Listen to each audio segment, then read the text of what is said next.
And we're going. And we're going. Oh, I think it worked. I think it worked. Look at me go.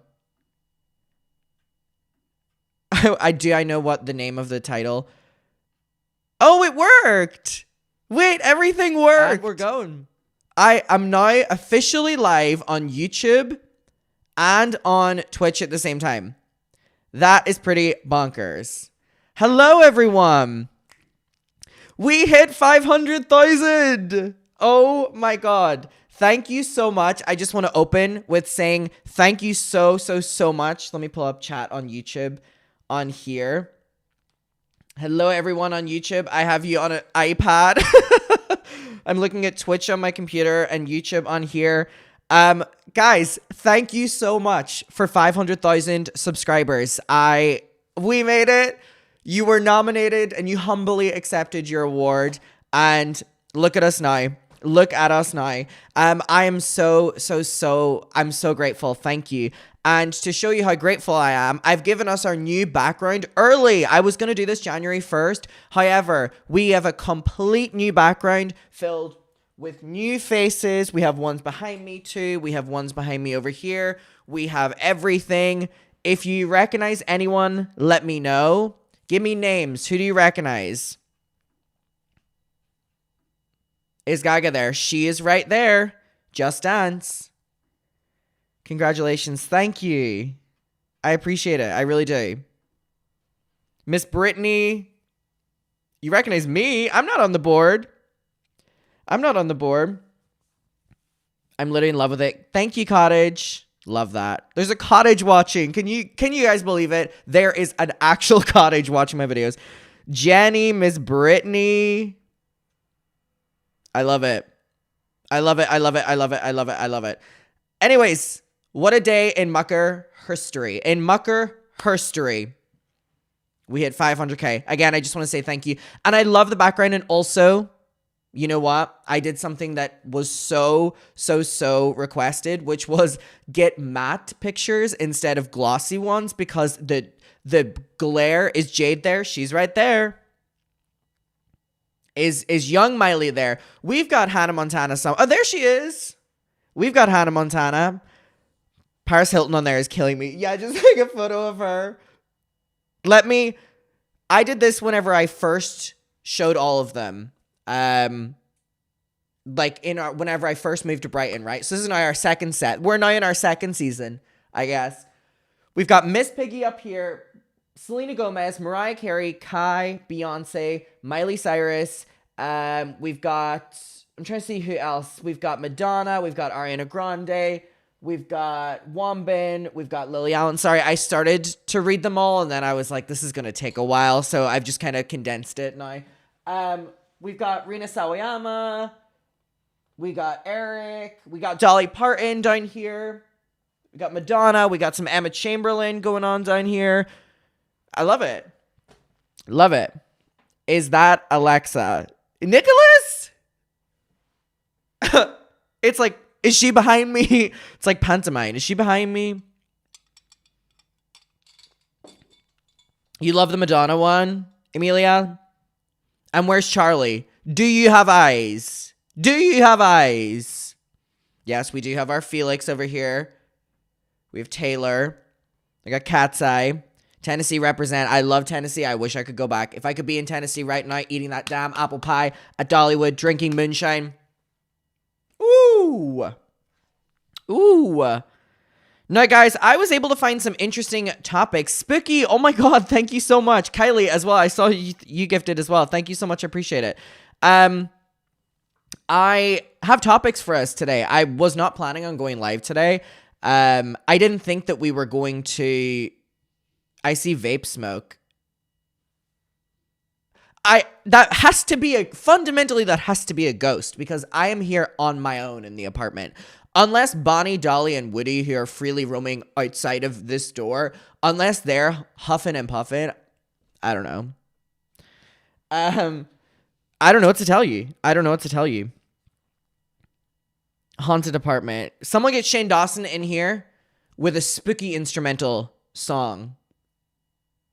So yes, I have some topics for us, and we're gonna be opening with talking about someone that I haven't talked about in so long, which is Jaclyn Hill. Y'all remember Jaclyn Hill? Dolly's hotbox in the living room. I wouldn't put it past her. The ghost has a Lost Mary in their hands.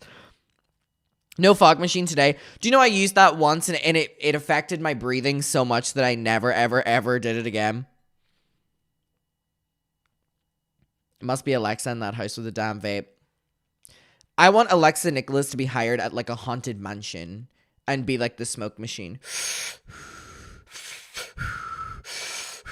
It's like, woo, the ambience. Come on, ambience. Not Harry Lipstick Queen. I saw Peter made a video. Peter loves a Jaclyn Hill video. The wall looks gorgeous. Thank you. It took so long, by the way. You know what took longer than putting it up? Because I actually was like, I was doing similar colors and then the colorful ones down here and stuff like this. I actually put a lot of effort into where all of them went. But let me tell you one thing. The effort is not just in putting them up. The effort is going through Pinterest and trying to find all the images of like celebrities and things you like and putting them up. It is surprisingly fucking hard. Like I would be like, I literally would do, because these are all posters. I ordered them from a poster company. And so a bunch arrived and then I was like, oh my fucking God, I forgot Ariana Grande. So then I had to order ones with Ariana Grande. Like it's funny whenever you think of things that you wanted, because the full idea behind this is obviously like, people are always like, oh, in the 80s, whenever childhood bedrooms were covered with like magazine posters, my bedroom was covered like that in the 2010s. So this to me is just kind of like a little throwback to that. Jaclyn, you have been nominated. Whenever I don't know if someone saw, but Oscar commented on my photo and was like, congratulations to everyone who was nominated, blah, blah, blah, blah. And I responded and was like, Oscar Gracie, you've been nominated for the Get Adam McIntyre to 1 million subscribers challenge. I was like, could you fucking imagine? Oh my God. Goodness me. Who wanna rock with Jenny? Yes. I'm loving seeing people. Sorry, I'm hitting such a flow state right now. I literally have Twitch chat right here in YouTube. I'm like, my bedroom is like that too. Did you guys ever go through the Tiger Beat magazines? Oh, fuck. I loved a Tiger Beat magazine. J14, anyone? Anyone? Anyone? Loved. Yeah, there was Tiger Beat. There was J14. There was, what were the other ones? They were like the teen mags. Oh, I couldn't get enough of them. I couldn't get enough of them. I was a Heat magazine. I was also that too. J14 is my childhood. J14 magazines, my God. Mostly for girls aged 11 and 19. No worries, because I was probably 13 asking my mom to buy me these. You know what's so funny about me having an obsession with J14 magazines? This makes so much sense with what I do now, right? Like me being obsessed with these magazines, like the free posters, don't get me started. Like this makes so much sense now. You know what I mean? That's where it all began. Yeah, you're completely right. But anyways, I stopped reading J14 and Tiger Beat and stuff like that when they started putting Zendaya and Bella Thorne on them. That was kind of my aging out of Disney days, was when Shake It Off was happening. So I remember that when like they were starting to be on the magazines, that's around the time that I stopped buying them. There's like what show is it for you? That and Sam and Cat for me as well. Sam and Cat was kind of beyond that as well. Whenever I saw Ariana and Jeanette on magazines, it was kind of like, nah, I'm too old for it now. Which one was it for you guys? Mine was Dog with a Blog. Dog with a... Shake It Up. What did I say? Shake It Off? Shake it off. Shake it off. Ooh, ooh, ooh. Shake It Up. No, yeah, Jassy. Jassy was my aging out of Disney show as well, but I did watch more of Jassy than I did Shake It Up. I didn't like Shake It Up. The acting was abysmal from everyone involved. The dancing, horrendous. Like, truly so bad. Also, you know what's so crazy? I like go into like a Tesco's today and like there are equivalent child magazines with like photos of Ariana Grande from 2014 with like new headlines on it. They must only have the rights of they must only have the copyright rights to certain photos of her. They're literally showing like a 2014 Ariana Grande victorious picture with like Ariana's secrets on the Wicked set revealed. And I'm like, it must be so fucking humiliating for these celebrities to go into a store and like magazines are being released in current day of photos of you when you were like 14. I couldn't. Wrap it up. Wrap it up. Dog with a Blog I never watched. Dog with a Blog I never, ever, ever watched.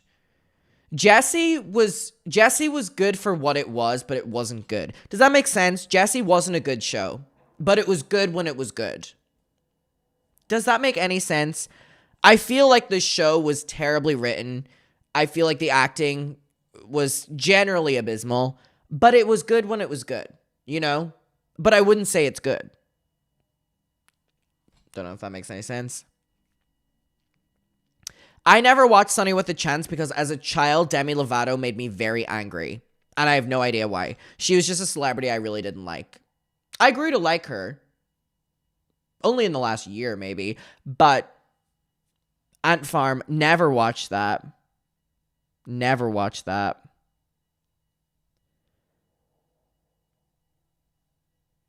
Sunny with a Chance doesn't have a plot, but I loved it. Good Luck Charlie. Good Luck Charlie. No, that's a show. Good Luck Charlie is how you write childhood television.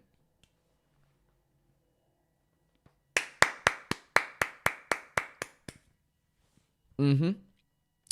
Is the mum full-blown MAGA conspiracist now? Mm-hmm. Mm-hmm. Am I going to give her a pass because of her acting on that show? Mm-hmm. I'm kidding. But anyways, my God, that show is good.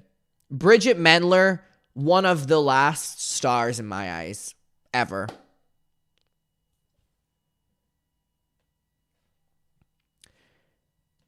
Where to begin? Bridget Mendler, I don't know a better woman. I do not know a better woman. Did you watch Cartoon Network? I loved Cartoon Network. Ooh, I loved Cartoon Network. We'll get into that in a second. By the way, we do have topics. I've just been loving getting to know everyone. Bridget Mendler, what a star. What a star. Bridget Mendler, not only incredible actress. Sorry, can we take a second to talk about Lemonade Mouth?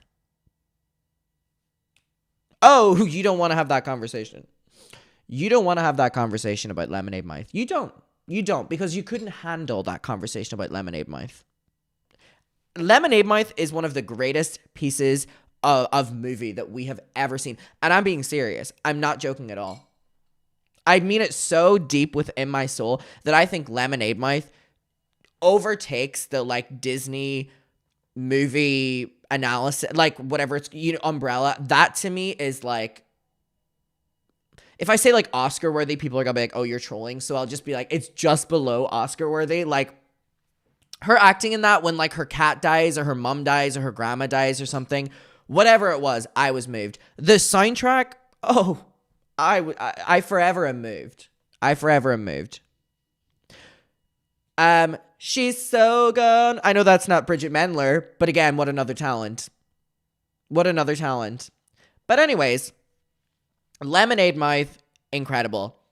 Bridget Mendler, incredible on Lemonade Mouth, incredible on Good Luck Charlie. Bridget Mendler's music,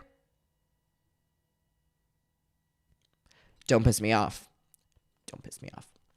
Because I don't know if we're ready to have a conversation about the genius that is Bridget Mendler's music. Now, I'm not just talking about button up the windows, ready or not. Fabulous song. Fab song, right? Hurricane. Standing in the eye of the hurricane. Here comes the sun, here comes the rain. You don't want to talk about that. But what you don't want to talk about more than that is her song Postcard. Now, what you don't want to talk about past that is her EP of music that she released. Some of the greatest music I've ever heard in my entire life. Atlantis. Deep underwater is where I lost my love. Ooh. Oh, Bridget Mendler. And now you're like a space woman. Love it. I would vote her for president. I think she could do more for me than any president we've ever had before. So, what now? What now? I never watched Radio Rebel, but I do know that she made history with that. And who the fuck is Madeline? Actress, musician, CEO. Adam, you're not even in the US, but I would commit voter fraud to vote for her.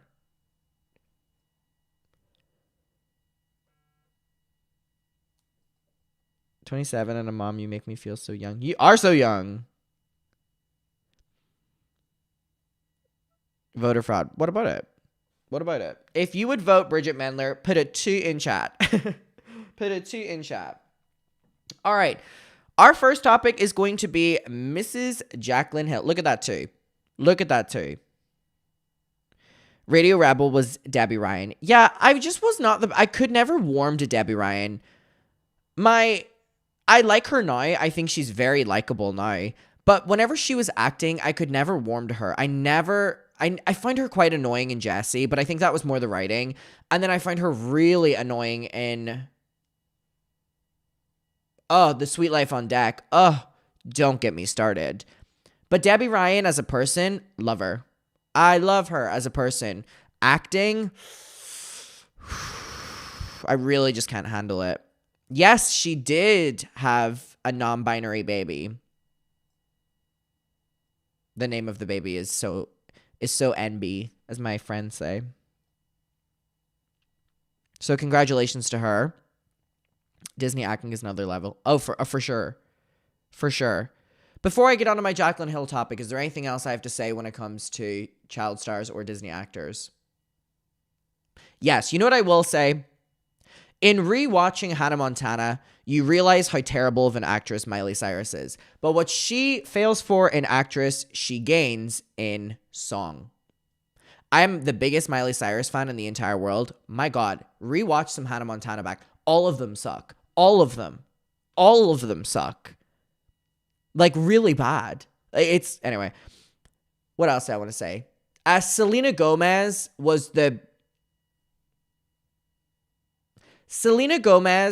and Raven-Symoné are the most talented actors to come out of Disney Channel.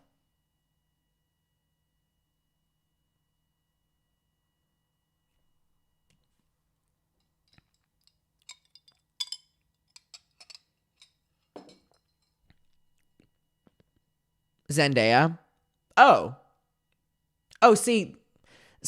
Here's the problem. Do you remember what I said, which was when Zendaya came on the scene? That was when I was like aging out of Disney. To me, Zendaya isn't a Disney star. To me, Zendaya is like a movie star. You know? Like Selena, to me, I grew up with her, so she's a Disney star to me, even though she's like movie star as well. But Zendaya, to me, I never grew up watching her, so she is just like I think of Zendaya as like the recent like Euphoria on kind of thing. Brenda Song. What was that movie called? Oh, Zendaya and Challengers was fucking incredible. Challengers, what a movie. What a movie. They've never seen a movie. So amazing. So amazing. It's such a good fucking movie. What is that? Wendy Wu. Is that the movie? Yes. Wendy Wu, Homecoming Warrior. Ah! You know what made me like... Oh, wait. Okay. This is my final thing I'm going to say before we get into our first topic. You know what made me weep as a baby? One of my first times during my childhood feeling genuine, overwhelming emotion. On Sweet Life on Deck, when Mosby says to London Tipton, "Call me if you ever need me," when they're saying goodbye for the final time. And then he walks away, his phone rings, he picks it up, he turns around, looks at her, she's crying, and she goes, "I'm going to miss you." Tears.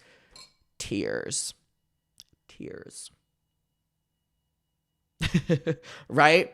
As a child, that was one of my first times really feeling emotion. It is what it is. You clearly haven't seen Selena Gomez and Emilia Perez because that was awful. The reason I haven't watched Emilia Perez is because I don't want to see how bad Selena is in it. There is a reason I haven't watched Emilia Perez.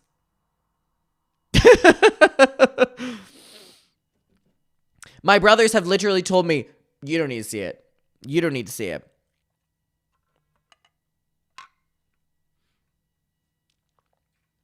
I've never seen Princess Protection Program.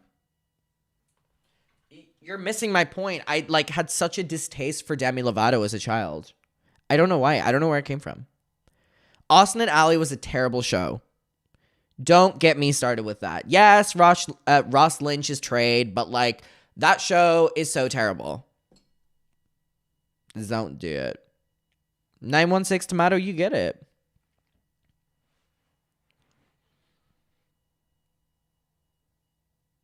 Ross Lynch's trade, no, yeah. Starstruck, is that with that guy? I don't know what his name is. Mason was so trade from let's see who was trade. Let's see who to me as a child was trade. Austin. Hello. No, that was the name of the show.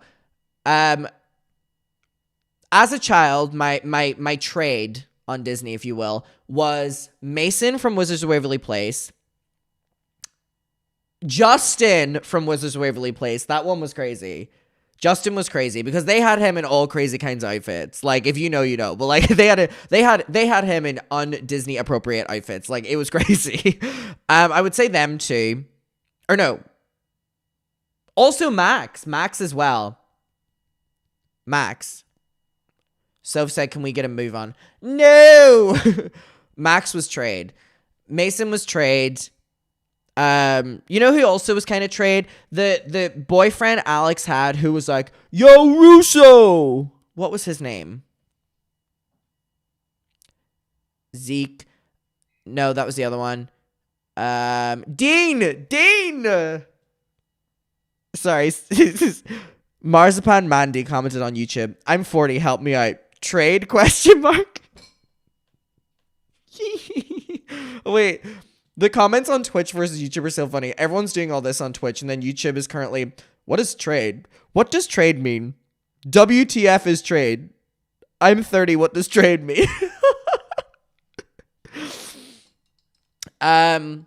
Dean was Disney trade. Dean more I'm gonna fuck up saying that. Who else was trade? On Disney, I don't know if there was anyone else for me personally. The lobby guy from Jessie. Wait, I think I know who you're talking about. Oh my god, Bridget Mendler, by the way, in Wizards of Waverly Place, playing the old vampire. Chills. Her and Justin's love story. Chills. Girl who said Bob Duncan is trade is based. Trade means just in this context, someone you find attractive. So for me as a child, these were the ones on TV who were significantly older than me, and I remember them being trade to me. Bertram is trade. Oh, Back from Victorious. Trade. Yeah. Who else? Andre as well, yeah. Lesbian trade. Jade, you know what's so crazy from a young age as well? Jade, it was Jade and Back to Me. That was a really interesting one to, that was I was like, is this bisexual trade?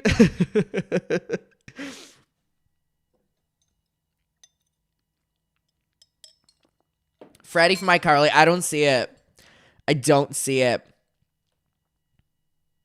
I don't see it. I really don't. Freddie, really? Neville from iCarly trade is crazy.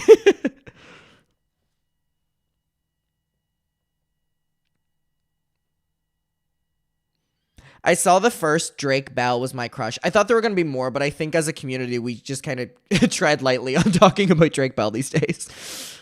Carlos from Big Time Rush. He was Big Time Trade. Spencer, Kendall from Logan from Big Time Crush. Gibby. Oh, mama, Logan was mine. Someone said. I never trade. Like, what the fuck? You know who was, well, this, I don't know why I was going to say the Anthony from Smosh, because that was who I was watching at a similar age. And he's still trade. Saw him at VidCon. Trade. Josh Bell trade, really? Anthony trade AF.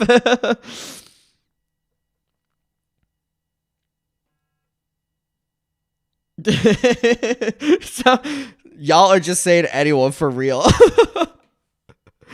Oh my god. All right, let's get into our first topic, shall we? I wanted the Pearphones so fucking bad. Luigi Mangione is trade. The puppet from Victoria's Rex. Rex? What does Rex mean? Leave Rex out of this. That is crazy. That is really crazy. That's just not right. That's just not right. That's just not right. Rex kind of was a predator. The counselor with the lotion from Victoria's. Okay, are we just like saying people? As a non-Disney kid. Ha ha, caught you out. This is Nickelodeon. Oh, wait. I do have one last thing to say before I go. Back to someone's previous point. Adam, do you watch Cartoon Network? Yeah. Cartoon Network was only available in the UK for some reason after like midnight. So the only time I would get to watch it was whenever I was sick and allowed to stay up late. Oh my god. What was that game show? I wanted to be on it so bad. They like, and it would be like real people and they would like fucking fling them and like, what was it called? What was it called? What was it called?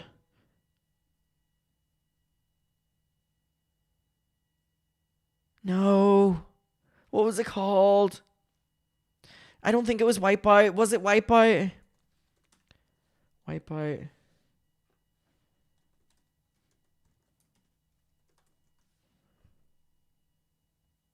Skatoony! Ah! Skatoony! Oh my god. Did you guys watch this? This show was good. I wanted to be on it so bad. I wanted to be on it so bad. Oh my god, this show was good. Oh, Gorge. Oh my god, I loved. And then loved some more. All right, are we ready for our first topic, everyone?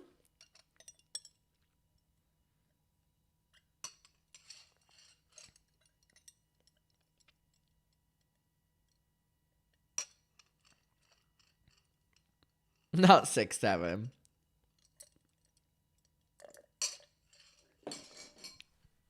Six, 7. All right. Now, before we get into the recording of this, people have been sending me this Jaclyn Hill video where she's like talking about like, from what I've been told, this is, because I haven't watched this yet. If I'm watching Jaclyn Hill, we're watching it once, babe. Where the comments are saying because your era is over. And I'm seeing a lot of people be like, this is her complaining about algorithm and stuff. Now, this is what I love when people start doing this. When they start complaining about the algorithm, shadow banning, I'm like, I get like glimpses of like Gabby Hanna typing on that computer.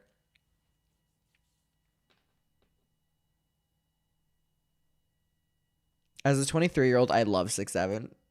Okay.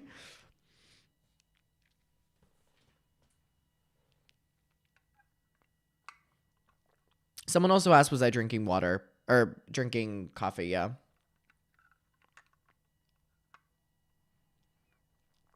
So,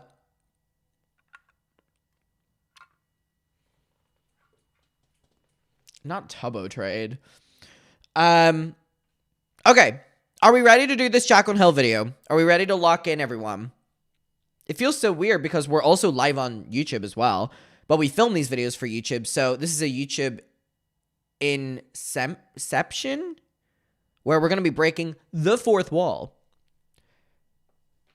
Flip it around. Wicked Witch. CoffeeZilla is trade. Now that one I'll give you. That one I'll give you. CoffeeZilla is trade. If anyone is in the UK as well, the show Trapped, just phenomenal. Just phenomenal. All right. So let's get into it, shall we? All right. 3, 2. Oh, shit. I need to do my promo as well. All right. Can we get some 6-7 in the chat? Because someone commented on YouTube and they were like, that's just not funny. I know. All right. 1, 2. I feel like I'm scared of the audience. Not 6-7. All right, everyone. Welcome back to my YouTube channel. We are going to be diving into a topic about someone that we really don't talk about a lot. And also, if you are not watching any of the live streams and you're just seeing this video, I want to say thank you so much for 500,000 subscribers. I really, really, really appreciate it. You took your nomination like a champ and you followed through and you accepted your award. And I really appreciate the community. And I'm going to start effing with you soon and being like, Adam McIntyre to 1 million challenge. You've been nominated. I'm kidding, but it is coming. It is coming. No, thank you so much. I really, really, really appreciate it, everyone. Okay, so yeah, we're going to be talking about Jaclyn Hill today. Oh, also the new background as well. Sorry, there's so much to take in. There's so much to take in. This is something I was going to be doing in January, but y'all killed it with this, so I sped up the process. So yeah, Jaclyn Hill. We don't talk about her often. And the reason for that is because she never normally comes onto my radar. Like, I see that, you know, I always see videos being made on her from like maybe like Rich Lux, or maybe I'll see like Peter Mon, or I see a lot of TikToks being made about her. But for the most part, I don't see, you know, I don't see people talking about Jaclyn Hill the way that they did a couple years ago. I'm trying to be a little bit nice here because I'm not trying to sound like an absolute dickhead, but do you know what I mean? Like, the conversation on Jaclyn Hill for us was never that big because we never really engaged with her stuff, just because I personally didn't find her that interesting. I find her more of a businesswoman than an influencer, and that's great. You do your own thing. But I think that even just the community, like, she doesn't really come up that much. And the reason I'm saying this is because she has done this video that has a lot of people talking. And it's ironic because in this video, she is apparently complaining about algorithms and people not watching her anymore. And all of the comments are people being like, we don't watch you because, like, we've moved on, which is so harsh. But I mean, if you are unwilling to adapt or grow with your audience, then your audience, like, no one is under any pressure to have to just support you. Like, as a creator, you should be wanting the support and wanting to do as much as possible because a viewer can watch anyone, and you should be grateful that a viewer is watching you in the time when they could be watching someone else. So I always find it really annoying when people complain anyways about algorithms and a drop in viewership, because to me, yes, I think it's important to note that as an influencer or a YouTuber, you are in this weird position where people can see if you are not doing well in your career, or they can see that you're not doing well in your job. Normally, those kind of things people wouldn't be aware of. And YouTube specifically is one of those weird ones where people can look at a lack of viewership or a decline and see and know that your career isn't doing as well as what it once was, which I think adds a lot of kind of internal pressure towards these kind of people speaking up and being like, why is no one watching anymore? But to me, again, it's kind of like this, well, I don't know what you want me to do about it. You know what I mean? Like, I'm only one fucking person. This is very, very, very much so the Gabby Hanna mold as well, when Gabby Hanna would be, you know, like on her computer like this, like typing, being like, I'm shadow banned. And the audience would be like, no, we're just not watching anymore. So let's get to this video. Let's hear her out. Again, we really don't talk about her a lot, so I would like to say that I'm pretty unbiased whenever it comes to Jaclyn Hill.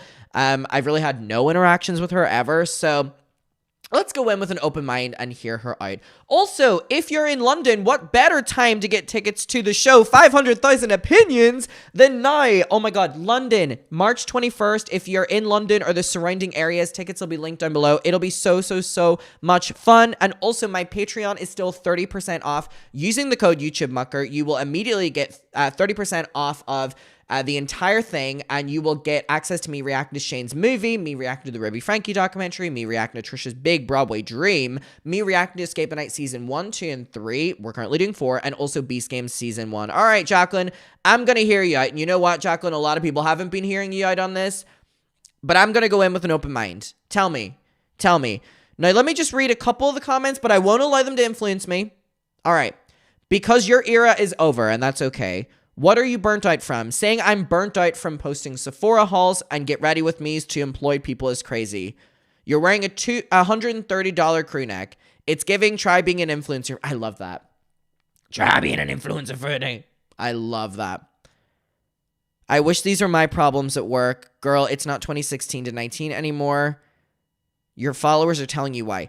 Okay, so she posted this and the video blew up. So again, it's another one of these examples of what it's normally when someone complains about no one watching anymore, they will be like well-performing videos and they will normally get like ratioed to fuck in the comments.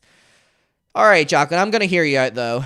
I want to talk about something that I feel like maybe is a little controversial, maybe not, but I love her hair, by the way. I love that color. It reminds me of like my manic phase when I dyed my hair red during the second leg of the Chronically Online tour. I feel like no one really talks about it on social media. At least I don't see this conversation being had. No shade. This is going to sound really unnecessary to say, but I actually completely forgot about Jaclyn Hill. I think whenever I think of Mikayla Nogueira now, I think I was in my head seeing Jaclyn Hill as well. Like they were the same person. Sorry, I know that's kind of mean to admit. I don't mean for it to be, but like I just realized until this moment that like I have been thinking about Jaclyn Hill, but like I've been merging her with Mikayla Nogueira.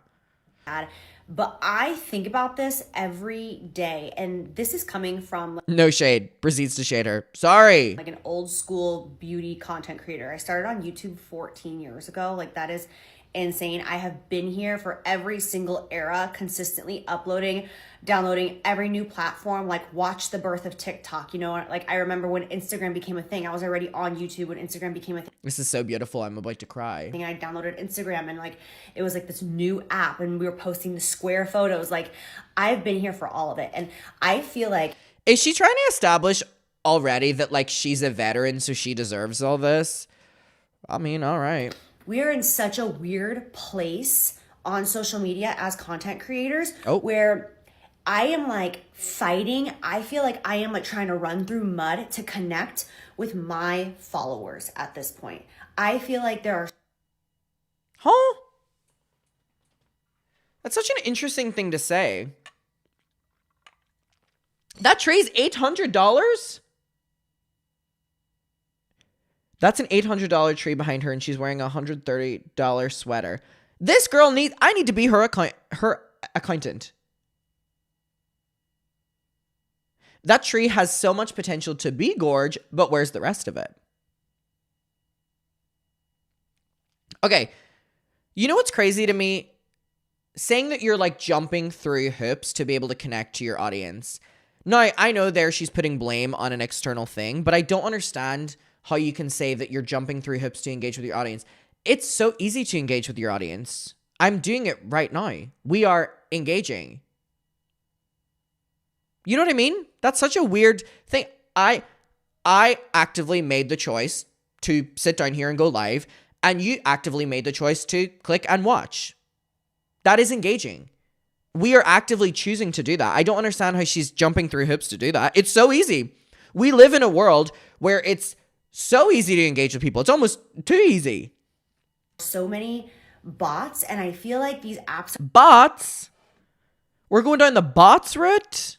Why? Where I am like fighting. I feel like I am like trying to run through mud to connect with my followers at this point. I feel like there are so many bots, and I feel... What? Girl, what are we talking about? What are we talking about, honey? There's so many bots. No, let's not do this. Come on. Not boneless tree, Elizabeth.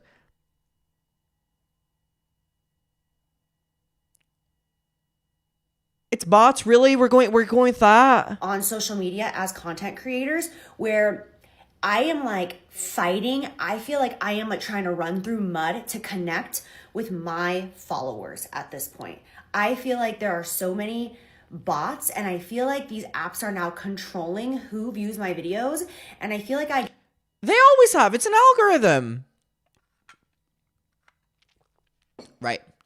Jacqueline, I'm about to go on your YouTube and check how frequently you post. And it better be often, girl, if you're going to complain about jumping through hoops to engage with people. This being your profile photo is so funny. I love it. Just like serving. Love it. Gorge. All right, let's see. 5 months. Shut the fuck up. Shut the fuck up. 5 months ago. 6 months ago. 8 months ago. 11 months ago. And then we're in a year. Oh, we're already in 2 years. She uploaded about 5 videos in an entire year. All right, girl. Now, I'm going to tell you one thing, Jacqueline Hill. Quite like with Michaela Noguera, when I see a lot of people make, like, videos that are negative about you, I try my best to, like, go so easy. Because I'm like, you know what? You're already going through it. You're going through it. And I see Rich Lux, I see I see everyone, I see Spell Sesh, I see whatever, and I'm like, you know what, I'm just gonna lay off for a little bit. And then I jump into things about you, and I'm like, oh my god, you are exact. These people are so right for what they say about you. You know what I mean? How the hell are you saying that you're jumping through hoops to engage with your audience? You're now about to complain about them not interacting with you, but you haven't uploaded a YouTube video in 5 fucking months, girl. I just don't understand. I don't understand that. That doesn't make any sense. Get punished and penalized. Punished? You haven't done anything.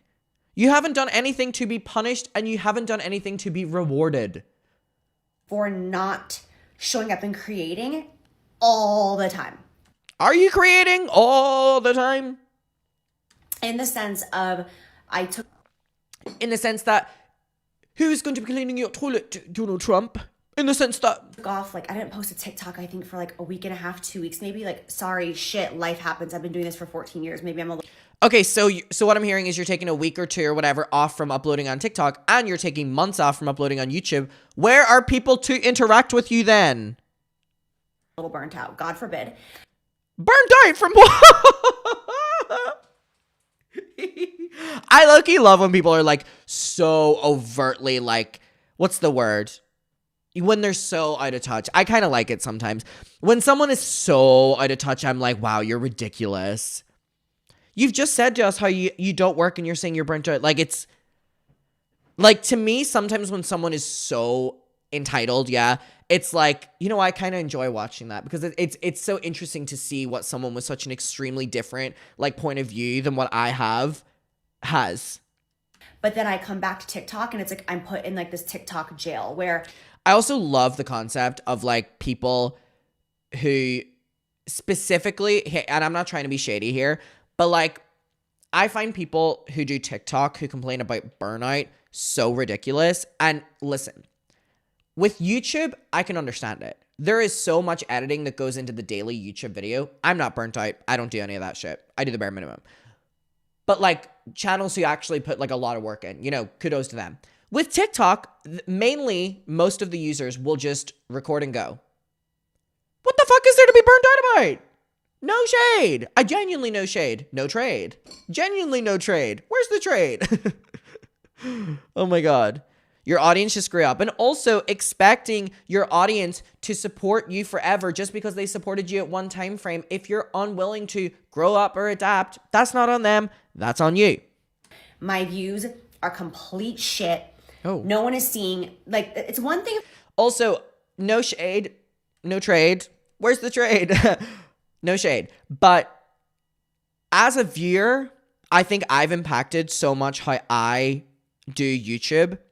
You know what I mean? Because as a viewer, I hate when a content creator complains about not getting the amount of views they want or whatever. As a viewer, I'm like, oh, then go fuck yourself. Like, I'm interacting with this video, but you're still not fucking satisfied. Go fuck yourself. So that's why as a YouTuber, I guess, whenever I ever, views are down or money's down or whatever like that, that's not your problem.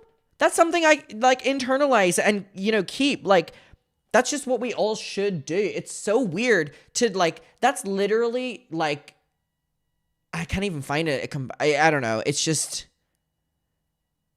it's so weird. Thank you. My engagement is shit, meaning like maybe my views are high, but my comments are low and the likes are low. It's like, okay, so my... Girl, this is like going so deep in it. Like, my views are down, my likes are down, my comments are down. Okay, girl, what, like... I don't know. Also, you're not going to win your fans back over by complaining about them. Audience wasn't feeling the vibes of this video. That's fine. But Gabby Gallagher said, her content is literally just selling products now. She's not listening to what her followers want. And then these people that get their following and then completely sell out and are just trying to sell things to their audience. Of course your audience, they're like, of course they'll leave. Talking like, when you have 1 million followers, but your videos are only getting 30,000 views, this is just not the way it used to be. Like, this is crazy, dude. There's such a level of entitlement and like condescending nature to this. When you have 1 million followers, but only 30,000 are watching, like, and she goes, it used to not be like that. Oh, girl, things change. Like, things change. We are not in 2019 anymore. Things do change. You know what, Jacqueline? Like what people in chat are saying, there are more options for creators now, which is so great. And yes, that increases competition, but that should inspire you to want to work more. It's a job. And if that doesn't sound appealing, get a different job. I started, it was so organic. Like, you subscribed to the people that you liked, you opened up those apps, or you got a notification on your phone saying so-and-so just posted a video, you go, you engage with it. And like, it was that simple. Now it's like, I put videos out there and sometimes I just feel like I'm talking to myself. I'm like, this is so crazy. To be openly admitting that like, oh, my views are down, I'm only getting 30K, and then also in the same breath be like, I'm so disappointed, I feel like I'm talking to myself, is crazy. Is crazy. Just put the fries in the bag, bro.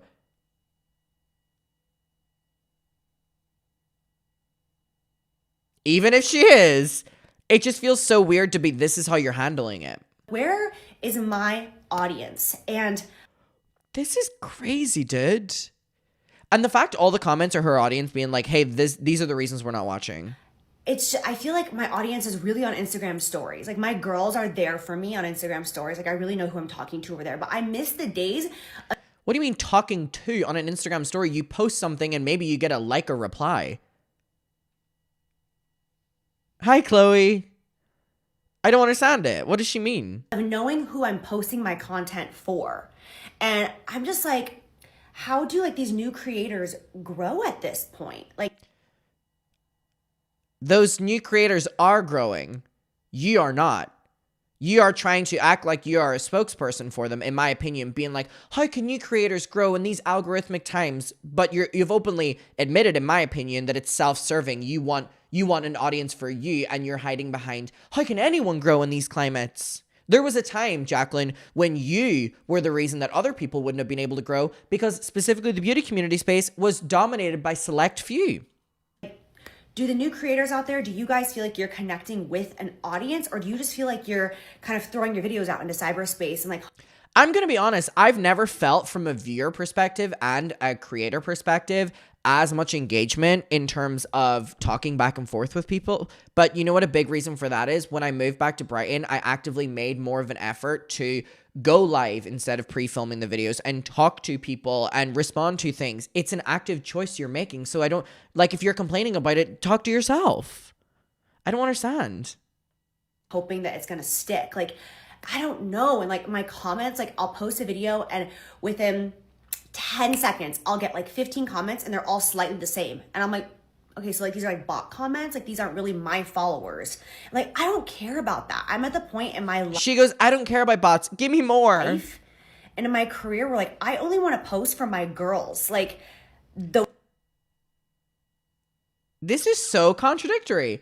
I'm at a stage in my life and career where I just want to post for my girls. But then you said, I have 1 million subscribers. Why are only 30,000 people watching? What the hell? That's such a stupid thing to say. I'm at the stage where I only want to post for my girls. But then you're saying I have 1 million subscribers. Why am I only getting 30,000 in a... What? It's so weird. The ones that I've built this relationship and this trust with, but like TikTok isn't even showing my stuff to those people. So I'm like, I don't know. It's like these apps control who sees our stuff and like... Yes. Algorithms. Yes. Algorithms. We are aware of that as a viewer and a social media person who uploads. The audience that we worked hard to build isn't even ours. It's owned by these apps. You don't own TikTok. You don't own YouTube. None of us do. There's a real sense of entitlement here, which is crazy. There really is. Like, there's really, really, really a weird fucking sense of entitlement here. I don't understand it at all. We just have to like hope and pray that after posting our content, these apps are going to choose to show our content to our audience who chose to follow us in the first place. I'm just so confused and I don't see a lot of people having this conversation. This will probably put me in TikTok jail. Oh my God, this is so Gabby Hanna. This is so Gabby Hanna beyond words. They're shadow banning me, Gabby Hanna. Like the next 6 months. So if you see me, hi. Does she also fundamentally understand that her followers also follow other people? And they could follow hundreds, if not thousands of people. So why should Jacqueline always, every time she uploads, be recommended to them when they follow so many other people?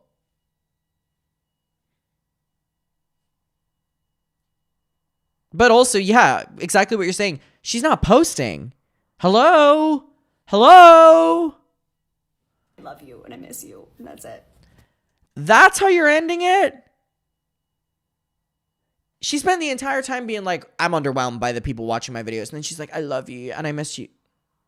Girl. This is crazy. And again, exactly what I'm saying, which is like, I see so many people making videos on her that I try to ease up a little bit, but then I dive in and I'm like, you're one of the worst. It's crazy. It's crazy. I fundamentally just can't imagine being that out of touch. To be that level of out of touch is actually a little bit unbelievable to me. It really is. And to say to your audience that you love them so much, but then do a 3-minute thing talking shit about being underwhelmed. I don't know. It's weird. It really is weird.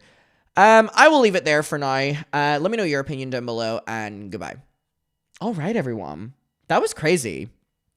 I really do. Like, I don't make videos on her often because I'm like, well, I don't really keep up to date with her. But then whenever I do, I'm like, how do people take this seriously? I genuinely am like, how do people take this seriously? It doesn't make sense. Jacqueline needs to pay her rent. Well, yes. The tree getting bullied. No, you guys were getting into the tree. I could see that. I could see that for real. Okay. I can't believe, by the way, 5 months it's been since that last video. That's like almost ridiculous. All right. I'm going to give you option of what you want to do next. We have a couple things next, but I'll go to the next two. Do you want to build a snowman. Do do do do do do do do do do do do do do do do do. Do you want to do the backlash of Taylor Swift's docuseries, or do you want to do Kendra the psychiatrist lady talking about Swift? We're gonna do both, but which one do you want to do?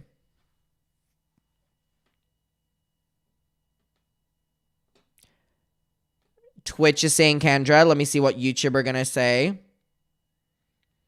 This is fun. I like this. I feel like I'm on this like flow vibe right now.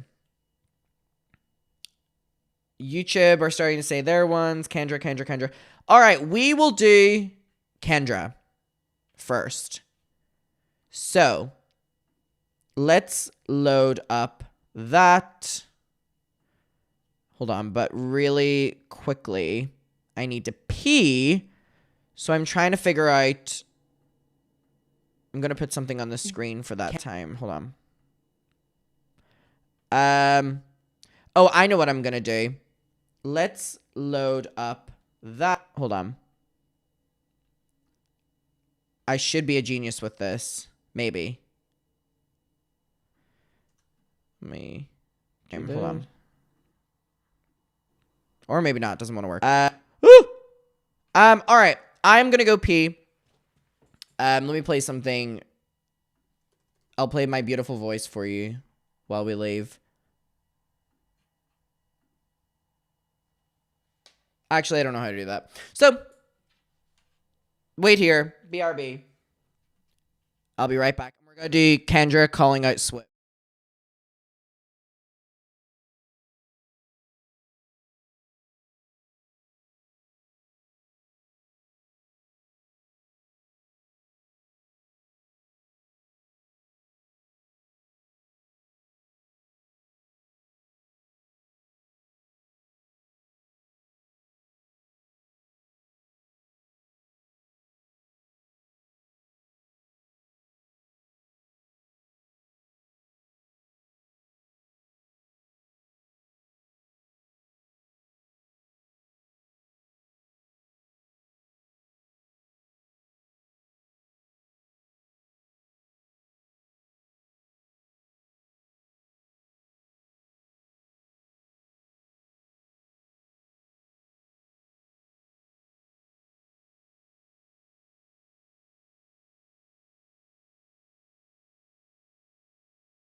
Hello, I'm back. I also let the dogs out to pee. That's what took me so long.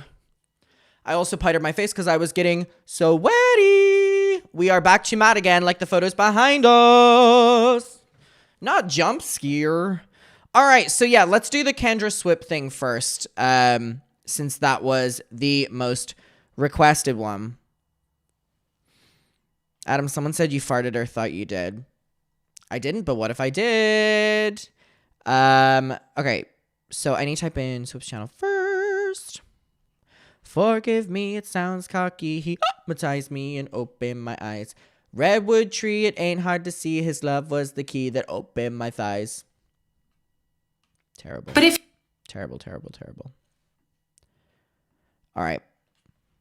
Oh my god, also the account that has been uploading the Kendra TikToks that I've been watching from, they uploaded me reacting. And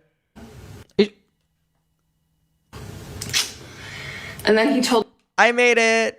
Oh, they uploaded another one. hey dude, if you need some Bro, like, I've never seen someone so outwardly. Oh wait, is it? Yeah, it is working. Be like, I want all attention. coaching, Oh my god, we have hit the Kendra TikTok account. It was on here where she was going after Swipp. So let me pull that up. She goes, so angry at Swipp. All right. people are acting like I tried to change, like ruin someone's life. All right. Is it this one? Oh wait, it keeps. So there's 1, 2, 3, 4. Should we end? No, I didn't name. All right. Are we ready? She did not come for Swipp. Did you not see the Well, I'm about to show the TikToks. Or are you saying like, she did not? The YouTube chat being like, the Adam McIntyre fart situation is crazy. Redwood tree, it ain't hard to see. His love was the key that opened my thighs. Kendra's gonna make a video on me. We're gonna do a TikTok battle. We're gonna do a TikTok battle. And I'm going to win. Mama Swipp. All right, let's get into it, everyone. Are we ready? Attenzione. Attenzione. Pickpocket. Pickpocket. Redwood tree, it ain't hard to see. His love was the key that opened my eyes. Redwood tree, it ain't hard to see. All right. Let's do it. Pickpocket. I love that woman. All right. Okay, everyone. This is now the third day in a row, mind you, that we are talking about Kendra, the psychiatrist lady. Now, I don't really know what to refer to her as, that we're all under the same, understanding of who we're talking about. But Kendra, the psychiatrist lady, even though she isn't a psychiatrist, has really just kind of clicked for us. So in case you're wondering, Henry equals Sid. Like, what? Chat is being... Do not call ChatGPT queer. Like, real. This is where we're starting off. This is what we're starting off. So that's what we're going to be referring to her as moving forward. Now, I've been seeing this unfold, and I really want to dive into it. But Swipp, give it up for Swipp, everyone. Give it up for Swipp. I actually just ordered her merch. I'm excited for it to arrive. So you should see me wearing that in a couple days in videos. Love Swipp. Love, love, love, love, love. You are my everything. You are incredible. You're the best.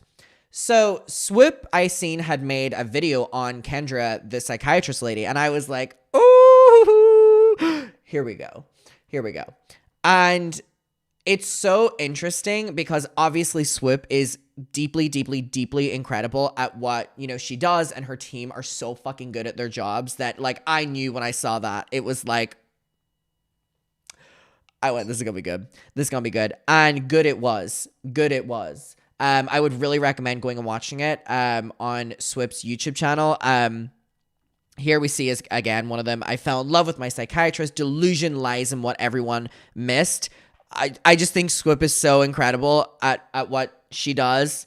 So anyways, go and watch that. But I was really curious as to how Kendra was going to respond, because whenever Swipp does like an expose of someone, Swipp does a good job at it. Also, what's so crazy? You want to hear a fun story? Oh, before that, I also want to say that if you're in London on March 21st, I'm doing a show, and it's so topical doing it today because, again, you guys were so incredible, and we got 500K, 500,000 opinions, 500,000 trade. It is March 21st in London. Tickets are down below. Would love to see you there.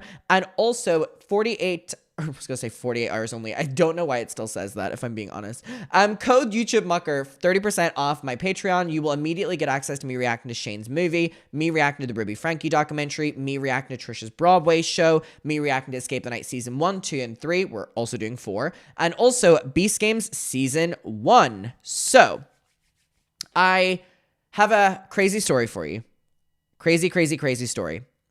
And that is that someone messaged me a couple days ago and were like, Adam, I need you to see this post that Johnny Silvestri did.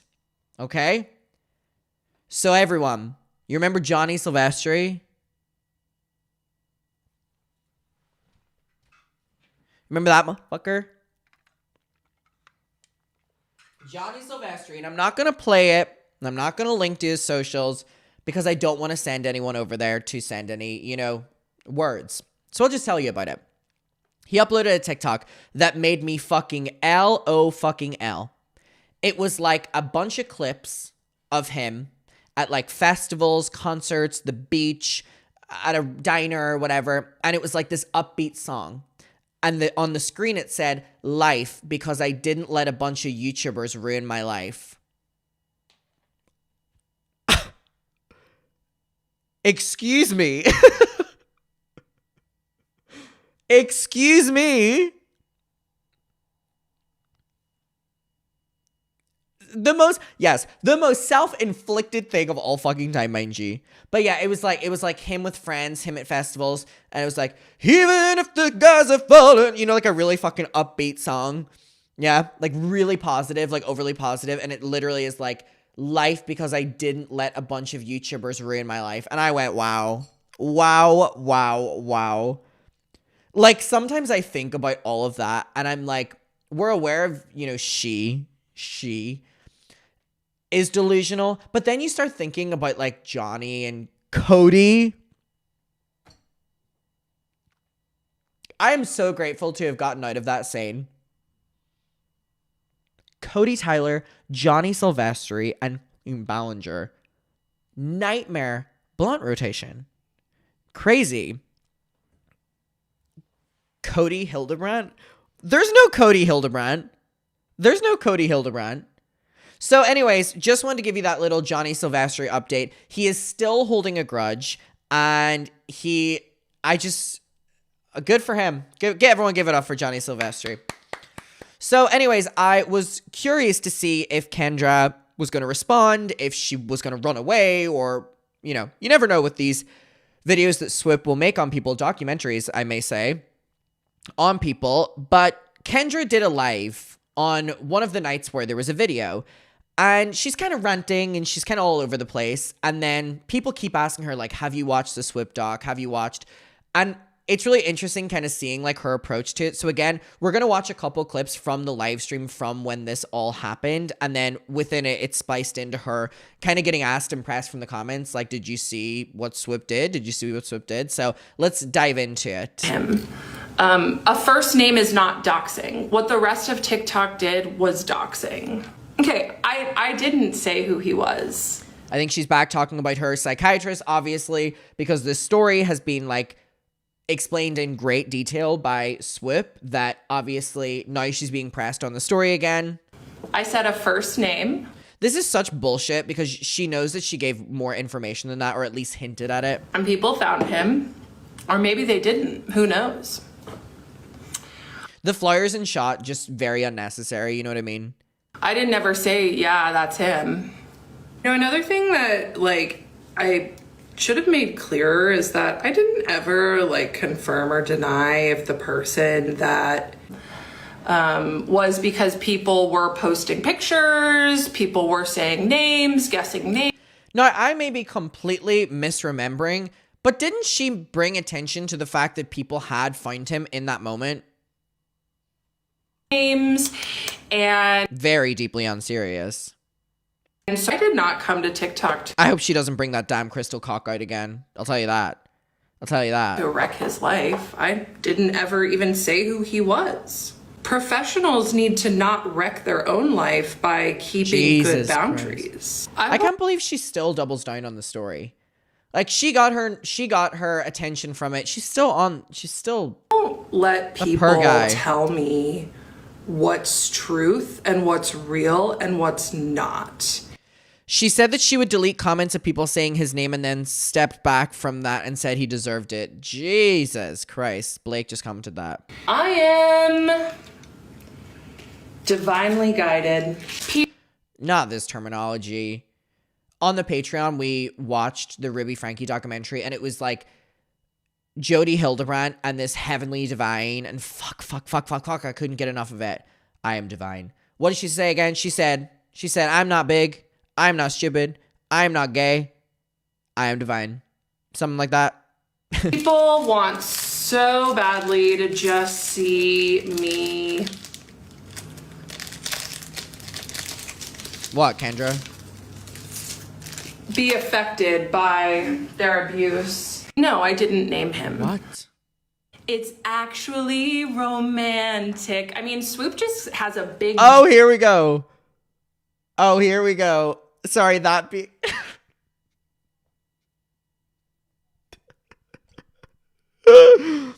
Oh my god. This being her intro to Talk About Swim. Oh, this is gonna be good. No fucking way.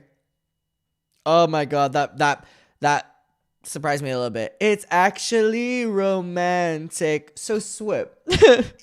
It's actually romantic. I mean, Swoop just has a big giant crush on me. That's what that is. Swoop is... Oh no. Oh, not this approach. Swoop is just in love with me. Oh no. You think Swoop is swinning over Johnny Silvestri? Is inconsequential to me. I haven't watched it. She went through a lot of effort, and it's really romantic. Oh, she's fuming. She is fuming. You know someone's fuming when they're like, well, this person put so much thought into it, but I don't care about it. They try so hard to like control the narrative. Oh, she's fuming. You're fuming. She went through a lot of effort, and it's really romantic. She wants so badly to be right about who I am. It's a perfect example of... The song canceled by Taylor Swift. Good thing. People making up lies. I'm so obsessed with this because I promise you that after Swip, you know, because they put a lot of work into those videos. Once that video was posted, Swip went like that. I went, Kendra who? You know what I mean? Let's not think about ourselves too deep here, Kendra. It was a lot of nothing. Exactly. Thank you. Right. Oh my god. The manic laughing. Clearly very unaffected by this, mind you. Like, oh my god, she wants to make 4 hours of content all about me dragging another woman. Because that's it. Like, women are taught to uphold the patriarchy.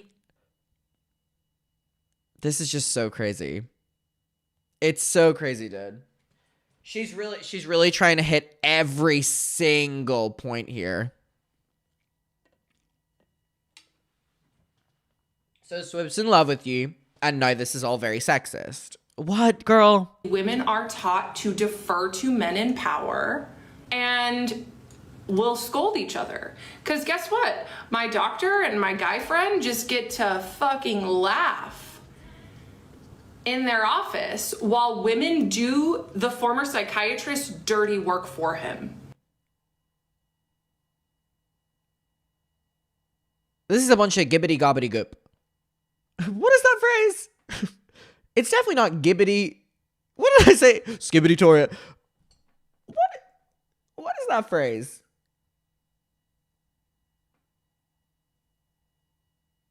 Gobbly dee gook.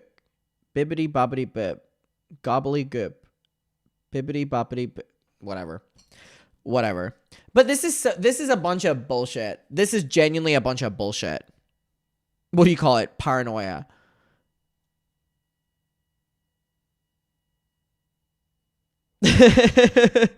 YouTube chat are making me laugh. But I'm like, girl, really? This is what your argument is going to be? While women... I don't even know what your argument is. You're trying to make a really strong, like, sexism, like, women-hating women argument, but it doesn't, like... do the former psychiatrist's dirty work for him and do everything they can to make me look crazy. Which is a very hard task to do. It's almost so hard. They've never had a task so hard to do. It's been huge. It's been huge. It's been the biggest task ever. But it's actually sweet. Oh. All the time you've spent on me. Oh, come on.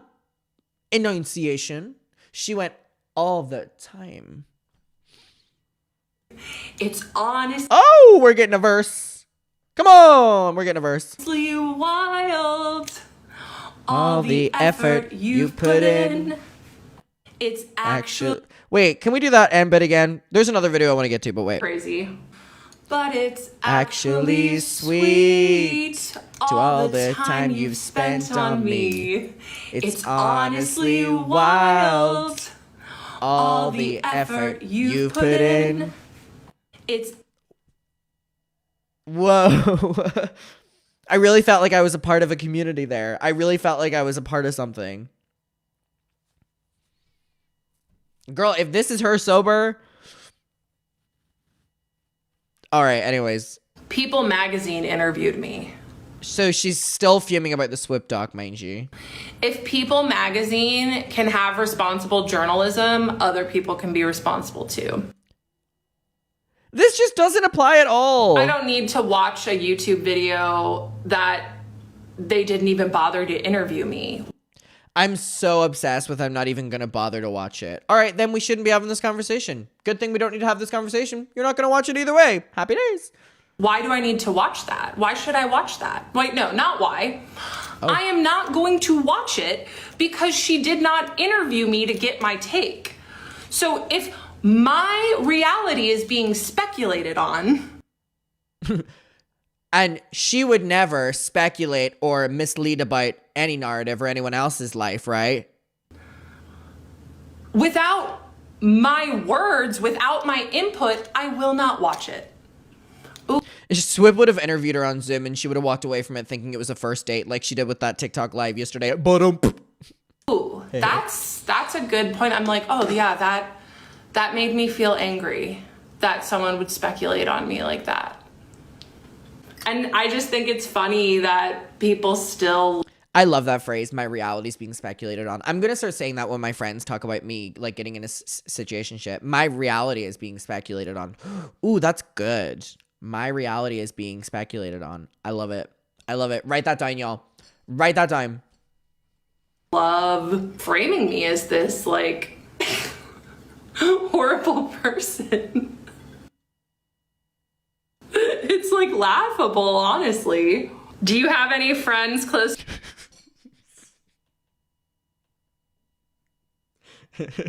Sorry, that shouldn't have made me laugh. That was just so in depth. Do you have any friends? Like, horrible person. It's like laughable, honestly. Do you have any friends, close family in real life? You seem lonely. Oh. I think you might be projecting a little bit there. Oh, and she brings out the lip gloss to make you extra sure. I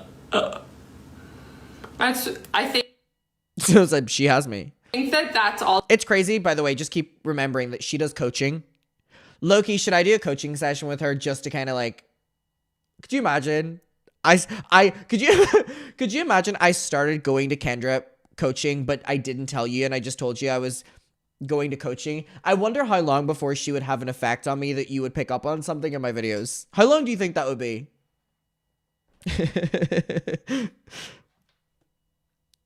Someone goes, wait, what's going on here? Kendra, let's do some coaching. Kendra, can we please do a coaching session live on TikTok? Also, like, there's a big projection that so many people don't have a support system. And they are so mad that they can't shame me back into being alone because I have a support system. Grok, ChatGPT, Google Gemini, Alexa, and her TikTok live comments. She's got it all.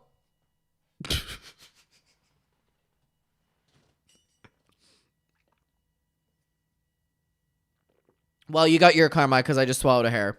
I also gulped so loud. Sorry. You win, Kendra. I got a hair in my mouth. Did I say Alexa? Did I say Alexa? Oh, no, I meant Alexa as in like Alexa. Not Alexa Nicholas. Alexa as in Amazon Alexa. Oh my god, the fact you thought I was putting Alexa Nicholas in the mix with like Grok, Google Gemini, and ChatGPT is so funny. That is so funny. Anyways, back to this. And I think, oh, you know, I talk to my friends and I'm like, yeah, this is happening. And they're like, wow, this is hard. Abby, my girl, yes. Oh, come on. Come on, vocals. Ladybug. People magazine interviewed. What the hell? Why are you not silent? How dare you ask for accountability from a man who harmed you, who had all the power? I'm gonna say that you had the power. Even though he's doing fine. Whoa, this was a little bit of a jump up. We've taken it from a 2 to a 10. We have taken it from a 2 to a 10. We need to take it back. We need to take it back to at least a 3. There is no need. It is currently 11:24 p.m. for me. We are way up here. No. We need to take it down to at least a 4. At least a 4. Please. Do not stress me out at this time. He's still practicing, because of course he is, because he's a man in power, and that's how it works. Oh, he said, do I have the effort to go into another argument about what she did to this man? I'm working up to it. Yeah, you know what? Sure. So not only did she destroy this man's life, you could say genuinely, from this being leaked, him being leaked, and the fact she didn't shut it down before that, and the fact she continues to talk about it, and the fact she is reframing and retelling a story in a completely unrealistic, unproportionate to the truth way, and she has this platform now, and she is still bringing that same story up, is so fucking gross, dude. Leave that man alone. Like, you've got your platform now, you do your TikTok dates and stuff, stick to that. You know, leave that man alone. Like, you've done so much to him already. Yes, he should be allowed to continue his profession, and he should live freely without you fucking harassing him anymore, because you've already done it so much. Works. People are like, how Hi, Aubrey. dare you tell the truth? You have to be lying. How can you not be loyal to this man who had power over you? Like, hello? Hello? What? Hello? This is what women are saying. They're like, be Girl, I'm gonna be honest. Most of the women that I see talking about this are on his side. a perfect victim. Stop talking. It's also really crazy that in this situation, in my opinion, I am under the belief, forming my own opinion, that if anything, he is the victim here. I think he's the victim here. I think he was harassed multiple times at work by her, in my opinion, from her stories. No. To that I say no. They're like, you should self-reflect. And I'm like, I was a patient seeking care.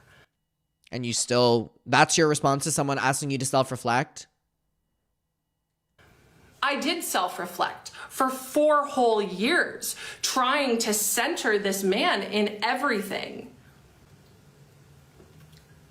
And then I got out and I was like, whoa, that was really got out? What the fuck do you mean by got out? fucked up. Maybe I can help some other people.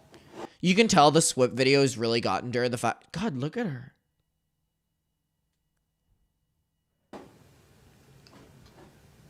And I did. I got messages every day from people telling me that I helped them. I want to see these people. And I want to see the people that go to her coaching as well. Go, Kendra. Go, Kendra. Go, go. No. You know, heaven forbid a woman talk about what happened to her in a situation where she had 0 power, 0. I was the patient. And I think that it also makes people uncomfortable. They're like, why is she talking? Yeah, it makes people uncomfortable because you're lying on an innocent man. Because this is what a lot of women are doing to me. They're comparing themselves to me. They're like, oh, I'll never be as delusional as Kendra. No shade, girl, but I think that is absolutely all right for someone to say. I really think it's absolutely okay for someone to say, I hope I'm never as delusional as Kendra. I think that's okay to say. I would never fall for a doctor. I would never fall out of line with the patriarchy. I know she is fucking up the Life of a Showgirl album right now. We should be really concerned for her that she's doing that, right? And people are like, no. Who would win in a fight, Kendra or Alexis Vape? You know what I genuinely think? That an Alexa Nicholas, Kendra the Psychiatrist Lady podcast would probably be one of my favorite things to ever watch. Can we, I'll invest in that. I will start a public GoFundMe for you guys to also pay towards, that we will pay them to sit down every week and talk. I would absolutely watch that. I would rent out movie theaters across the globe and do screenings of Kendra the Psychiatrist Lady and Alexa Nicholas sitting down for a podcast. Trust. Can Ned be on it too? No, Ned I actually can stand, whereas Alexa I find her really funny and entertaining. And then Kendra, I'm just like, you're weird. No! You cannot be that sure! You aren't allowed to be! You can't speak about what happened to you that way! My favorite thing to do here is imagining that she has that I do this whenever I watch her videos, and it might ruin her videos for you. So if you don't want to hear this, then you don't want to hear this. But what I do sometimes whenever I watch her videos is I pretend that she's a struggling actor and I'm the director and the casting agent, and I've given her a script and she is acting the script out in front of me. And this was one of those moments. Imagine this. Because this is what a lot of women know as Kendra. Imagine this. I would never fall for a doctor. I would never fall out of line with the patriarchy. We should be really concerned for her that she's doing that, right? And people are like, no, you cannot be that sure. You aren't allowed to be. No, wrap it up. You can't speak We've about seen what enough. happened Thank to you for that coming way. in. Thank you for coming in. Thank you for coming in. Thank you for coming in. Thank you for coming in. We'll let you know, Kendra. Thank you so much for coming in. Right? It's so funny. I do it in my head all the time. Now that I know that you guys find it funny, I'll make sure to do it out loud. Men moved on months ago. I got Hassaned. We were laughing about that last live. Men moved on months ago. Why is Hassan in it? Why is Hassan in it? Hassan be like, no, why am I in it? But women are still just putting so much work. Oh my God, she's like, look at her. She supercharges up. She goes like this. Men are putting in so. It was like watching her get supercharged. Dawn months Wait, ago. look. She But builds up. Women are still just putting so much work into trying to make Like Melania, yes! She speaks like Melania. How does Santa do it? How does Santa twerk? Does he wear green goggles that make him invisible in the night? Will he steal a cookie? 1 or 2 or 3? Me the problem. People are obsessed with me. People are so obsessed with me. People went psychotic over me and were so obsessive. I gave Thank you for coming in today. It's so easy. Any moment you can do it up. some time off. She needed it. She worked so hard for so long. She needed some time off. She's raging. So this is when people like want to make 2-hour-long documentaries about how God, she is raging. That's why she keeps bringing up the time of it as well. I'm violent. I'm like, okay. Okay. Cool. Didn't know that about myself. People tell me what's... You know what's even funnier about the acting bit? Imagine she's auditioning for like a Disney Channel show, because you would be more likely to give her the acting because her acting is so Disney Channel core, like this bit. She needed it. She worked so hard for so long. She needed some time off. So this is when people like want to make 2-hour-long documentaries about how I'm violent. I'm like, okay. She acts like how the Disney mums play. Okay. Cool. Didn't know that about myself. People tell me what's true for my life, and I just won't let it happen. Oh my God, I love Hilary Duff. Did you just say gay? That's really offensive. You should not say that. And it makes them so mad. Sarah is the bomb, you guys. The bomb. Like, Sass was amazing. Sarah's great. That's so girl wearing a skirt as a top. Oh yeah, she loves me a lot. I can tell.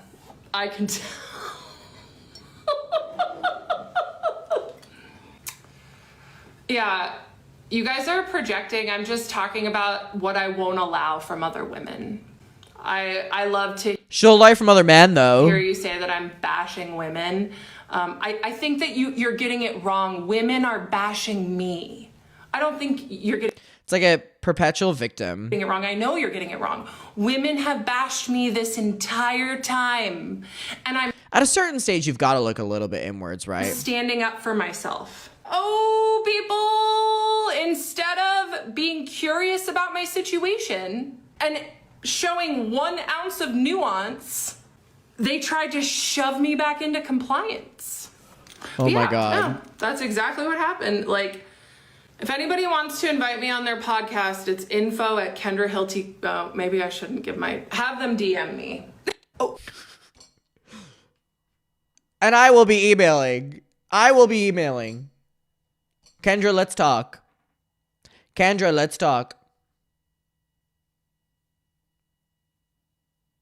But only if you get yourself to whatever state that you currently do live streams in. I don't know what that ritual is, but as long as you're in that state, we'll talk.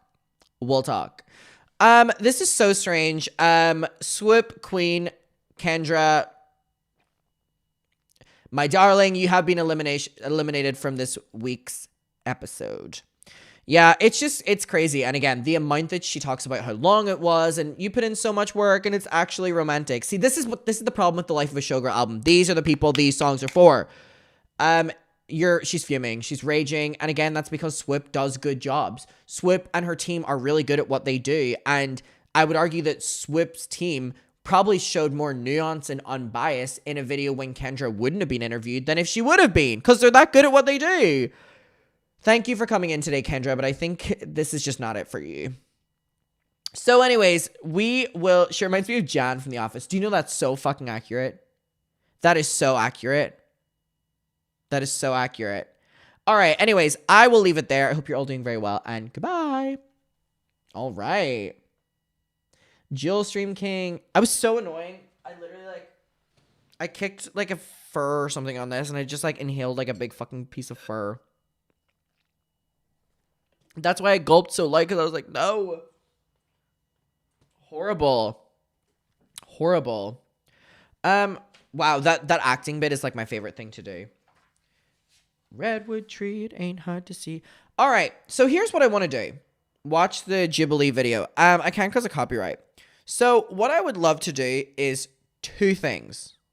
Okay? The next thing I want to do is talking about the Taylor Swift docuseries. And then if we're all in the mood, we could possibly watch this video from Danielle. I think the channel is called Facing in the Dark. And it's called Why Hasn't James Charles Been Stopped? We have some things in we have some things in common. We have some things that we can do. So, how are we feeling about that? Can we do Danielle first? No. Because that is longer. The crossover of the century. You guys watch her? I watched one of her TikToks. I loved it. Redwood Tree. I want Adam to watch that Melania Christmas call when she goes, who gives a shit about Christmas? Who gives a shit about Christmas? All right. So we will do the Taylor Swift thing first, which I am excited to dive into because a lot of things have been sent to me about her docuseries. I'm down for whatever. I love that. Come on, Chloe. Nab said Danielle is a wonderful creator. I love her. I'm excited. That Danielle video looks interesting. Watch the Ghibli thing on Patreon. Oh, yeah, I'll do that. I'll do that. Let me... Oh, I don't have my pen. I will do that. Not Chloe is trade. We just be saying anything. We just be saying anything. All right, okay. Mm-hmm. The best way to lose your audience is to make them think you effing hate them. This is how to lose an audience. All right. Are we ready? Are we ready? Can we get some 6, 7 in the chat? Redwood Key. This one won't take as long, by the way, so don't worry if you just want to do the Danielle thing. All right.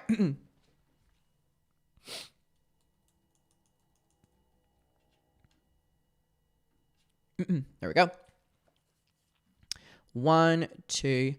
All right, everyone. I am going to be talking about Taylor Swift today. Now, we have made quite a few Taylor videos recently because there's been a lot going on within the media with Taylor releasing The Life of a Showgirl. And then there was the big Rolling Stone article talking about, is Taylor Swift haters bots and what are the bots doing with Taylor Swift hate and stuff?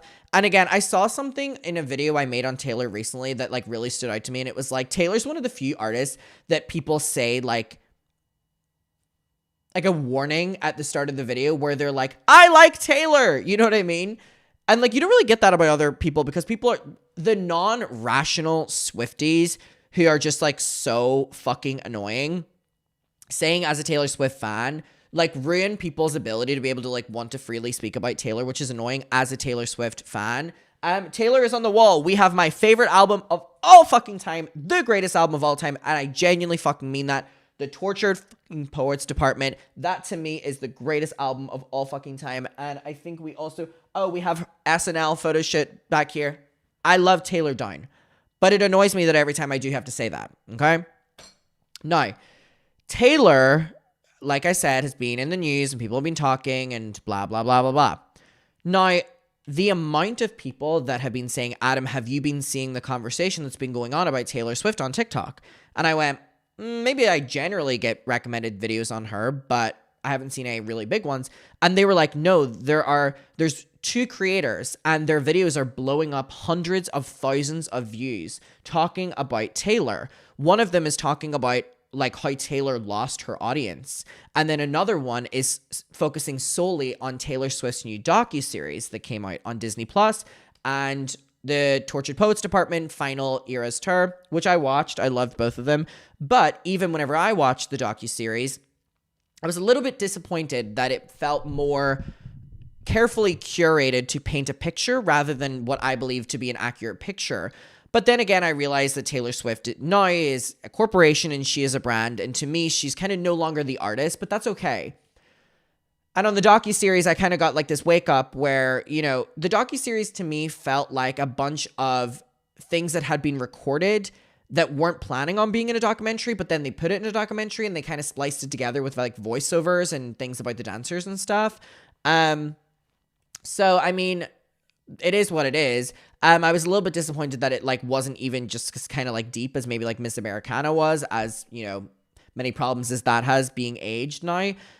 So anyways, let's get to this first creator who's talking about Taylor Swift and like the losing of her audience in a way. So let's get to that. And also, it may not be the Eras tour, but if you are free on Saturday, March 21st, 2026, and you live in London or the surrounding areas in the UK, I am doing a one night only show. It is called 500,000 Opinions, and I would love to see you there. Tickets are down below, and also my Patreon is still 30% off using the code YouTubeMucker. You will immediately get access to me reacting to Shane's movie, the Ruby Frankie documentary, Trisha's Broadway show, me reacting to Escape the Night Season 1, 2, and 3, and also Beast Games Season 1. All right, so let's see what the first creator has to say. This creator, this is their profile right here if you want to go and support them. Shout out to you.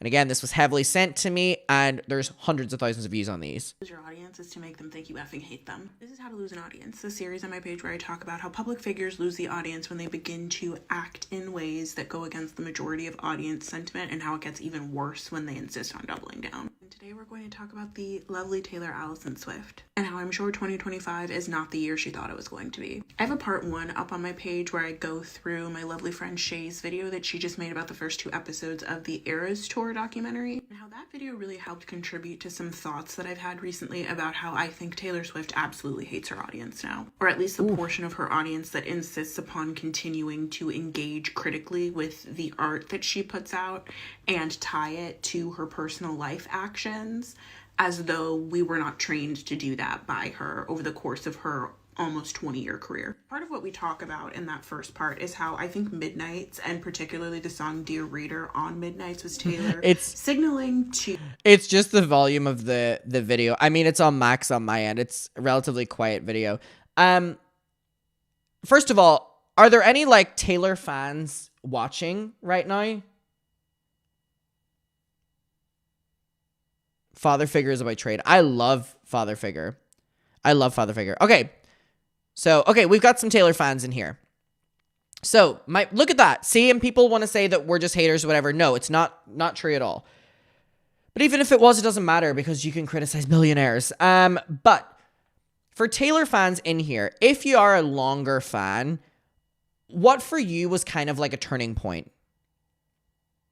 Because for me, obviously, Taylor has always kind of been this way in a sense, and, you know, she's so rich and blah, blah, blah, blah, blah.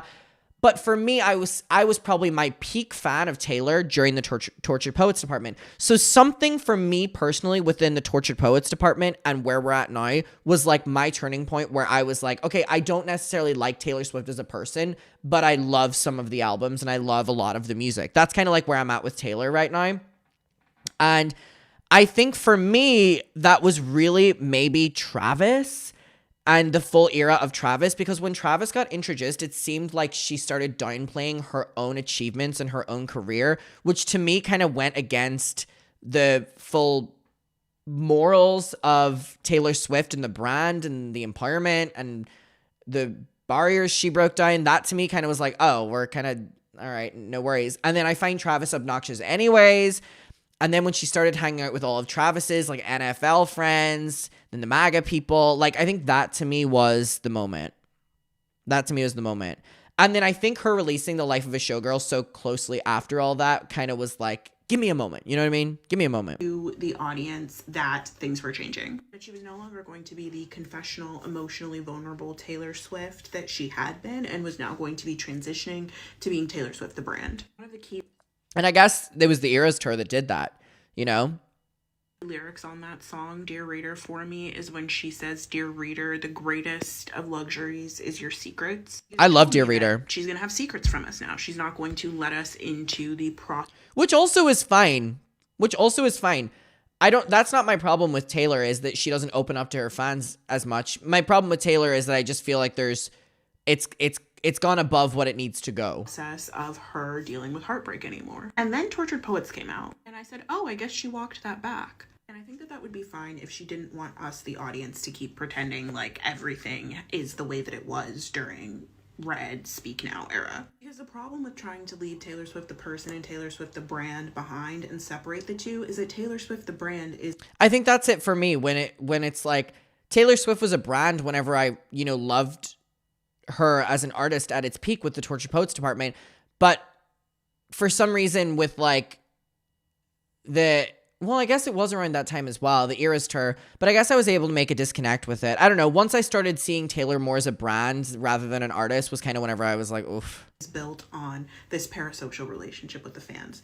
The fact that I know so much about her personal life and I've never met this woman is part of the reason that she's a billionaire. I don't know if it's that she's forgetting that or if she's trying to like transition out of that, but either way, whatever's going on right now is not working and it's causing her to lose her audience. So let's go back to Dear Reader. I imagine Dear Reader as an allusion to Jane Eyre and what would have happened in Jane Eyre instead of the spoiler alert for a 200-year-old book, but instead of it ending with Reader, I married him, if she was writing to the reader as though Jane really left Rochester behind. Because if you know anything about that book, it's like written as a love story, but it's also kind of very weird. I think in her mind, Jo is her Rochester. And she's as much Bertha, the wife who's being kept in the attic, as she is Jane. And in that song, she's simultaneously trying to keep the audience from making the same mistakes that she did, romanticizing this kind of freaky guy, and also telling us, I'm not going to be as vulnerable as you.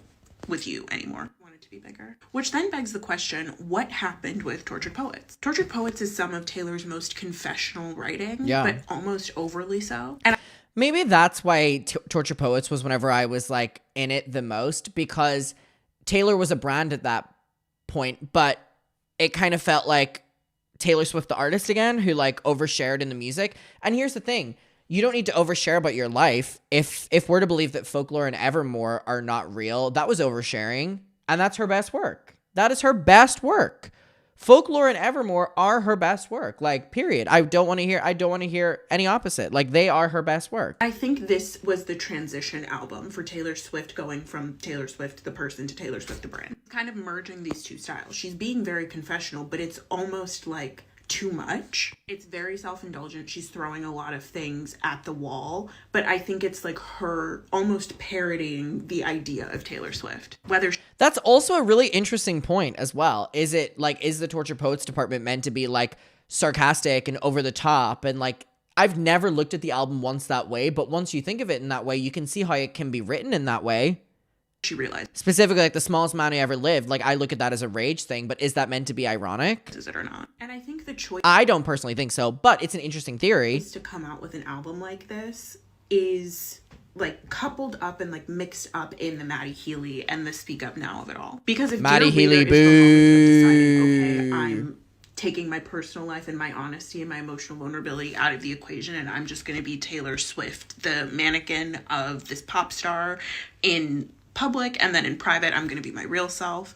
Her decision to make that split was immediately solidified when she started dating Maddie Healy and the Speak Up Now campaign started. She really blames the fans, and I was going to say us, but like I wasn't a part of Speak Up Now. At that point I was like, look, this is a white billionaire, like she's going to do what she wants to do. I was disappointed, but I wasn't surprised. But the fans who expected more of her, the fans who went on the internet and were telling her to speak out against who she saw as the love of her life, I think that really enraged her. And that... Yeah, for real. And it's funny because I can just imagine like that day or two. Do people need to be doing that with their engine at 11:51 p.m.? Crazy. They're fucking revving it so crazy. I think that there's something to be said about, I remember that day or two on social media when the fans were like turning against Taylor for it being leaked that they were really together, and there was huge letters being written to her about speak out against Maddie Healy and stuff, and that was definitely probably the turning point where she was like, fuck these people. Really told her, okay, I'm not doing this parasocial BS anymore. And I think part of that is because I do believe that Maddie Healy is the love of her life, and I think she resents and hates her fans now because they were the ones that ruined that for her, made her lose that in a sense. And I think that that's why she turned into like such a greedier version of herself after, that ended, because just rinse these people. Don't give them what they once got, but get more money out of them. Fans having expectations of her is very reminiscent of the expectations that Joe has of her, or had of her. She says a few times on songs throughout her dating Joe that, like, she wants to be a good person for him. She wants to, like, be an angel. She wants to trick him into loving her. Like, she's trying to make herself into a better person so that she can be deserving of his love. And I think after a while that was just annoying for her. Like, the things that excite you about a relationship always piss you off by the end of the relationship. And so high expectation, politically righteous, leftist/liberal people are always probably going to annoy her because that's what Joe was. And it made her bitter about... Ooh. That is a crazy point. Damn. That's a really, really, really interesting point. Her fans having expectations. Which, again, makes sense with, you know, Travis and all the MAGA people. Of her. But I don't think that the expectations just remind her of Joe. I think they also remind her of her parents. We'll come back to that very shortly, but I want to take a second to talk about this White House video and also this End of an Era's documentary and this moment. So this is like the trifecta of Taylor Swift trying to get away from the fan expectations that are causing her to chafe. Even though the media outlets that she allegedly has in her pocket were saying that The Life of a Showgirl was 5 stars, 10 out of 10. We, the fans, people who expect more from her lyrically and musically now that we are post-Folklore and Evermore, were highly disappointed. It was actually the idea of a concept and then completely failed to execute it, but decided to put it out anyway and was expecting everyone to love it just because it's a Taylor Swift album and was mad at us for engaging with it critically. This is just another node on the timeline of Taylor Swift being angry at Swifties, or at least Swifties who look at anything that she's... Yeah, I mean, this interview she did where she was asked about the backlash, and she was like, hey, in the industry, if people are talking about you saying your name during release week, you're doing a good job. And it felt like the first time she ever was like so bitter about backlash to music. But then I'm like, do you think that Taylor thought that the reaction to Life of a Showgirl was going to be good? Because I look at Taylor's brand now being for like really young girls. Like, I'm talking girls that are like in front of the TV dancing to The Fate of Ophelia now. That's Taylor's most profitable audience right now. That and like young girls and, you know, that's who she's pandering to right now. So like, I think that when she released Life of a Showgirl, I think she knew that it was going to be the most marketable album for her. You know? Doesn't mean it's good.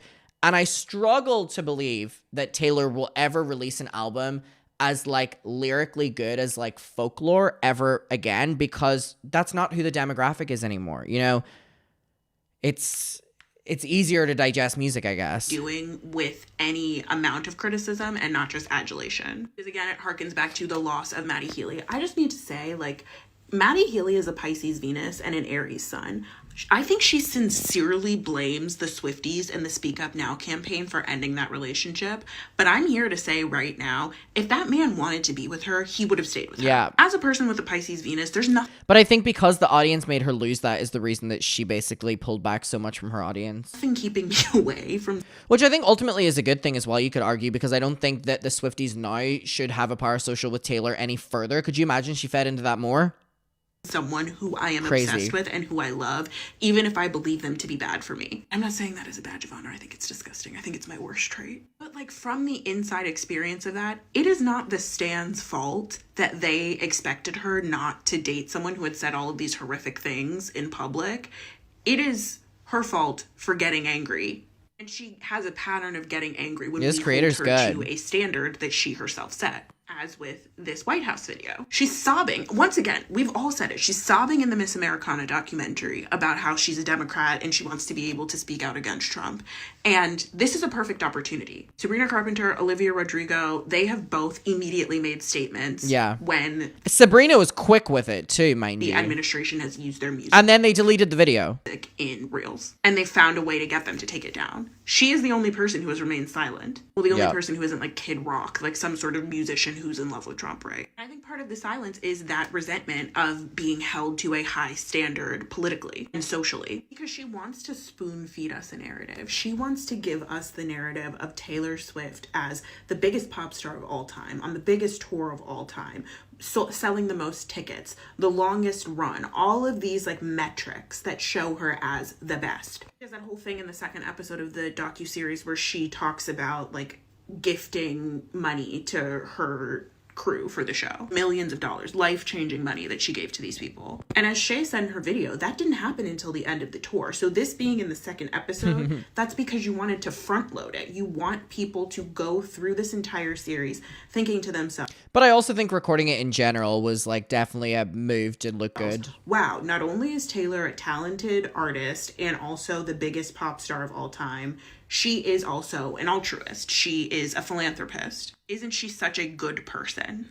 Fans being punished for critically engaging with her work and the choices that she makes in her personal life, honestly, as well as being punished for asking her to be better and speak up publicly about the political stances that she herself take. It's smacks Charity of a isn't scheme done for that praise, stops yeah. it up. If you listen to her music, you get the vibe that her parents really taught her to be thick-skinned and take things on the chin. You're on Your Own Kid is the one like example that I can think of. But also they're so like in her whole life and her career, like they groomed her for this. Yeah. Best way to lose your audience. Yeah, I want to pull up the other one, but first of all, I think this creator is incredible, at talking about this. Like, holy shit. It really is so interesting. And I think that the full thing of, you know, Joe, her ex that she was with for all those years, being, you know, such a leftist, is that something that she now kind of resents, which is why she's, you know, friends with all the like red pill MAGA people now. Like, I mean, it's not saying it as a fact, but I mean, it's like, you know what I mean? So. In this, I promise, final part of my explanation of how I think Taylor Swift has lost her audience, I'm going to engage in a little bit of parasocial psychoanalysis. That will be your... I always love diving into the conversation of parasocial, so I'm so here for I this. think Taylor Swift wanted to extend the longevity of her victory lap after the Eras tour through the end of this year, and the public was just not having it. In part 2, I talk about the Speak Up Now era and Taylor's resentment for people having expectations of her politically and socially. And in this part, I want to go deeper into where I think a lot of that resentment comes from. Because I'm not saying leftist in term. I'm saying like most of his ideologies that he would speak up about were left leaning. The case of Swifties in particular is misplaced resentment towards her parents, her father to a larger extent, and her mother to a lesser extent. I've seen a lot of like theories online that this last album, Life of a Showgirl, was bad on purpose so that she could like punish the Swifties and force them to have to defend her even though she knew she wasn't worth defending, which honestly could be Sorry, there's something crazy about the idea of like being like someone created an album so bad just so that their fans would have to defend how bad it is. I don't believe that. I don't believe that, because there are also some good songs in the album as well. I love Father Figure. I love Ruin the Friendship. Subconscious motivator, but I don't really believe that. I think she thought that this was a fairly good album. In fact, I think she might have thought that it was her best one yet. And so I think that's part of why the reaction... I mean, the promo with her and Travis talking about it, they literally say that it was her best album ever. iNabber, hi. iNabber's in the YouTube chat, everyone. Give it up for iNabber. Fraser, they were calling you trade earlier. They were saying Fraser equal trade. To it has upset her so much, and why it feels like her team is really on the defense right now. She's going on talk shows talking about how she's not done yet. She's at the peak of her game. She's going to keep going. That is so true as well to think about. That is so true to think about. They did that Rolling Stone article talking about how all the criticism of was her bots. being an It's NAZI the bots. It's the damn bots. or her being R-wordist was just bots. When the reality is, like, there were real people who were saying those things. I mean, I think the NAZI accusations were like a bridge too far. But, like, everything else, I was there. Hello, hi. Yeah, I said this in my video going through the article, but I think it's incredibly unfair to suggest by any means that all criticism of Taylor Swift, or at least the reason it is so big these days, is because there's bots. because the bots can definitely be enhancing these stories. I do think that is, but there are active communities that are calling you out, and you can't put that down to just bots. Fraser said, "Does that mean I'm like 40 years old? What are we trading?" They're saying it, not me. They're just saying Fraser equal trade. I'm just relaying that information to you. They're calling you trade. Trade like trading cards. Trade is in like they think you're trade. How do you even describe it? I remember it all too well because this was supposed to be her victory lap, right? She got the good American boy. I think the rushing to release this album and create it while on tour, while actively saying that you were exhausted as well, I think is kind of confirming the theory that she thought that she was just going to have this like victory lap after the Eras tour. And again, the Eras tour was big within itself, and The Life of a Showgirl is, I think, her biggest album. So I mean, she got it in a way, but there just seems to be like that could have been the worst thing that she could have done for her image, which I don't know. Came off the biggest tour of all time. She was about to have a #1 best-selling album, and then she was going to have this amazing documentary, and she was going to go into obscurity, get married, have babies, and like rest for a little bit before coming back to do another victory lap. But we weren't going to let her do that. We were getting in the way. We were criticizing her. We were calling her out for microaggressions. We were telling her the album that she made that didn't make any sense and is largely forgettable was bad. I think this is the most like overwhelmingly negative reaction to a Taylor Swift album I would agree. in years. Like the last one I can think of is really Reputation, and that was in the middle of her being canceled. And I said this in the first Good thing she part, likes and I'll her say it again. face. She does not deal with the ebbs and flows of stardom very well. She wants to be on Everest forever, not realizing that the air up there is very thin and people are going to want to pull her down, if only for her safety at some point. But once again, it's our fault for not playing our role. She's supposed to be able to be the billionaire MAGA Barbie princess, first lady of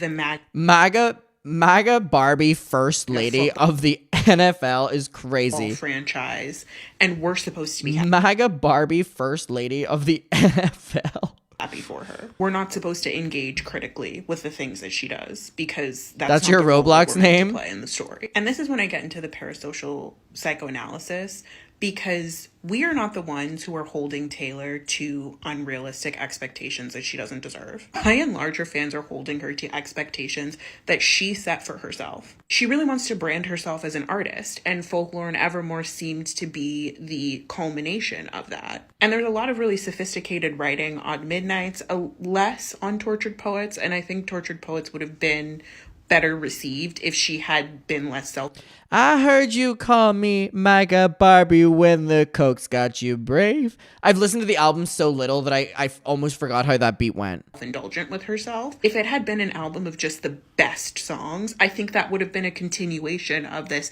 Taylor Swift is the greatest lyricist of her generation rhetoric. The people who have held her to standards that she didn't deserve, unfortunately, are her parents. Think of it this way. Her dad was an investment banker with Merrill Lynch, and she is his biggest investment. He literally put down $600,000 to invest in the label that ended up signing her.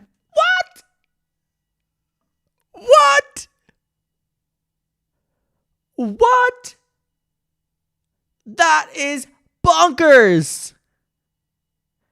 That is so bonkers. She had no choice but to succeed. There was a $600,000 sword of Damocles dangling over her head for her entire childhood. All because she showed some affinity for singing and playing the Jesus, that is fucking crazy, dude. guitar. Now, this might have always been her dream, but the idea that, like, you're going to get your daughter to be the biggest pop star of all time by any means necessary, I'm sure that's a lot of pressure to put on a child. And thinking about lyrics from Damn, this is a great point. songs that she's written, it seems like her parents have commended her for a lot of her life for not emoting, for not being vulnerable. And something that Shay talks about in her review of the Eras Tour documentary is that it's kind of emotionally hollow, like the life of a showgirl. Again, I think a big reason for that as well is truly the fact that I don't think they set out to film an actual documentary, or Taylor didn't give them access to enough to make it a documentary that would show a lot, because again, it does kind of feel just kind of like backstage clip, maybe a clip in a car, and then like concert videos, and then maybe a rehearsal. Like it doesn't, I think there's so many really good tour documentaries. I mean, my favorite one of all time and so well done is Britney Spears, 3 Days in Mexico, I think it's called, when she was doing her shows in Mexico. And it shows Britney genuinely in her hotel room at the most vulnerable, intimate, like lonely moments. Like, it's so good. Album, because a lot of this most recent era is emotionally hollow. And I think part of that is because she is following her dad's business acumen that he has. Which, I mean, we saw him in Miss Americano being like, don't speak up about politics. Like, I'll give you away to half your venues in audience size. Speak up about politics. Given her throughout the years, right? She's operating Taylor Swift as a business now. She is no longer the confessional, openly, emotionally vulnerable person that she was to begin with, because we no longer deserve that because we ruined her relationship with Maddie Healy. And once again, I said this in the last part and I'll say it again. Maddie Healy is a Pisces Venus man. If he wanted to be with her, he would still be with her. It is not. I also do agree that the reason that Maddie Healy is not with Taylor isn't because just of the fans. I don't think that he really wanted her. Not the fans' fault that they are not together. And I wasn't even one of the Speak Up Now fans. Like, I was kind of just like, whatever. Not Taylor Swift Speak Up Now. But, like, it is not fan scrutiny that is keeping them apart. And once I know she hate those fans. Again, I think this is, like, a misplaced aggression or a misplaced anger that is, like, really the root of it is her dad. Her dad didn't like her dating all of these, like, scrawny, sad, sickly British men. We never saw her dad at any of Joe Alwyn's events. I cannot imagine that he was thrilled that his daughter was dating this, like, former using rat man from Northern England. But this...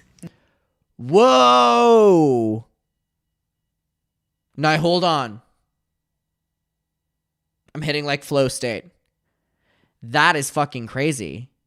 This is his dream for Taylor. Like, her dad and Travis's head coach, Andy Reid, used to be friends, or they were friends for a while, because Andy Reid was the former coach for the Philadelphia Eagles, and her dad is an Eagles fan. So, like, there's a world in which all of this was orchestrated by the men.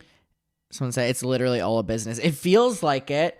It's crazy just how much of Hollywood really is like these business relationships. In her life behind the scenes, and she just doesn't realize that she's following a script. They don't want her to be Miss Americana. They want her to be Mrs. America. Like, I agree. She's an investment to them, like, which also is inherently incredibly sad. It's like she's a victim of this situation that's being created for her, but she also continues to feed into said system. Like Hannah Nealman, the Ballerina Farms lady. Miss Americana, they wanted to be Miss America. That's so good. Problems with operating Taylor Swift, the brand, as a business, following her dad's business advice is, one, her dad is politically diametrically opposed to most of her fans. Like, I don't think it takes a genius to realize that this guy is probably allegedly a Trumper. And two, she's a musician. She's an artist. She's not a business person. She's not selling, like, porcelain plates and biscuit mix.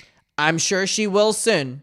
She's selling music. And so being stoic and unemotional in a way that would get her praise from her family members is not going to get her praise from her fans. In fact, it's going to make the fans angry, because it's like, where is the confessional singer that you were before? She might have told us in Dear Reader that she was going to stop doing that, but like, I don't know if everybody got that. And if you are going to stop being confessional and emotionally vulnerable, you at least have to be creative enough to back it up, to have music. Ooh, that's a good point as well. That if you're not willing to be open anymore, as an artist, you need to take initiative to be more creative in other ways. This is your empire. This is what you're selling us. To have lyrics that makes up for it. The concepts have to be executed on and followed through fully. And that's just not what we got with Life of a Showgirl. You can meditate on fame and the exchanges that you have to make to reach the heights of fame that she has without being specific about the things going on in your life. But she didn't do that. And I'm not here to litigate whether she's capable of doing that or not. I'm just saying, like, that's not what Life of a Showgirl was. And it's not the fans' job to give her a participation trophy for completing the album and putting it out. We don't have to love her unconditionally. Whoa! Again, crazy point that the fans don't have to praise you just for putting an album out. They praise you when the album's good. I think that is something interesting to note as well, which is there's kind of like this expectation now that she can do no wrong, which is kind of this, I mean, inherently, just put anything out and be praised for it. Put merch out, be praised for it. Put a Christmas vinyl out and be praised. You know what I mean? Because as she says on Who's Afraid of Little Old Me, right? Who are we? We don't know her. You know who should love her unconditionally? Her dad. But if love and praise is contingent on being stoic like a pilot, calm under pressure, and you have an appreciation for the fact that not only has your family put in a lot of time and effort and like damn, almost like feeling chained to the investment that your family put down on you. It's crazy. Literal energy into making you big because they moved the whole family to Nashville. Your dad has put a lot of money into it. They probably are always kind to her, but there is a level on which her relationship with them is contingent on her success. It always was. They had a lot of money to lose if she couldn't get it together. And now that she's a billionaire, you know, she's hit all of these Trumpian landmarks of being #1 tour, biggest pop star in the world. She wants us to be happy for her uncritically and unconditionally. But it's not our job to do that. It's our job to engage with her critically because she's an artist. And no amount of her fans loving whatever she puts out, despite its quality, is going to make up for any years that she spent worried that her parents would not love her as much if she did not become the biggest pop star in the world. I'm calling this. You know what? I was going to watch another creator's video as well, and maybe I will another day. But again, this is the creator right here. I give you a follow. Incredible video that I feel like in this moment in time, I don't need to watch anyone else's video. That was incredibly made. And there were things in there that I've never thought about, which again, like the Joe thing. And also, again, it reminds me, I get so overwhelmed about the Tortured Poets era, but it reminds me that like it was the fans that ultimately ruined the Taylor and Maddie relationship and the knock-on effect that had. Also, the fact her father put down an investment on her, the fact that there's probably pressure from the family and the family are so involved, and maybe he has a political belief that the people that Taylor is surrounding herself with now he likes, and that's his dream for his daughter. It's all speculation, but it is really interesting. Here we go. It is. It really is. It really is. And again, I just think that this idea that, and again, what I say at the start of these videos, which is, I'm a fan. It's just so annoying because it's like the idea of having to constantly like give a warning, if you will, give a warning that you're about to criticize when, again, what her job is to ultimately, you know, be criticized or be praised or whatever, but you just don't expect it.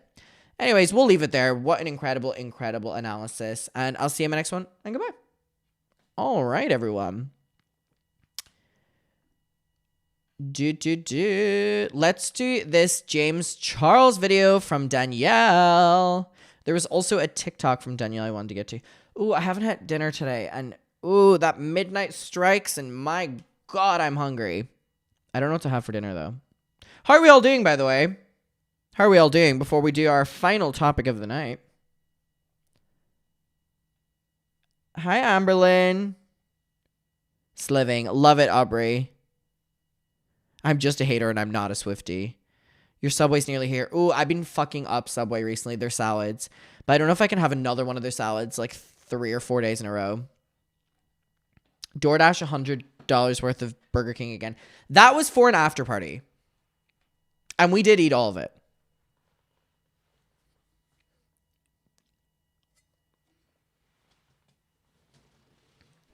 Ow. Thank you, Junkie. Someone said, I'm high tonight. Good for you. Good for you. Stuck in traffic. Make this a long one. Baby, we are 2 hours in. You've got me for another hour. Is Einaber still in chat? He just popped into YouTube to say hi. Ooh. Waiting for my Indian. What'd you order? Maybe this is why you guys keep saying I'm farting. This chair is squeaky. Squeaky AF. I really wish I had like a Diet Pepsi or something. I don't have any drinks or any food in my apartment right now. Do you know that's why I haven't ate until this stage, truly? I was gonna go to the shop, but then I was like, you know what? I'll go live and then go to the shop after. But I've been having so much fun on here that I haven't left. Oh my God. This is crazy. People from Christy and Kelly from Dance Moms announced a tour with X1. Good luck, ladies. Have fun. Have a lot of fun, ladies. Goodness me. Have a lot of fun with that one, girls. Good for them. I'll leave it there. Good for them.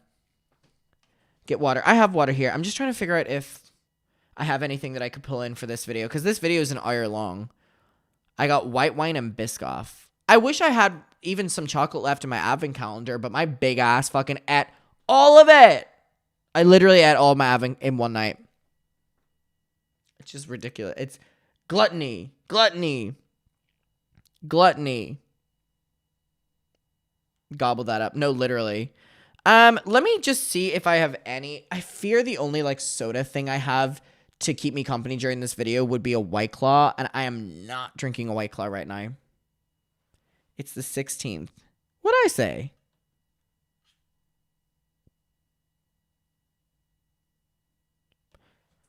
Oh, for the Advent. For the Advent. Oh, that makes sense now. All right, let me see if I have anything.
Oh my god, my pick is so embarrassing.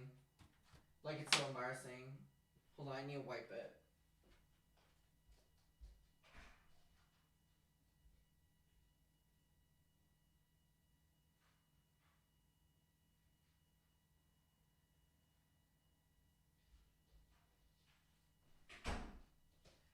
I don't think there could have been a more embarrassing thing for me. Like, the only thing that's available right now, by the way.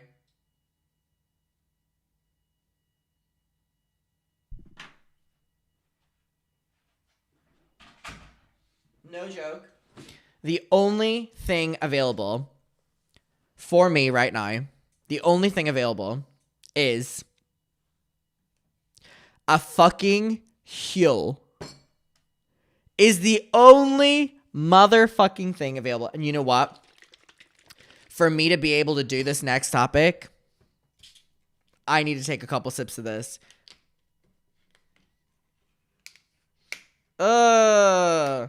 It looks like chocolate milk. Gross. Is it an energy drink? You don't know what Huel is? I love the vanilla one. Huel's like complete meal in a drink.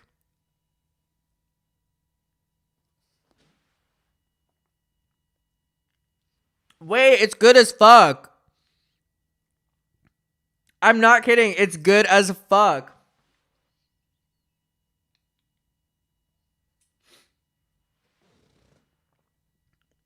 It's not you drinking a Huel at 20 past. What's wrong with that? I told you I haven't had dinner yet. This is dinner. Dinner, be like.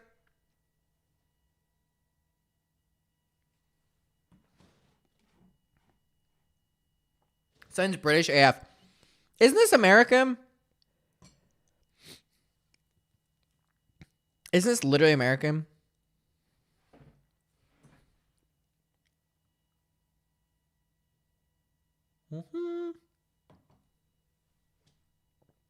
All right. Let's do this Danielle video. Did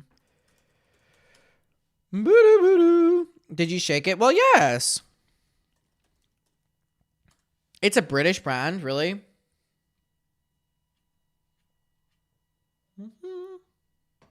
He asked me what my age was, and I told him, And this situation has definitely taught me.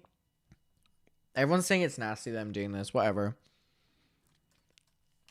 I'm trying to find Danielle. What's Danielle's channel called again? Facing in the Dark or something? Because she had a TikTok I wanted to watch. Facing in the Dark. James Charles is not above the law. It does not matter how many followers he has. Find it. All right. Let me take another couple sips and then we'll begin. It's actually working a treat, y'all. I'm going to be honest. Now, in the time while I drink this, there's What? there was another But if he wanted there was another thing of Kendra where she was like holding the crystal thing again. to sue me, he could. By the way, I'm just watching this so you don't have to hear me swallow really quickly. He probably would have if I was a liar. But everything in my story is based in reality, is based in truth, which is why he has not taken legal action, because he would not last in court. And also, why would he? He doesn't need to. Well, he would. But because women are doing his dirty work for him. These women are obsessed with me. Oh my God, I still can't believe that someone earlier in the live said that I was dragging women. Whoa. Whoa. All right. There we go. Sorry. Me dining a fucking complete high protein fucking shake right before a video just because I haven't had time to have dinner yet. No worries. No fucking... Oh my God, Lunar. Jesus fuck... Sorry, Lunar. If you're on YouTube right now, Lunar just donated a bunch of fucking subs. And Lunar has donated 395 subs. Lunar genuinely keeps my lights on. Lunar, thank you so much. Happy 500k. Thank you so much. I appreciate that. All right.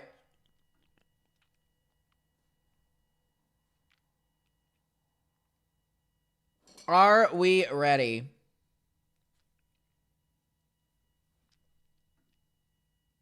We're going to do both of these.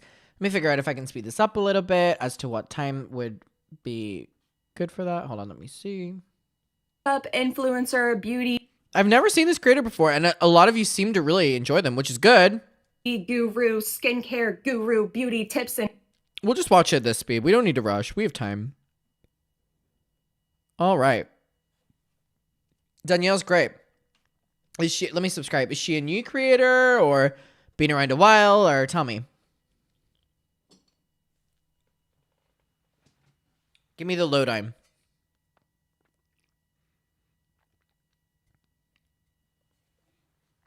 The bags are cunty. She's been around. She started on TikTok. Oh, love. She's gorge. Let me put my phone on mute.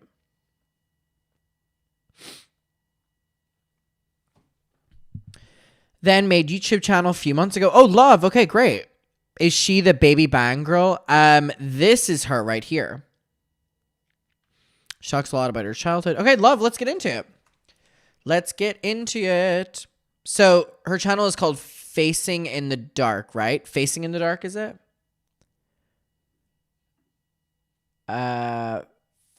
Facing in the Dark. Yes, Facing in the Dark. Danielle. Love.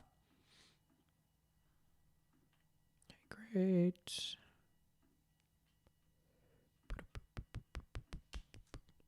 I can hear Bonnie fucking up her toy next door. All right, let's go, everyone. Can we get some Hooyah Navies in the chat? Hooyah Navy. All right, let's do it. 1, 2. All right, everyone. I have been personally waiting for this one because this has been very requested from you guys, and I feel like I am going to enjoy this creator's take because I've heard a lot of great things about them. So today, we are going to be diving into a video from this creator called Danielle, Facing in the Dark. A lot of muckers love Danielle. Danielle, if you see this, we love you. And I'm really intrigued because I saw this TikTok pop up where Danielle is talking about James Charles. And then I found out that Danielle actually has a YouTube channel as well. Here we see. And has made a video called Why Hasn't James Charles... Sorry, this breaking of the fourth wall. My live stream. It's crazy. why James Charles hasn't been stopped. And so I started watching this, and then I was like, you know what? We are going to go through this for a video. So again, Danielle, shout out to you. I will have Danielle's YouTube video and channel linked down below. And also, if you are in London, March 21st, it's a Saturday. No, you have plans, because we are going to be hanging out at 500,000 Opinions, the show in London. I'm so excited to do it. It's going to be so much fun. Please get your tickets, come out and support. And also, my Patreon is still 30% off using the code YouTubeMucker. You will immediately get access to me reacting to Shane's movie, me reacting to the Ruby Frankie documentary, me reacting to Trisha's Broadway show, Escape the Night Season 1, 2, and 3 reactions. We're currently doing 4, and also Beast Game Season 1. So let's get into the TikTok first and foremost. As how many young children and teenagers adore him and are fans of him. It doesn't matter how many people he has on his own team that are going to go through the comments and keep deleting things and keep reporting things and getting people's videos taken down and using threats to silence him and fear to silence him. It doesn't matter. He's not above the law. Yes. I am making a YouTube video today on all of the allegations against James and everything that's going on right now, because I think it's very important to uplift victims and survivors' voices when they come forward and they are trying to share their story. They are trying to get justice. This is an essential time to be there for survivors. Yeah. So please, if you are not following and supporting Ethan, I will have him tagged below. Please watch all of his videos and go give him all of the love and all of the support. A big thing that I'm going to be talking about today in my YouTube video, I wanted to share with you guys on here because I know a lot of you guys don't watch my YouTube video, and that's totally fine. I make long YouTube videos about really distressing things. So I don't blame you guys at all, but this is really important information. I'm loving for you her to already. hear. If you are one of James Charles' victims, or you are in a similar position as James Charles victims, if you've been here yourself, I need you to know how you can put the power back in your hands. Collecting evidence and reporting. And that is a lot easier said than done. And of course, I'm going to be going over all of this in a lot more detail. And also, even if these victims of James Charles only want to speak up like publicly on social media and stuff like that, that to me is still enough as well, you know? It just is so crazy to me that we did a deep dive video into this situation again a couple days ago on my channel, where we went back on his deleted apology video. And I just think that there is something to be said about how he's able to truly not have to deal with things, you know? Distract people enough, befriend a new friend group, rebrand. These things are out there. People are aware of them. Even people in the mainstream are aware of them. But yet, he just kind of like doesn't have to really acknowledge it. It's so strange. It really is so strange. Detail in my YouTube video. Collect your evidence, screenshots, messages, pictures, voice calls, voice memos, witnesses, witness statements, literally anything. Collect your evidence and report. Now, the first place that people go to usually when reporting these kinds of crimes is their local police, and that's absolutely an option. And I do think that you should do that, but there are other options outside of your local police, because if you have been there and tried. I wonder what Gage Gomez, yeah, he always pops up on my TikTok as well. The guy from Coachella way back in 2019. I'm like, I can't believe we've been having these like very similar conversations about James Charles for a very long time now. Like, really? To report these kinds of crimes, I have. And the police can be so very helpful and care so very much. But there are other avenues. And of course, like I said, I'm going to go into a lot more detail with these things in my YouTube video because I have more time there. But organizations like NCMEC, the National Center for Missing and Exploited Children, are great and valuable resources when you find yourself in a situation like sextortion and blackmailing or online sex crimes, as well as like RAINN, which is the Rape, Abuse, Incest National Network, is a fantastic resource for sexual assault survivors. And another great one also is the FBI Cyber Tip Line. If you feel like any criminal activity is happening online, you can report these things to these different organizations. Your abusers want you to feel completely scared and powerless because they are scared and know that they are actually powerless. A good point. Which is why they're abusers in the first place. But A great I wanted point. fellow survivors and victims. And again, people on social media who continue to accuse people or downplay what people are saying by being like, you want clout or you just want attention or whatever, you're directly feeding into exactly the system that is set up against fucking victims, by the way. To at least know that we do have at least. And when you do that, you're playing into people like James Charles's hands. Loser. A little bit of power at our fingertips, and we can and should be using all of these resources. And if you see something, you can and should report that something. James Charles is not above the law. All right, let's get into the video. Again, this will all be linked down below. This is, for me, the first time I'm watching this creator, but again, I've been hearing amazing things from the Muckers, and I'm really excited to dive in.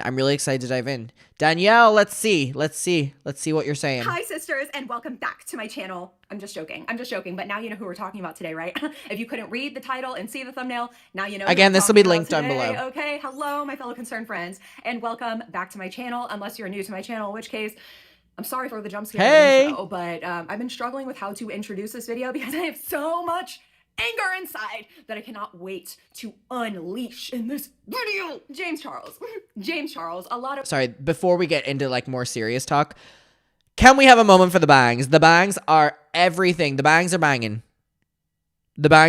I love baby bangs. Us kind of in a way grew up with James Charles. If you're anything like me, I learned how to do my makeup on YouTube in the 2010s.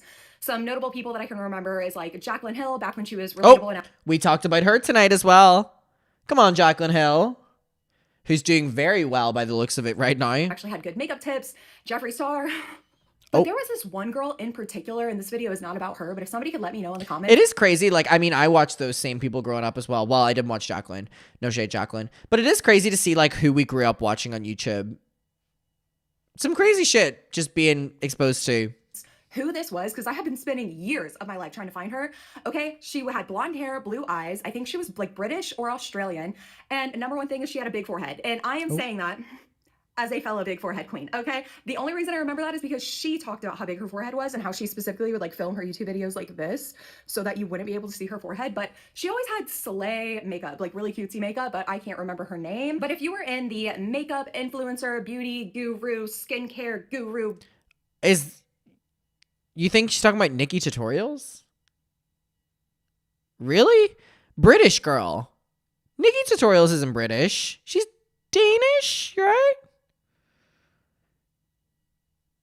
Tanya Burr wasn't blonde. Zoella, maybe? No. I don't know. Beauty tips and tricks, whatever era of YouTube, specifically in the 2016s, then you definitely saw the rise of James. Hold on. I just want to pull my camera down a little bit because I'm enjoying slouching right now. So let me beep, beep, beep. Love it. Hey. Charles. James Charles popped up and gained notoriety on YouTube in the 2016s. Then you definitely saw the rise of James Charles. James Charles popped. Whoa! The fucking eyebrows are unbelievable. They are unbelievable. They are unfucking believable. This is your cover girl? Not my cover girl. Not my cover girl. Not my cover girl. Not my cover girl. I'm gonna go in the streets with a red hat. Well, he ain't my cover girl. He ain't my cover girl. Not my cover girl. Like, really crazy. Oh, also, before I forget, chat, Twitch, and also YouTube chat. I'm looking at both of you right now. I want to tell you something that I'm doing right now, and I'm so invested in it, and I really want some advice. I would love some advice, please, because I really, really, really want this. I have given myself a deadline. I've always wanted to drive, and obviously you have to do your theory test. Now, I have booked in my theory test the 2nd of January, and I'm now giving myself from now until the 2nd of January to, like, ace my theory test. You know the way you do... What the fuck is a theory test? Is this UK only? What? You guys don't... The written test. What do you call... You do a written test as well, right? You do a written driver's test, and then you do a physical driver's test. Where you in the UK, like, you get 60 questions, and you have to get at least, like, 53 of them correct or something. Right? We have a similar... Right. Yeah. Oh, it's just called a written test. We call it a theory test. So that is something I'm more scared of than the actual physical driving. I feel like I could get physical driving maybe like that, but anything to do with memory, theory, written, I just can't.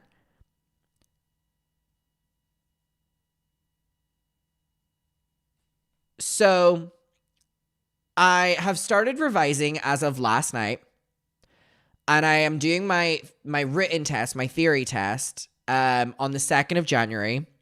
So I'm going to work until then on it. I really would want to drive. I really want to drive. I want to drive. If I get my driver's license, I'm moving back home to Ireland. Like, I'm being so serious. Because I wouldn't drive in England. I would move back home, I would get a car, and I would base myself out of there. So does anyone have any advice? I've downloaded like a written app, which is like for like questions and stuff, and you do tests and stuff.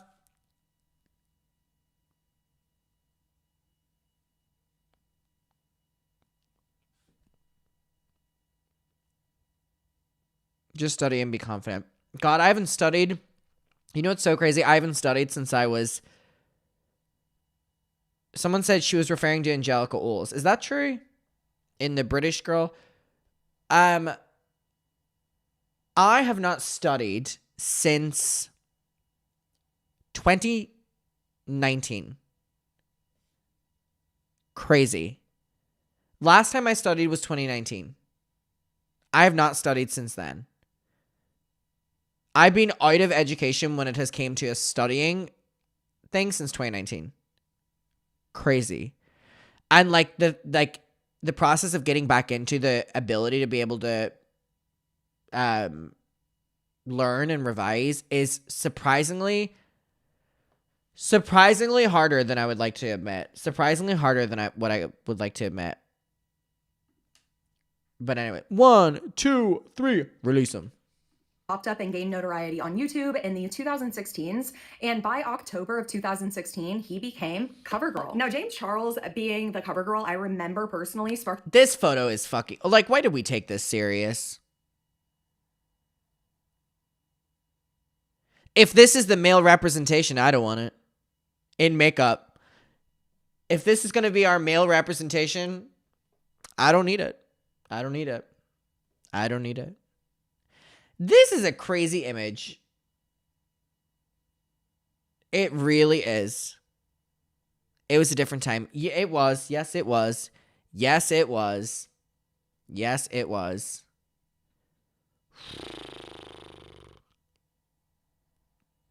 I cannot believe this is real. I really cannot believe this is real. Sometimes I just sit with it, you know, and I just can't believe it. It's just not right.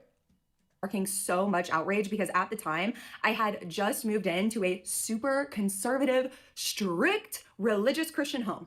And like this was the sin of all sins. And it was around that same time that It's a sin, but not for the reasons of him being gay or being a boy. It's a sin because of the makeup. They're right about it being a sin, just not the reasons they're thinking. I was no longer allowed to watch James Charles or Nikki tutorials, or really, honestly, the majority of it was the Nikki makeup gurus, tutorials. because I was now in a Christian home. I got to follow these Christian values. I got to stop wearing pants. I got to stop wearing makeup. I got to take out all my piercings, and I definitely have to stop watching all of the shows with all these nasty sinners that I used to watch. Makes sense, doesn't it? James Charles being the CoverGirl was like the last thing that I ever had like heard or known about him, because when I became a Christian and I was forced into that lifestyle, I just adapted to it until I started to deconstruct. And then really in the last like 2-3 years, it's just deconstruct. What a great word. It's a good word. Me kind of like re-entering the secular sinner world. Okay. So it wasn't until I had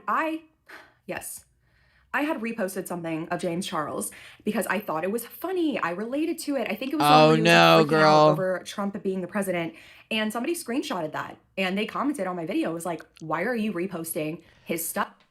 You're telling me that this individual who stands before me didn't get to experience Bi Sister? I think that is one of the worst things that someone could like, in our terms, that's one of the worst things that could happen to someone. Not having experienced not having experienced the bi-sister, I would not be who I am today. You also missed it? Hi. Really, really high. You missed out on history. You missed out on herstory. Stuff when you should know everything that he did. And I thought to myself, I was like, oh, like him being gay, like that's, I'm so sorry, but I deconstructed from those beliefs and I don't agree with you. And that was when I like looked into it. I'm like, what, like, why do people have a problem with James Charles? And bam, bam, bam, bam, bam. Holy crap. And I didn't say anything then because I have seen how James treats people who speaks out against him. Let's do it, baby. I know the law. But at the end of the day, these are real victims who deserve a voice. Yeah. And why would I be scared of James Charles? James Charles, sue me, I guess. Go ahead. Sue me, a mother. Go sue a little old mom simply talking about the nasty. You're a mom? Sistery.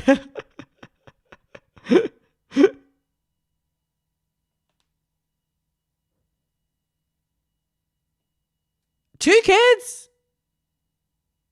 Good for you. Things that you did. Okay, sue me. I'm not even gonna say alleged because in your own apology video, you admitted to it.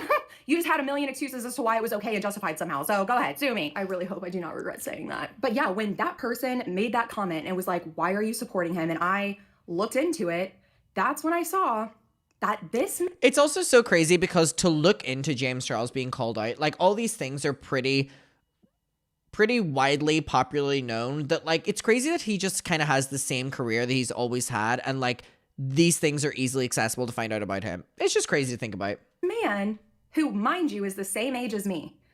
Me and James Charles are the same age. I am 13 days older than this man. I am 13 days older than him. That while it's also funny because again, so many people love to like infantilize James to allow him away with things, but then you have people that are his age, and I mean, I'm probably not far off his age as well. What time is he? What time is he? Let me see. He is James Charles' age. Oh, he's 26. James is 26. 26. All right. So he's 3 years older than me. I was having... Did I say what time is he? He was trying to get with children. Yeah. In 2020, when James Charles... Shut up. Shut up. You're so annoying. You're so annoying. 21 years old, he was reaching out. Oh my God. Also, I saw James Charles's brother, Ian, pop up on my Instagram. He's like actually a model now. He does modeling. Let me see if I can find. His name is Ian Jeffrey. And I'm like, I know he doesn't want that Charles. Ian Jeffrey. Here he is. 1 million. He does modeling. That's crazy. I remember him doing videos with James. Crazy, crazy, crazy stuff. Good for him. Good for him. It is telling that like his brother is so famous, James Charles, and he still chooses not to have the name Charles. To boys on Instagram by finding them through TikTok and grooming and coercing them into conversations on other platforms, specifically Snapchat, where he would then groom them into having a friendship. It's also really crazy as well because I would say that Snapchat is kind of popularly widely known as like, it can be interpreted by a lot of people as like the more risque app because of the like disappearing messages of it all. And eventually expose himself to these young boys, even going as far as inviting these young boys to fly to LA. Jesus Christ. To hang out with him at 21 years old. Oh, James Charles is his middle name. Now, we don't know that this is happening until 2021, but I want us to back... Oh, it's Dickinson. You're right. Oh, you know what, boys? To both of them? Yeah. Yeah, I understand. Pedal a little bit here because actually, we were warned about this as early as 2019 when Tati Westbrook posted this YouTube video labeled Bi-Sister, where she explained... You just remember where you were. It was history. It was history. Some very concerning behaviors that she has witnessed firsthand from James Charles. So this video by Sister was actually posted May 10th, 2019. So that was my 20th birthday, about a year before these allegations against James even came out. By the way, May 10th, 2019 would have been 13 days before James' 20th birthday. So essentially the whole reason that Tati Westbrook made this YouTube video, from the research that I can do, because like I said, I was indoctrinated at the time and I was very, very only socializing with my church. I missed out on a lot of cultural information, I'm not gonna lie. So please forgive me if not all the intricate It's actually incredibly impressive that she makes videos on all this stuff and she wasn't like around for all that time, because that's a lot to catch up on. Good for you. Like, I mean, that's hard. Details of Sugar Bear hair are correct, because I don't think that that's really the whole point of this video. Who cares about Sugar Bear hair? Okay. Anyway, the whole reason Tati originally made this video by Sister was because there was like some online beef in the beauty community with this, I think a hair care like supplement called Sugar Bear hair. It was like sponsored by like the Kardashians. I think it was sponsored by Kylie Kardashian. Remember seeing the Sugar Bear hairs everywhere? You would see a Kardashian like that. It's like not even in their mouth. Sucking dick and cock, and you did it at my birthday dinner.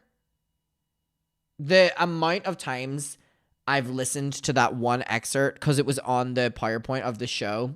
Crazy. I could do the entire thing. I would do it live every single night. Wait, that doesn't sound right. Is her name Kylie Kardashian? Jenner. Kylie. Time and place, and you did it at my birthday Kylie dinner. Kylie Jenner sponsored it. I think like maybe Khloe Kardashian. I don't know. A lot of like influencers and celebrities were sponsoring this product called Sugar Bear hair. And something happened between Tati and James where I guess Tati felt like James was like trying to like steal her sponsorship. Just stupid influencer drama. Again, we've talked about it so much that we don't need to rehash it. But looking back, it's like Tati, like, as gorgeous as you were in the video, I mean, like, grow up a little bit. You know what I mean? Like in that stage, James was the 19-year-old and you were like the 30 or 40-year-old woman. And like for Shane and Jeffree as well, like all of you, like, grow up. I don't think that they made the video because they actually thought he was a predator, no matter how much Jeffree says that now. I think that unfortunately James fits the mold that they were trying to put out. Okay, with this Sugar Bear hair thing.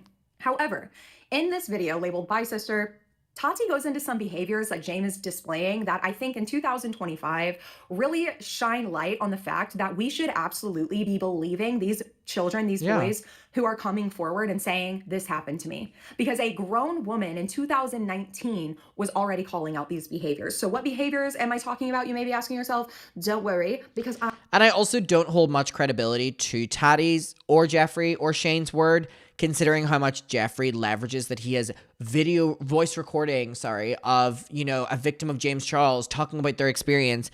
But then all he does is go on podcast tours talking about the fact he has it, which is like dangling someone's story as like your leverage for people not to like someone. Very weird. And Jeffree, who also has his own allegations against him. I took notes. Start in this video by Sister at minute marker around 22 minutes. She mentioned some concerning behaviors that she feels is concerning between James and his audience. I think one of the biggest reasons that I'm doing this video is because all of us are God, she looked so good.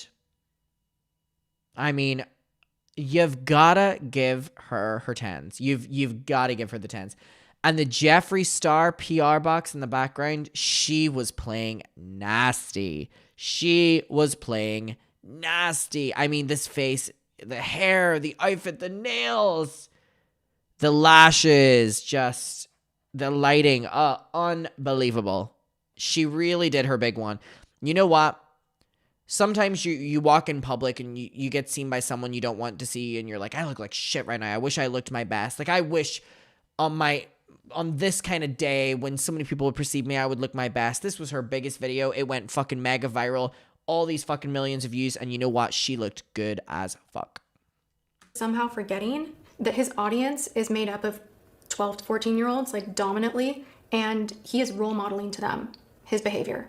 His behavior online is what they are seeing and what they are emulating as. It is also crazy to me that she only decided to talk up about being so worried about these things because she was concerned for him, but then she only did it because of Sugar Bear hair. So it was like, would you have allowed him to do these things without calling him out if he hadn't done the Sugar Bear hair? Yeah, by your narrative. How they should behave.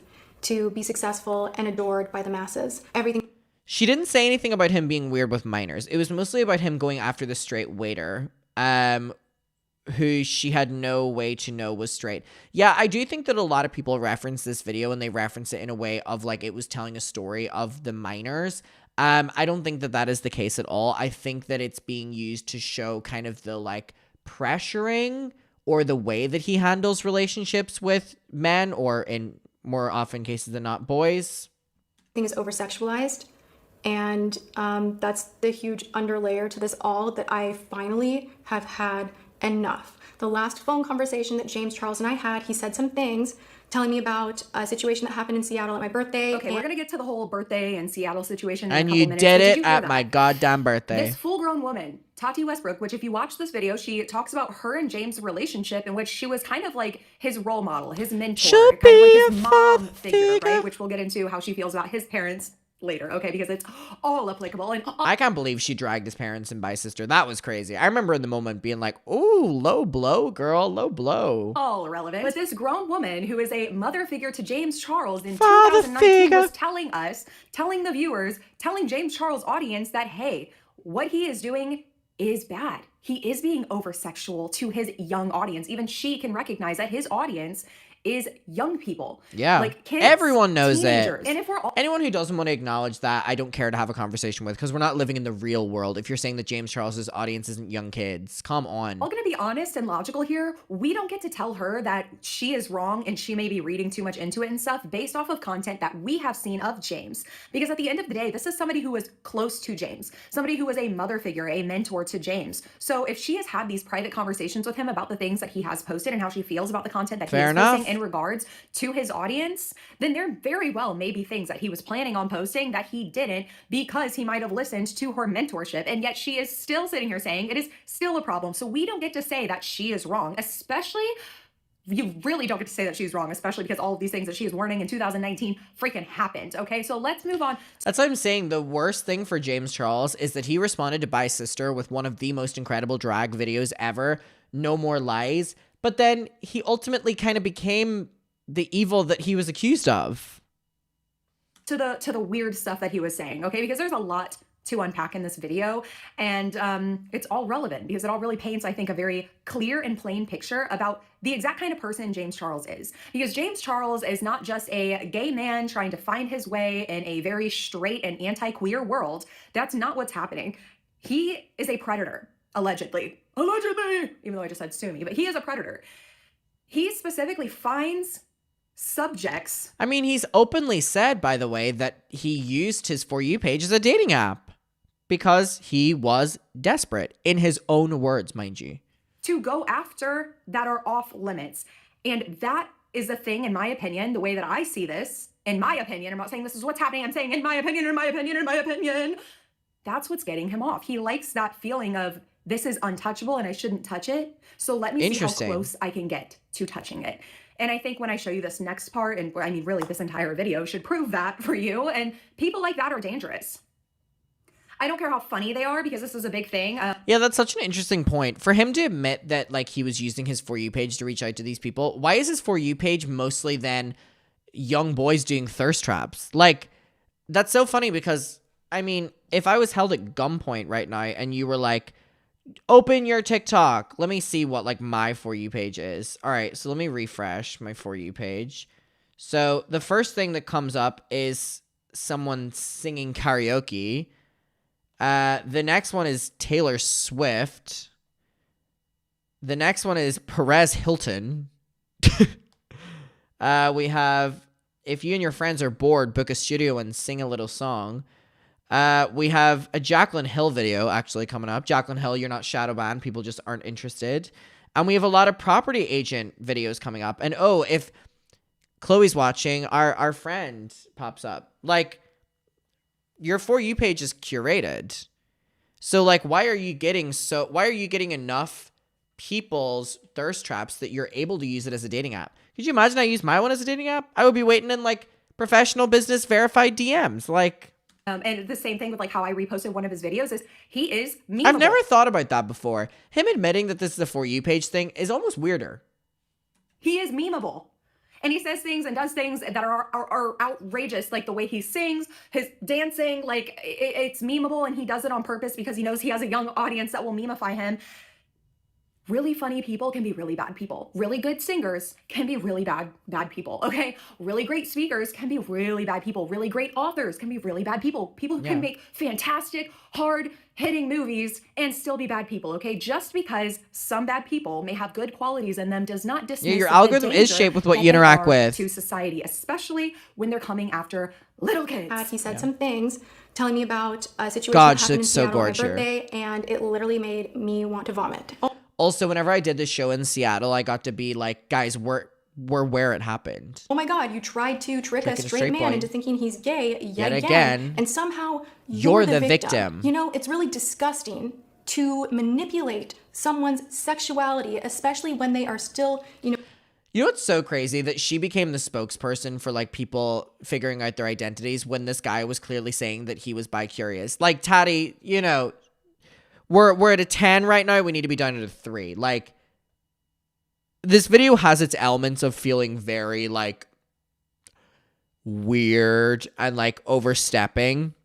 emerging into adulthood and don't quite have everything figured out. You are using your fame, your power, your money to play with people's emotions. You're threatening to ruin them. You're threatening to embarrass them. And you're doing that to have them behave sexually in your favor, even if they're straight. And you know what? That's not okay. That behavior is not okay. Whether you're a woman, a man, gay, straight, bi, whatever sexual. I love when she does that. She goes, no matter gay, straight, or bi, lesbian, transgender. Like, I love it. She starts listing them all off. And you know she was rehearsing before. Orientation you are, that is your personal call, and it is not someone else's to take. It's not someone else's to play with. It's not someone else's to mess with. And how dare you laugh about it and make meme after meme, and I love straight boy, I love straight boy. Meme after meme and retweet and this and that, and I love straight boys, and make it a joke.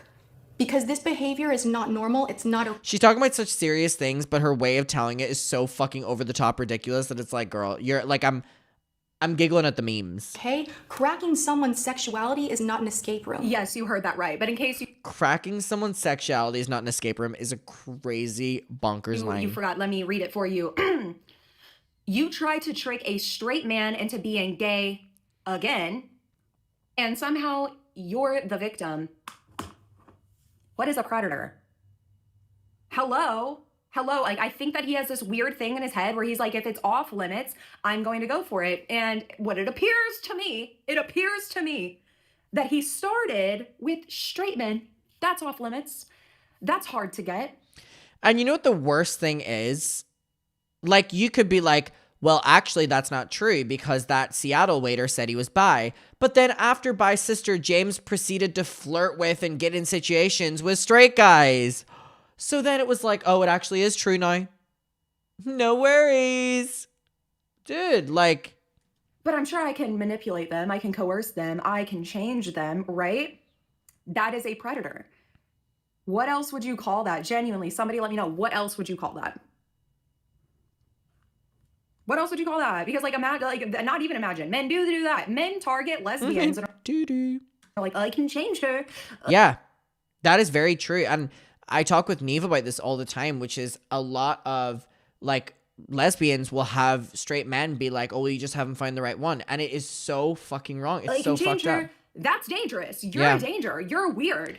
Like, you're straight until you find me because I'm the right one. You're not a safe. It's so you fucked have up. Like a sexual deviance. Like, what in the hell is wrong with you? Where it's like your sex drive drives your morality into the pits of hell. Yeah. That is predatory. I don't care if it's a 21-year-old straight man and a 21-year-old James Charles. Like, if James is going after him specifically because he is a straight man and that's hard to get and he can try to coerce and manipulate, that's predatory. It's a predatory. I'm sorry. Actually, I'm not sorry. That is predatory. And he was doing this in 2019. And then when she said, you are using your fame to play with people's emotions, threatening them to behave sexually in your favor, even though they're straight. This was in 2019, guys, where apparently he, in his own personal life, his own personal like friend circle, where he felt safe enough to be his real self, already made it very known that he is not opposed to threatening people into silence, threatening people and coercing people into getting what he wants.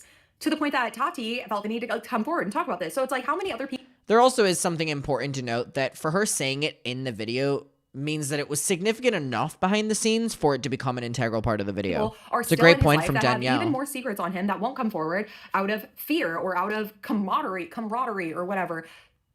This is sick. This is sick. Literally, we were warned about all of this in 2019.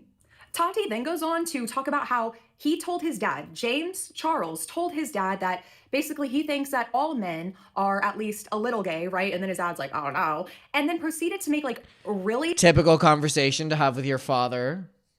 No worries. grotesque, vile, like I guess like sexual jokes at a dinner with his own parents. Loved meeting his parents. I was shocked that James even then was saying to his dad that every man is a little bit gay and that there's no such thing as a straight man.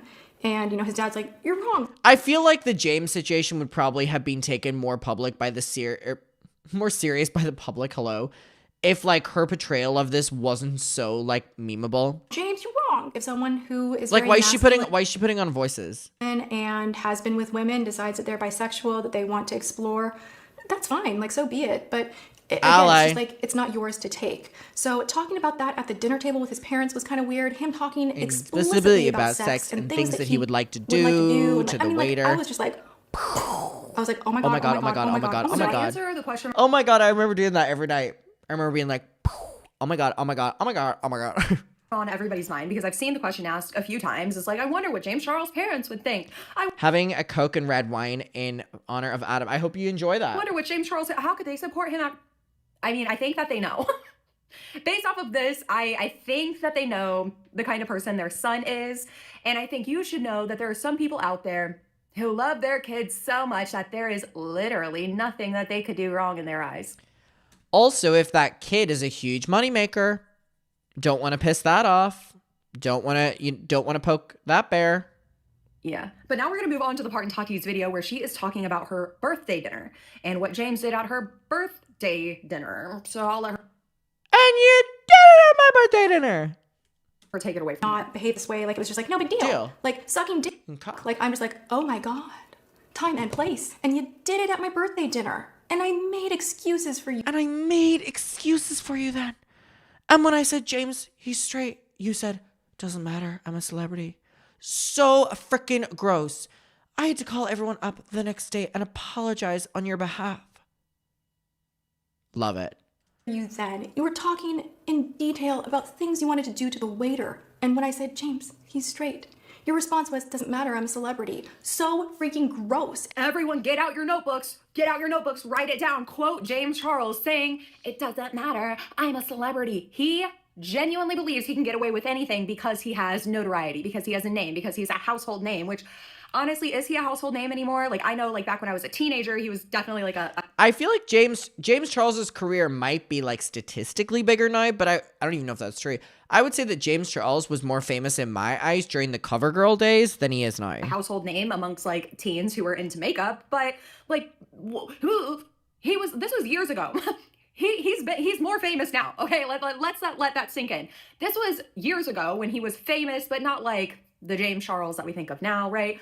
Like the James Charles who like owns. Y'all, we need to let that sink in. Like she was saying.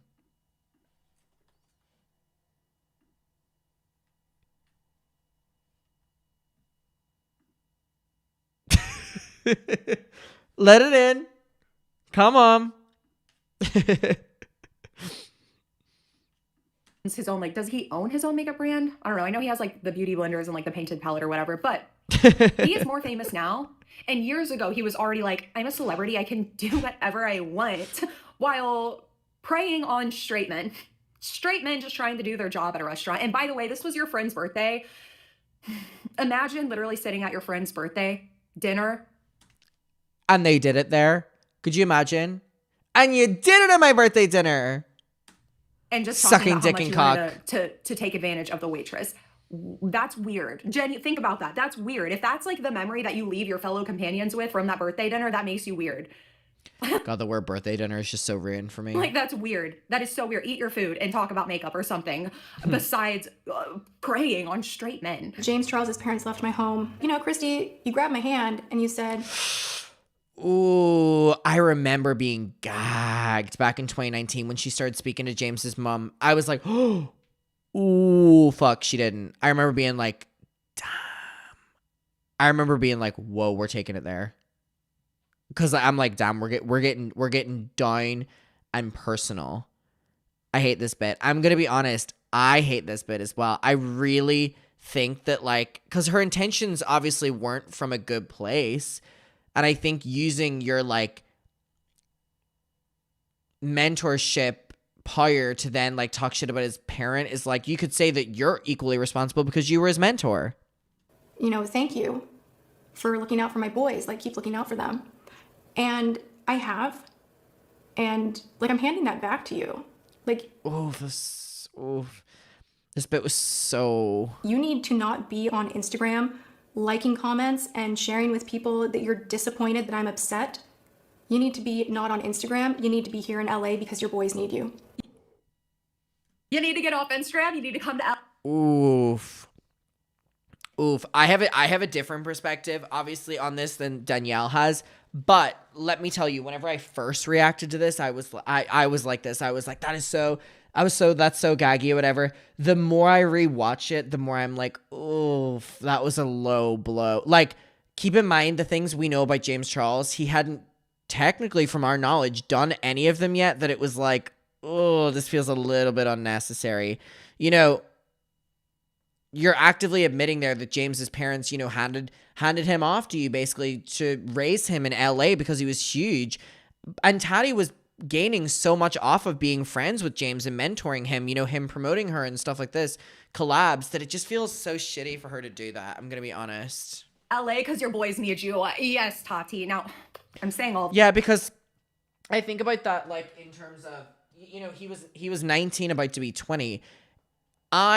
Whenever I was 19 or 20, if someone had dared try to say, if, like, Colleen had said, like, Sinead, go back, your kid needs you, I'm an adult. Fuck you. You know what I mean? Don't be condescending to me. So that's why I look at this part in the Tati video now with, like, ugh. All this, and I'm cheering her on. Does Tati have controversy? Does she have allegations? Because I don't want to be sitting here. I'm scared I'm going to post this video and everybody's going to tear me apart.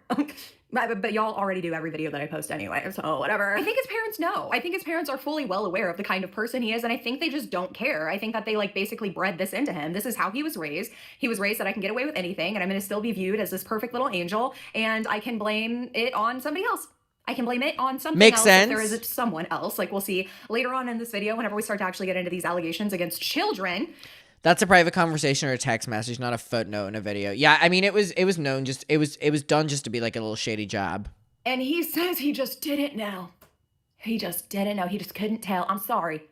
James, we're the same age. You know full well when a teenager is a teenager. They look like a teen. And again, we went through Ethan's old video. Ethan, obviously, who, you know, has brought this up, which is what started the conversation again.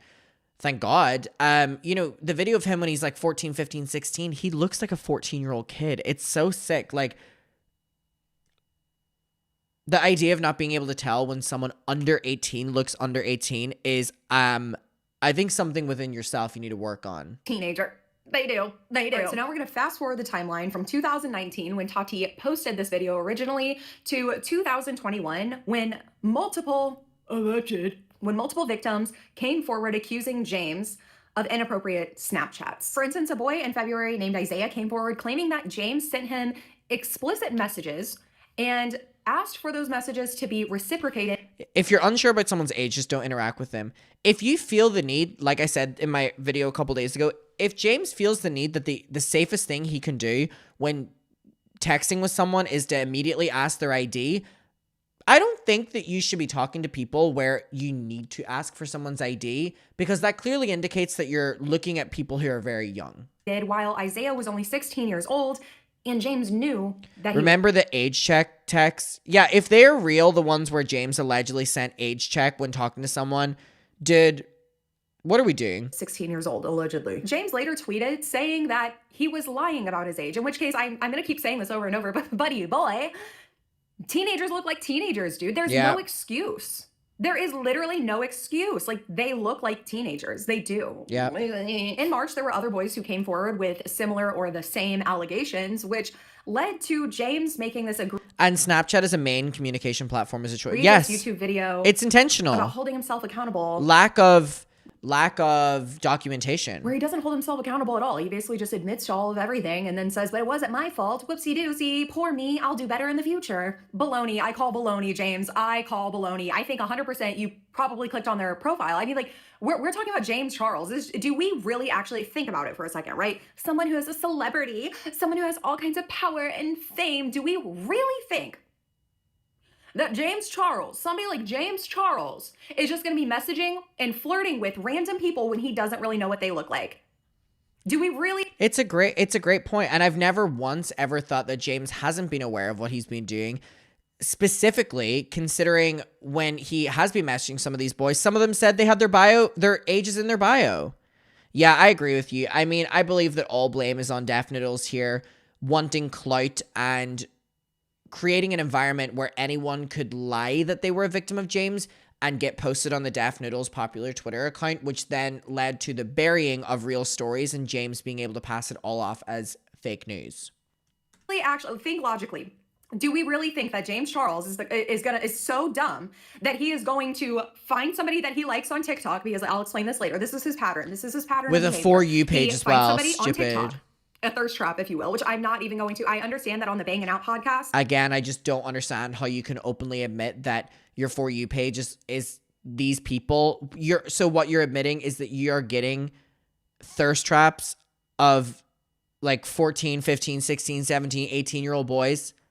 What kind of content are you fucking interacting with, dude? What kind of content are you interacting with? It really is so bonkers. I watched it. I will get into that later. Kayla and Jacob were like referring to what Ethan did as a... Also, yeah, Kayla and what's his name? Jacob Sartorius apparently interviewed Ethan. I do want to get around to that as well. And I think that that's inappropriate to call something that a child did with a childlike mindset a thirst trap. Like, the child was just doing it's just semantics, and I don't like it, but that's what people are. I don't like that. I can't find the words to be able to describe why it feels wrong. But it feels wrong. It feels a little bit victim blamey. I can't lie, because I feel like saying that a kid was making a thirst trap is almost saying that the kid set up the trap.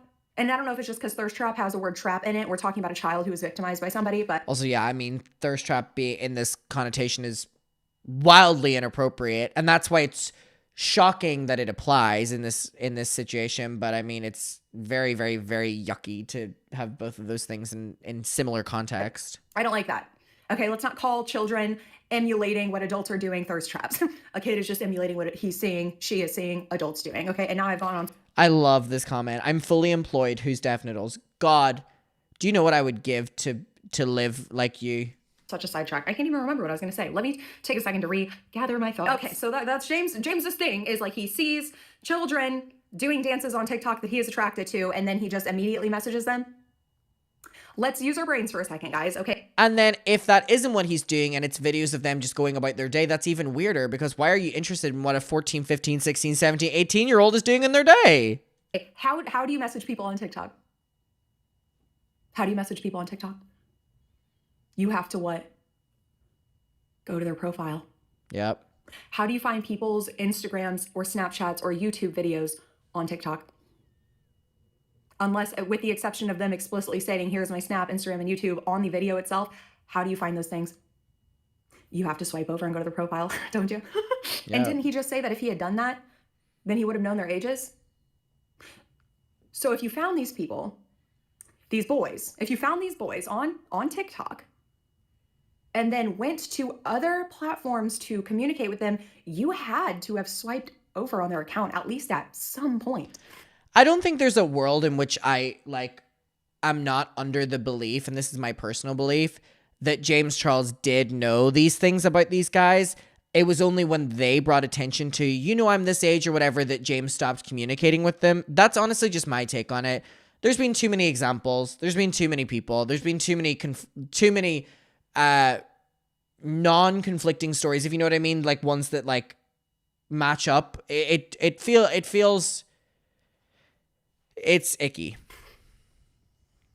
which to me completely negates the whole, I didn't know. Yeah, I didn't know, totally. because if I'm being frank, I don't believe you.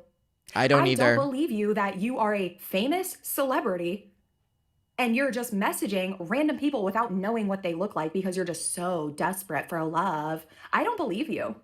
I don't believe you for a second, because I think that if you were a normal, well-adjusted person with the kind of fame and status that you have, you would absolutely be able to find somebody your age to go on at least a couple meaningful dates with. I don't believe you. I do not believe that the dating scene is so hard for queer people in LA that they have to start messaging for being one of the biggest influencers in one of the influencer-centered cities, but yet you have to resort to messaging kids on TikTok. But it's always been a coincidence. It's great. It's great framing and you know, I mean, ow, I'm trying to fix back this chair. I mean, it's a great point from Danielle here. I mean, you can say it's the framing of what she's, you know, framing it as, but it's true. For queer celebrities in LA, that they have to resort to messaging random anonymous strangers that they saw one video of them literally on TikTok. I don't believe you. I don't believe you at all. Bullshit. I'm calling bullshit. You're a liar. You're a liar. You knew their ages. You had to have swiped over on their accounts at least once. I think that James Charles, in my opinion, and my take on him, is that he would date anyone in which he is the most famous one and most rich one in the group. You know, like I think he, in my opinion, at least what I gather from my opinion of him, is that he really is someone who gets off on the power dynamic of him being the other person being dependent on him or looking up to him in some way. Let alone it being multiple fucking victims. Bullshit. I don't fucking believe you. He also apologizes like multiple times in the video by using language like, if I made you uncomfortable, if I, that's not taking accountability. That's not taking personal responsibility. When somebody tells you, you hurt me, taking accountability is not saying, well, I'm sorry if I did. No, They just told you did. They just told you did. It's not a matter of if, you did. So if you're actually taking accountability for something, if you actually feel remorse, if you're actually like, oh my God, I did that, and that's definitely not the kind of person that I want to be, you would be taken aback by your own actions. Yep. You would genuinely be trying to right your wrongs and like, I hurt you and I'm so sorry. You wouldn't say, well, I mean, if I hurt you. That tells me that he genuinely does not see anything morally and basically wrong with his actions. He's only coming online. He is only taking accountability because everyone else is telling him that it's wrong. He doesn't actually believe that it's wrong, or he wouldn't be using language like, if I hurt you, if I made you uncomfortable. I completely agree. If this upset you, it did. And you know that because you have to come online and make this apology because your victims had to come forward and say that it hurt them. So why are you using language like if? That's also such a great point, which is like, when these people are forced in a way to make these videos and then they're addressing it and they're like, well, I'm finally got to take accountability. And then it's like, oh, you don't even believe that you have to be right now. You're saying that you don't believe, but they believe. So you're saying if you feel that way. Accountability. That is, I have to make this video to save my own face and save my career. Yes. And my ego is too big subconsciously that I can't even get out an authentic fake lie. Like his conscience is eating him so hard. That's also my favorite thing when people say if you're offended or whatever in apologies, because I'm like, wow, are you that up your own arse that you can't say, you get rid of those words? You can just not say those words. That he can't even fully authentically come up with a lie to say a genuine fake apology because that little word if keeps creeping out. Yeah. He also mentions multiple times in this video about how he's desperate and that's what led him to go down this road. Because and he's so careless. I'm desperate. But again, like, I don't believe you. I'm just gonna be honest. I think you're a liar. There's no way. There's no way. You live in LA and you're the James Charles and literally nobody likes you. Number one, if that's actually true, go to therapy. Don't start dating through TikTok. And number two, I just don't believe you. And if that's true, it's probably because all of the people around you see that you're a predatory creep and they're running far away, which leads me back to my first point of go to therapy. Figure out, why are all these people leaving me? Why does nobody like me? What am I doing that is scaring people away? I don't know. Start there. And also, unless you are a pedophile, desperation doesn't lead you to pedophilia. Never has, never will. Details of the interaction really don't matter because I fucked up and I needed to take accountability for my actions and most importantly, apologize to the people that were affected by them. These conversations should have never happened, point blank period. There's no excuse for it, there's no if, ands, or buts, and I take full responsibility for that. I trusted the information that was given to me. Again, I don't want to comment too much on this James video because we just did a video where I went through the entire thing, but it is crazy to me that he admits to basically everything and just was able to delete this video and everyone was like, no worries. Rather than information I could have and should have gotten myself. In both of these situations, doing research into these people's public social media profiles would have revealed their true ages, and therefore these conversations would have never happened in the first place. I'm desperate. I do understand that with these videos coming to light, it's really starting to, not even starting, it's really looking, period. Like, I'm actively searching It's for just so younger people to be in a embarrassing. relationship with. And I just want to say firsthand that that is absolutely not the case. My hope has always been to be in a relationship with somebody around my age or older that I can relate to and that can make me laugh. And unfortunately, Again, I said this in my video yesterday, but he literally went on Logan Paul's podcast and I'm pretty sure he said, like, I would date the absolute youngest. I've not been able to find that person yet, but the idea of actually being in a relationship became so important to me that I was willing to trust too quickly. I was willing to... you were willing to what? Message kids? Miss out on red flags, and most importantly, not take the precautionary measures that really anybody, but especially somebody with a public platform, should be taking before talking to anybody. And there's no excuse for that. I mean, he got one thing right. There is no excuse for this behavior, although he excused his behavior, didn't he? He excused it, didn't he? Because he was just desperate and he's lonely. And what he actually wants is somebody older than him or the same age as him. So why are you not going after people older than you? Because you're lying. Because if you're actually attracted to people who are older than you, then you wouldn't be turned on by thirst traps of kids. If you're actually desiring to be with somebody older than you, then if anything, you would be attracted to and like messaging people who are doing thirst traps that look older than you, which is definitely not children. It could be somebody your age that looks 30, and then you might be shocked and be like, oh my gosh, you're 20. Look, it really is crazy that he likes to put out the narrative that, you know, he really likes older guys when the track history of him being called out has always been because they've been so young. Look exactly my type. Nobody who has a thing for people older than them would be like, wow, I'm just so lonely and desperate, I should go for children. You're a pedophile. If you think that way and you justify that this way, you're a pedophile. I'm not even sorry to break it to you. You're not attracted to older people. You literally only said that to try to like throw the dog bone that way to get the wolves to run that way. Okay? That doesn't logically make sense. It might, when your audience was and is young kids and teenagers, it might make sense, but it does not to me. Okay? As a child sexual abuse survivor, as somebody who was groomed online by weirdo men just like this, and has finally healed from that and can see things the way that they are, I see this exactly how it is. And this is just so many excuses to excuse the fact that you were targeting boys. Again, excuses. Not just young being men. excuses. Not young men. And to the survivors of James who may be listening to this and don't like that I'm calling them boys, I'm sorry, but that is what you were.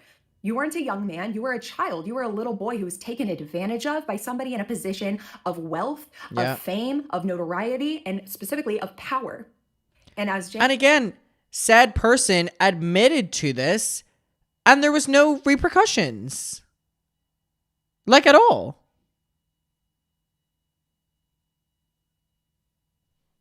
James himself said there was no excuse for him to take advantage of you. He then goes on in his apology video to promise us that he'll stop being a predator. Again, I said this. It's so crazy to me how these people are so fake that in videos where they're having to be addressing specific people, they will mainly address the audience and the fans, which inherently just shows that they just don't want you to leave. And then he apologizes because he already had Hi from promised Dublin. to stop Hi. being a predator, and then he didn't, and he's just so disappointed in himself, and he's just so sorry, and he just really hopes that we can forgive him and believe him that he won't do it again. He promises fuck off, man, fuck off. You did it once. You did it again. Like, hello. I need to be aware of my platform at all times. I didn't understand how a situation Shout out to Dublin. people involved, but now I do. And for that, to the victims, I am so sorry. And he says to the victims. Like, why do we have to be having this back and forth about whether people believe, like, Ethan and stuff? James is sitting his ass down here and saying to the victims of James Charles. I promise that something like this will never, ever I don't get happen it. again. Did you catch that? To the what? To the what? To the victim. Because here's my thing, right? If it was a genuine mistake, like you genuinely did not know that this person was a child, because let's not be obtuse, This definitely happens where a child will pretend to be an adult and engage in a relationship God, with from an Cunty adult, and the Tyrone. adult genuinely may not know that Neighbor. they're talking to a child, right? Maybe the child is using pictures of an adult. This does happen. And by the way, if and when that does happen, that's still not the child's fault. Like, what's going on in that child's home to make them feel like this is what they need to do to get attention. If this genuinely was one of those situations, first of all, it's weird that it happened once. It's weird that it happened twice. It's weird that it happened 3, 4, multiple times. At some point, it's not an accident. But even if it was, you just admitted online that you did this. You did commit this crime. That's what I'm saying. You did. That's what I'm saying. And you even called the people who are accusing you of victims. This crime your victims. You yourself, that came out of your mouth. And to the victims. Why did you not turn yourself into the police to give those victims proper justice? Because let's be honest, in America, what you would have only... And at a bare minimum, mind you, all he did was take like 2 months off social media and then deleted that video. There are so many people from Ireland. Galway, County Armagh. What is going on? What are you people doing? You better get on a flight March 21st and come to that damn London show. Oh my God, this looks like I have like a big hump on my head because of Rena. Look. Hey. You may not have even served any time in jail. They honestly probably would have just slapped your wrist and at most put a little ankle bracelet on you and told you you can't be around children. Crazy. And that's pathetic. Okay, but why did you not turn yourself into the police? If you really wanted to right your wrongs, you acknowledge and you It is really crazy to think that he sat his ass down on his huge YouTube channel and addressed, in his words, his victims. see for yourself Donegal? that these were boys, you did cause them harm, and you could have prevented it. If you're such a good person, why did you not turn yourself into the police? Why have you still not turned yourself into the police? And why are you still skirting accountability? Because if you were genuinely sorry then you should still be just as sorry now. Yeah. You should be paying restitution. I don't know, whatever your victims want, they should. Did James address this most recent situation? So, hi, New Jersey. So, James just doesn't address this anymore. I think James is past the stage of addressing when he gets called out for this. Isn't that crazy? It's not right. It really is not right.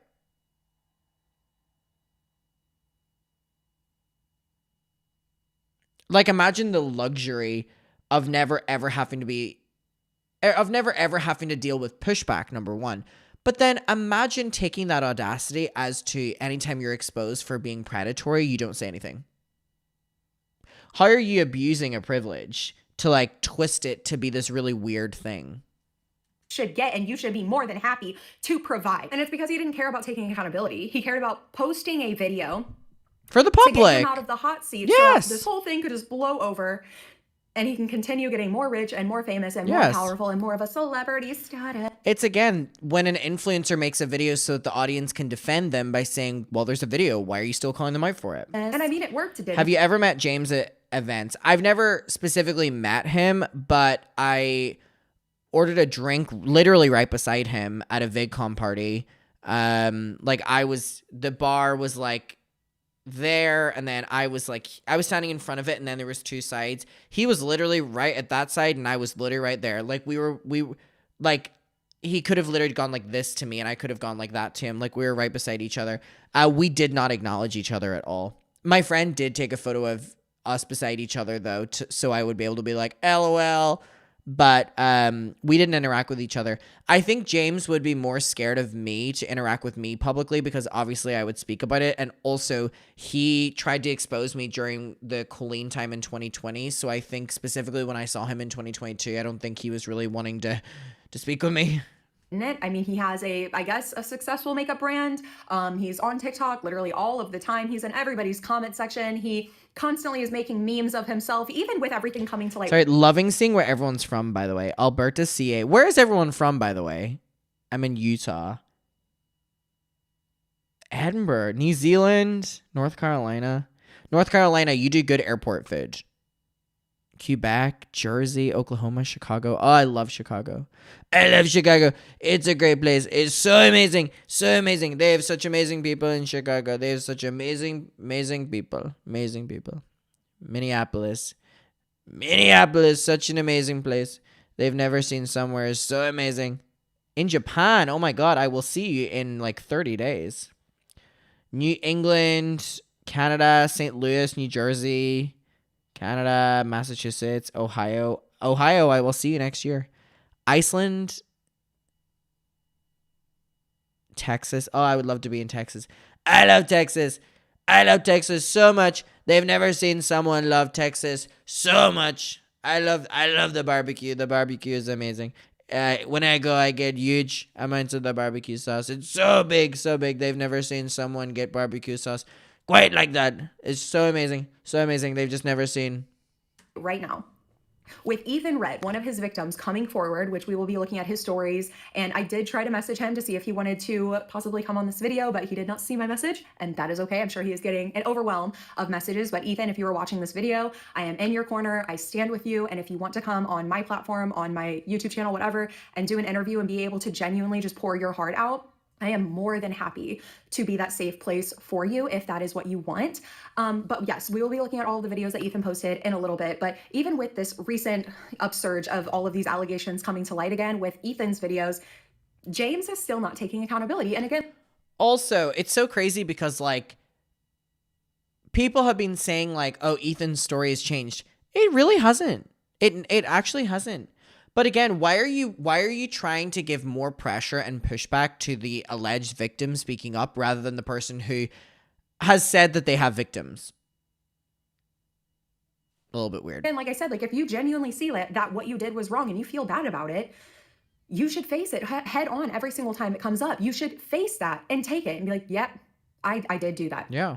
But also, now that I say that, like, okay, we're talking about somebody who's messaging children. Literally, you should just not be online, period, end of story. It's not even like a face it, take accountability, and then you're fine. No, you actually should just not be online, period, end of story. You shouldn't be online. Clearly, you being online is a danger to children. I think also admitting that it is because of your access to social media through your career that put you in these positions, the audacity to immediately come back and act like nothing happened is crazy. Like he actually is one of the few people that I actually would say that like needed to have taken a step back from the internet. So you shouldn't be online, but he is. Okay, and instead of doing the literal bare minimum of eating his accountability and taking it, he is consistently, in a mind-blowing pace, deleting comments, calling him a file. With this being the most famous comment, the PDF file picture, which I personally love, and I think it's beautiful. And people are so clever. Post under James Charles videos. But he is deleting these things, I mean, faster than people can upload them, right? Him, his team, it doesn't matter. So clearly he knows. Clearly, this man who harmed a child knows that that child who is now old enough to speak. Because Ethan's video is like blowing up.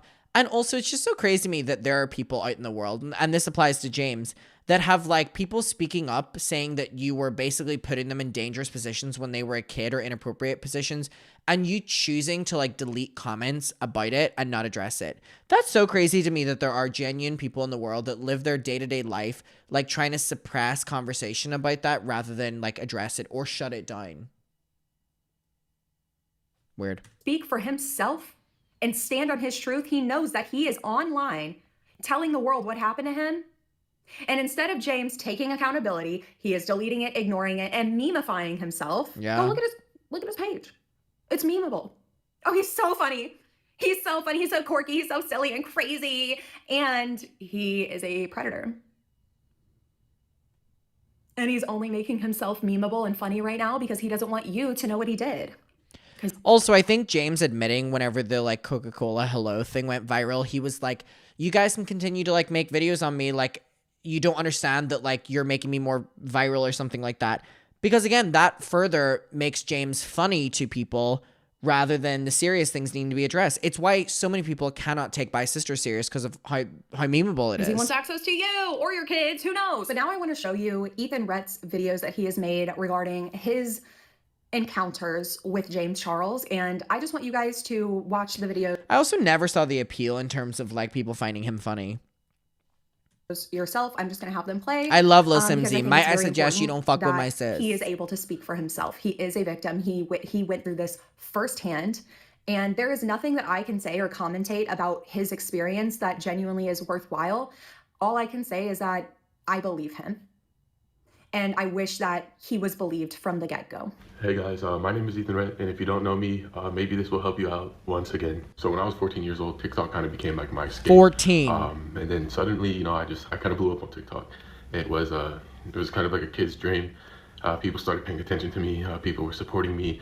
It was everything I could ask for. You know, I felt happy again after leaning towards that for my happiness, which doesn't sound good, but if you get what I mean, you get what I mean. So anyways, and then something crazy happened. James Charles commented and liked one of my videos. At that age and at that moment... And being so fucking bold as well to comment on a fucking 14-year-old's video is so strange. It's also along with the action, it's the audacity to be so public doing it and so brave doing it, thinking that you'll get no repercussions. You know, it was crazy. It was pretty freaking cool. It's like I accomplished something, you know, like, oh wow, a big creator is seeing me. Like I'm being put out to this person's page. I was not a fan of James Charles, but I knew... What was James' comment on the TikTok? Genuinely, I don't know, but I don't think anything is appropriate. Why are you commenting on a 14-year-old's TikTok? Who he was. I didn't really watch his videos or anything like that, but yeah, you're gonna know who that is. It's one of the biggest creators at the time. I was super... And James relies on that, reaching out to people that they know who he is and want to immediately respond. I was super happy, and honestly, I could probably say I was proud, you know. Not long after he messaged me, hey, I responded almost immediately. Who wouldn't respond? It was exciting, but that excitement did not last long at all. The fun didn't last long at all. It honestly came crashing down just as quick as it all happened. And I've already talked about this before. Hold on, I'm sorry. Anyways, months ago, I tried to talk about the situation once again, but it all came crashing down. I was getting threats, not just towards me, but to my family as well. People were messaging my family. People were calling me closeted. People were just doing some pretty mean things. And on top of that, my videos got taken down once again. So I said, you know what, I'm done and I'm over it. No one believed me and everyone thought I was just making something up, which is my fault because I never showed as much proof as I do have, and that's what I'm going to do now. The conversations Why is he in a conference room?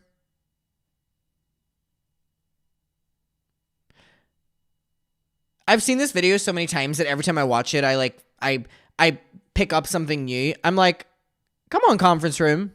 Had with my lawyers via email and conversations I've had with, you know, the detective in that state at the time.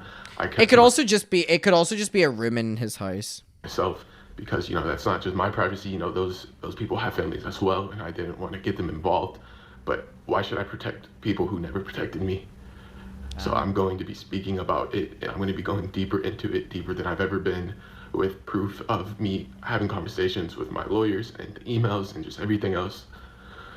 I'm not doing this for the drama. I'm not doing this for the attention, but I'm doing this because the threats and the silence have gone on way too far, and my story deserves to be told in the full truth without hiding anything or backing down from anything anymore. What I'm going to do now is pull up the clip of me kind of first talking about it and getting y'all to understand the full story, and then after that clip is over, I'm going to be coming back and showing y'all the receipts of the lawyers I have and the proof of me being in contact with the Frisco Police Department and just everything else. So please just take time out of your day to watch this video.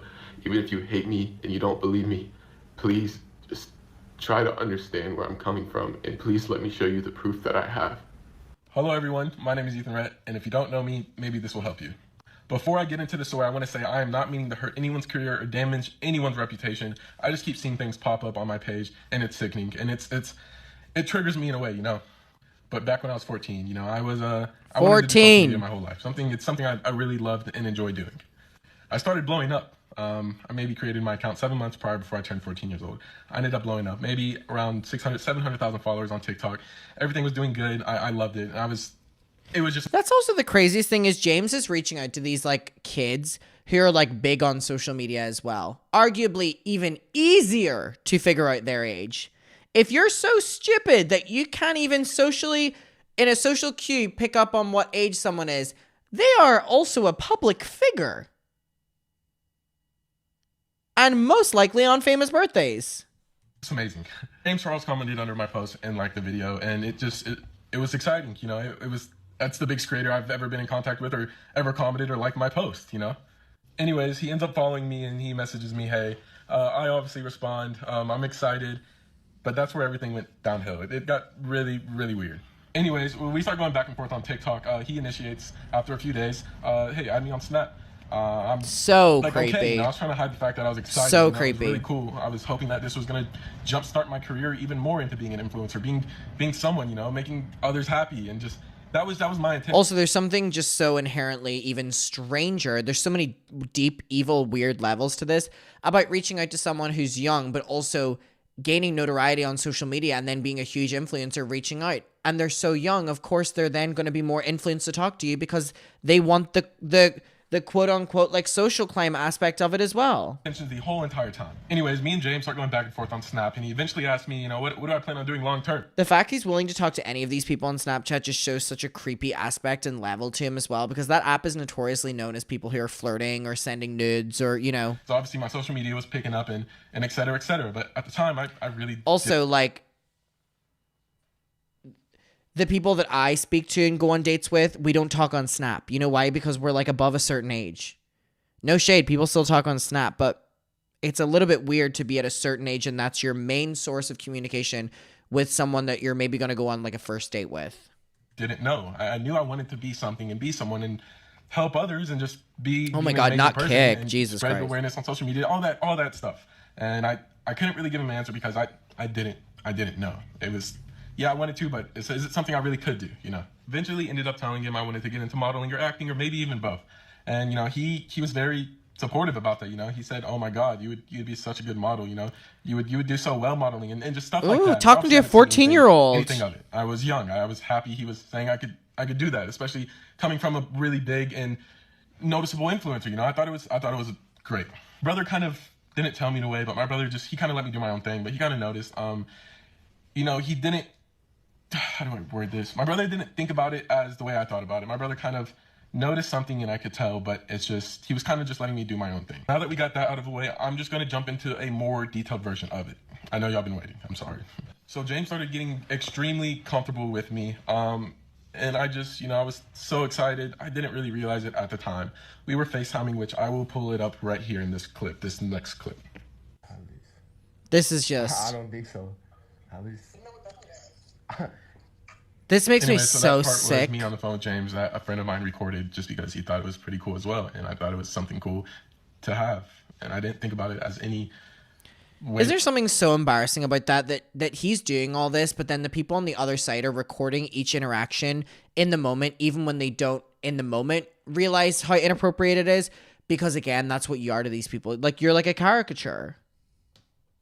To hurt him. And it stresses me out that my life was ruined because everyone thought that. It like, it's irritating talking about. I'm sorry, y'all. Anyways, James started becoming super aggressive with me. He would ask me to send him photos of my happy trail, which I didn't even have at the time. And oh my God, I was 14. I didn't have a happy trail, and I had armpit hair, but he didn't ask for that. And I kind of avoided the question because it made me super, super uncomfortable. I'm sorry, I lied, actually. I told him I shaved my happy trail. I genuinely cannot believe that he has these allegations like out against him, and he still just gets to operate in a media space with a public comment section and not have to address it. It is absolutely unfucking believable to me. It's unfathomable, the place that we're at.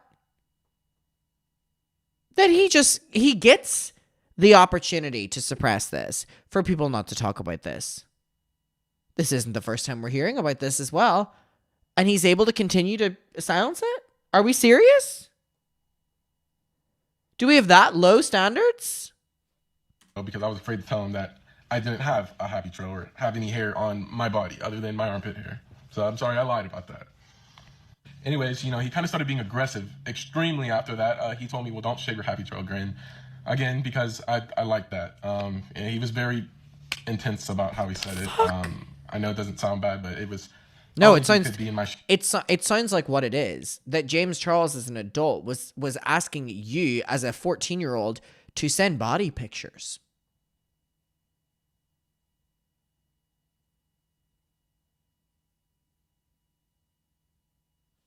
Shoes when that happened. It made me super, super uncomfortable.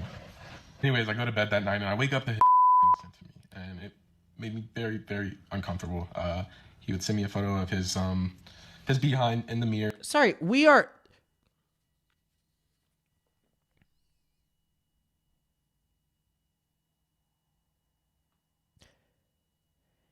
Ethan is telling us that at 14 years old, James Charles, an adult, was sending him nudes.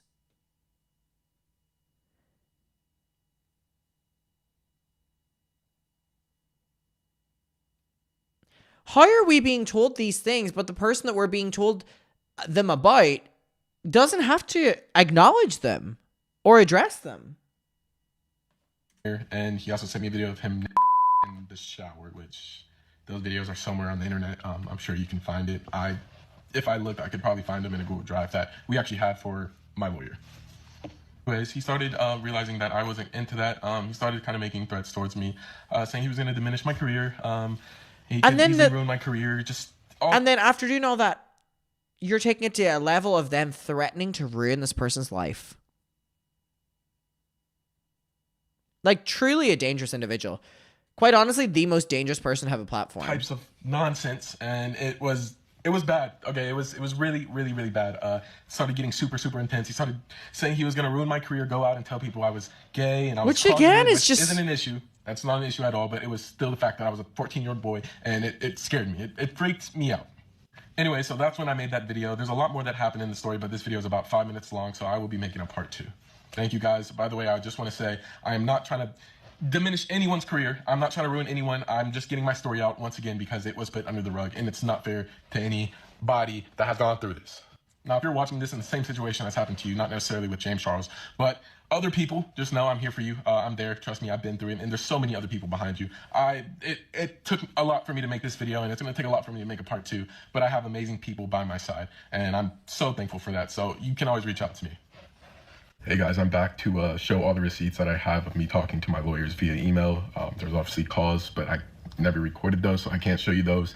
I did blur out the names and everything else. Sorry, I'm letting this play for like, without trying to butt in, because again, this is his story and I don't feel the need to be adding ad-libs to it. For privacy reasons. This has already backfired on me more than enough. I don't need it to backfire on me again. But yeah, here we go. I'm also going to be explaining why I never proceeded with this. There's a lot of reasons to it. I'm sure you can guess, but I'm going to be... Sorry. Again, it should not be on the victim to have to go through the traumatizing effort of reporting something as well. It should be... The conversation should be, why did that person do something in the first place? Explaining everything here in this video. After talking to him on the phone, this was one of the first contracts they sent. I guess it's a social media warning and just a contract overall. It had to be me and my legal guardian signing it because at the time I was underage. Isn't that crazy that someone trying to get like a legal case against you is so young that they actually need an adult to be speaking on their side and like signing legal letters? Isn't that such a crazy sentence? Reaching out to the Frisco Police Department, which was the city I was in when it first occurred and first happened. So they wanted to get law enforcement involved, which is expected. I did too. But things just didn't work that way. It all got kind of messy, which I will explain. But here is the first email that was sent. We've read this before. That, they wanted me to send all the evidence into a Google Drive, which I did. Here's that right here. I know this is not really anything, but I just want to show y'all, and I want the people that don't believe me to see that I was doing everything that I needed to do to try to get this taken care of and put an end to it, or maybe stop them from doing it with other people. But here you go. And again, because people have this like fucked up ideology that they only care to support a victim if they can show proof that they've like gone to the police or something. And again, it's like these people are always processing going through the thing that now you're trying to make them go through it by going to the police.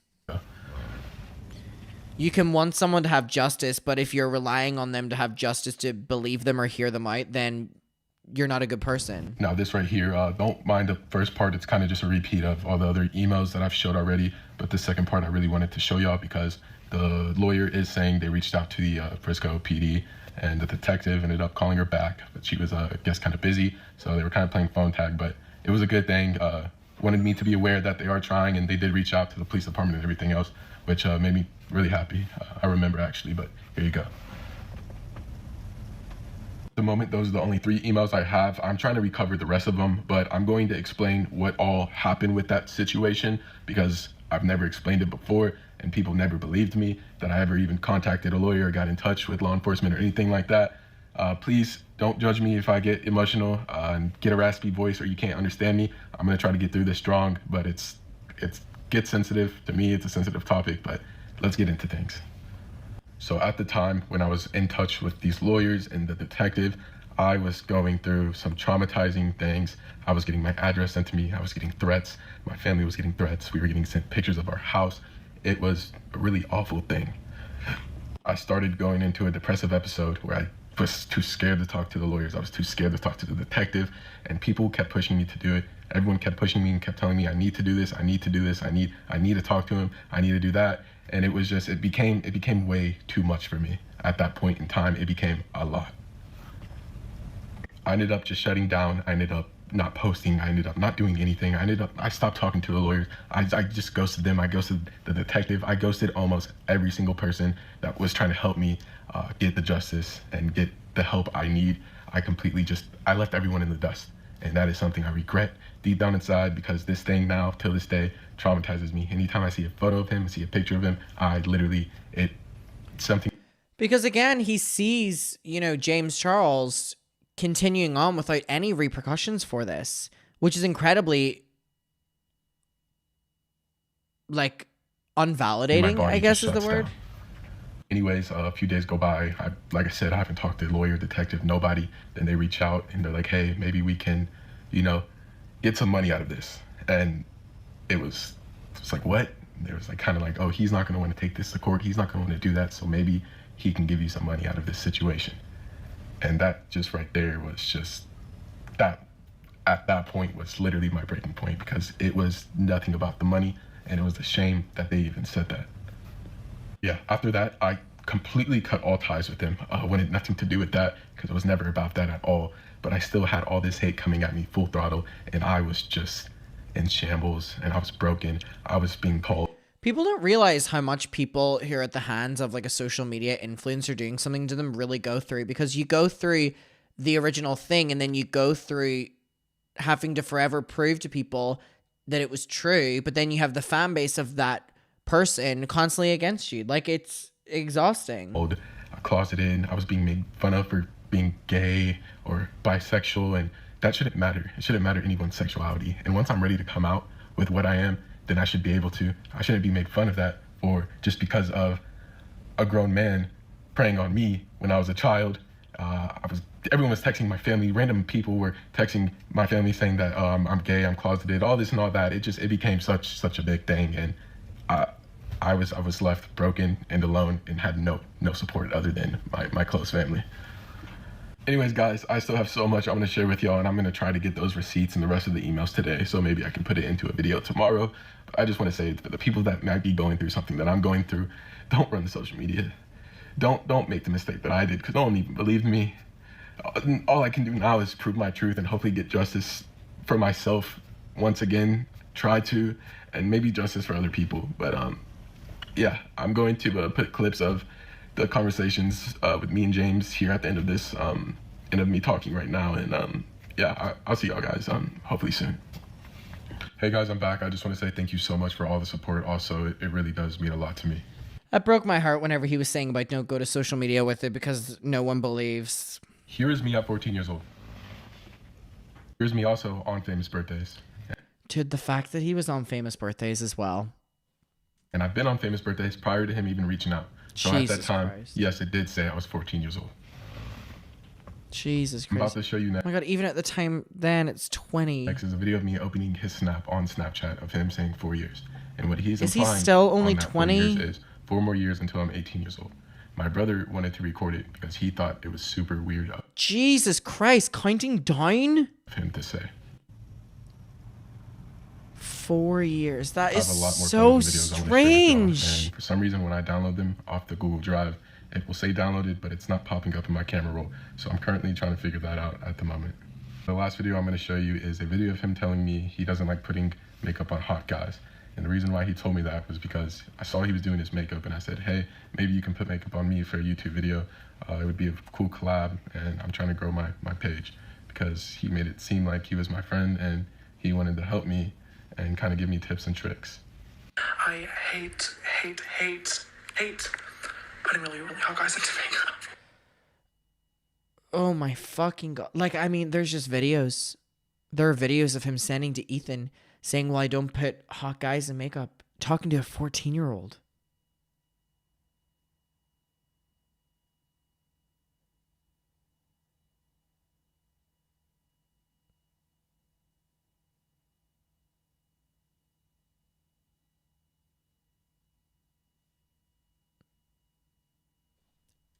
Now, once again, guys, I still have a lot more I want to show y'all, and I just plan on probably making a YouTube video about it because I'm sick of all these short little clips. Once again, to all the people that have been supporting me, thank you, and I'm super sorry for not really explaining myself that much in this video. I'm just super sick of explaining myself to all the arrogant people who don't even really care about my explanation. They just want to see proof. People who are going into it not believing you. So I figured with this little bit I had right now, I could just share with y'all and hopefully maybe shut them up a little bit. Probably won't, but I'll see you guys soon. I'm going to try to recover the rest of the videos and everything else. Hey guys, so as you can see, the video was taken down. What a surprise. We all know he did this. There would be no other reason why, but would it not still be up? That's the craziest thing, that people who speak up against these people are the ones who get silenced by social media. I have no words. I have 0 words for this, and I could honestly just cry right now. So the video was taken down for harassment. Harassment and bullying. The video was taken down of him speaking about what James Charles did to him. But no restrictions on James Charles's account, which he says he's used as dating app before. And bullying. Okay, cool. So, why? And by the way, this gives restrictions then on Ethan's account. Literally being punished. His video's still up for talking to minors. You tell me that. Why does he still have a platform for talking to minors? Make that make sense. It truly is a shame, but you know what? I'm going to keep my head up, and I'm going to fight even harder now. So that's the dumbest thing that he probably could have done. I'm not stopping now. So I'll see you tomorrow. He's just try to understand where I'm coming from. Everyone, it's Ethan again, and I just wanted to make this video to share on why I decided to speak out about this situation, because a lot of people are misunderstanding the whole purpose of this. My hope and purpose of making this story is hopefully inspiring young men that have been taken advantage by people with more power to still be able to speak out without feeling ashamed or afraid. Justice is... And also, it's super upsetting and disturbing that so many people have been choosing not to believe Ethan because of the fact that he's like into like bodybuilding and stuff now, and they see him as like strong man, that they're like, oh, you couldn't have gone through things like this. Fuck off. It isn't just for women victims. It matters for male victims just as much. And I'm seeing a lot of comments on this, so this is why I wanted to bring it up. A victim should have every right to speak their situation on something like this that have probably happened to them, and they deserve to be believed and trusted. Yeah. And they don't deserve all the negativity that comes with it. I'm not speaking out just for myself. I'm speaking out for every boy that has been silenced, ignored, and too scared to come out about a situation like this. The point of this video is to prove to everyone that justice is still able to be served even after being silenced for so long. Everyone should be able to have a voice, and I want people to realize that it's still possible to be able to stand up for yourself and speak up for something that you know isn't right. I hope my message gives other boys, especially even younger girls, courage and motivation to speak up and tell their truth about anything. There's still a lot more detail and everything else that I want to get into about this situation with me, but for right now, I'm gonna take some time to really get everything together so it all makes sense to everybody. But I just want to say I appreciate all the support I've been getting. So much pressure. Anyone that has been through anything like this, you can reach out to me, you can talk to me, and you can call me whenever. But please don't hesitate. Thank you guys so much. I'll see y'all soon. And his latest post is just text that says, I still have so much I want to say. Oof.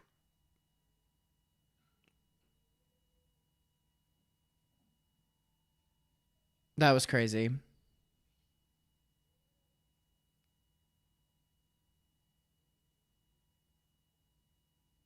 I mean, oh. People just screaming outside. It's just it really is so deeply upsetting. And then forever being punished and your videos being taken down, but then the abuser gets no repercussions is just, and share, but today I really needed a mental health day to breathe and clear my head. Seeing everyone stand up for justice has meant more to me than I can put into words. Not just for me, but for anybody out there who needs the courage to speak up. This shouldn't be about drama. It should be about awareness, healing, and making sure the people who need to take accountability finally do so. Yeah. And I couldn't have said that better myself. And Ethan, if you're listening to this, if any of James' victims are listening to this, if you were in a position that Ethan and these other victims were in a similar position, I want you to know that this is not your fault. And Yeah. we should have never been in a position where we have to speak out about it, where we have to demand accountability, because our justice system should be handling that for us, period, end of story. It's not something that we should be sitting here eating ourselves alive over. We were victimized enough. And sometimes it feels like getting justice for ourselves feels like re-victimization. And so for this final part of the video, I want to go over with you guys how, as survivors and as victims, we can, to an extent, put that power back into our hands that was ripped from us. And that is by reporting the abuse. And I know that this is so much easier to say than it is to do. I know firsthand, trust me, but you need to report. That is how we take the power back. I know it's hard, trust me, but that is what we can do. We can report. So how do you report? Well, first, you need to compile your evidence. Evidence is a huge, broad range of things, right? There's physical evidence, digital evidence, verbal evidence, there's written evidence, all different kinds of evidence. Whatever piece of evidence you have against a person, an adult who has or is harming you, compile it. Yeah. Neb, she's right about re-victimization. That's why it's so hard for them to speak out. Yeah. James doesn't have the capability to care. It's not within his human construction, physically, mentally, or spiritually. Well, I think it's because he has the option not to.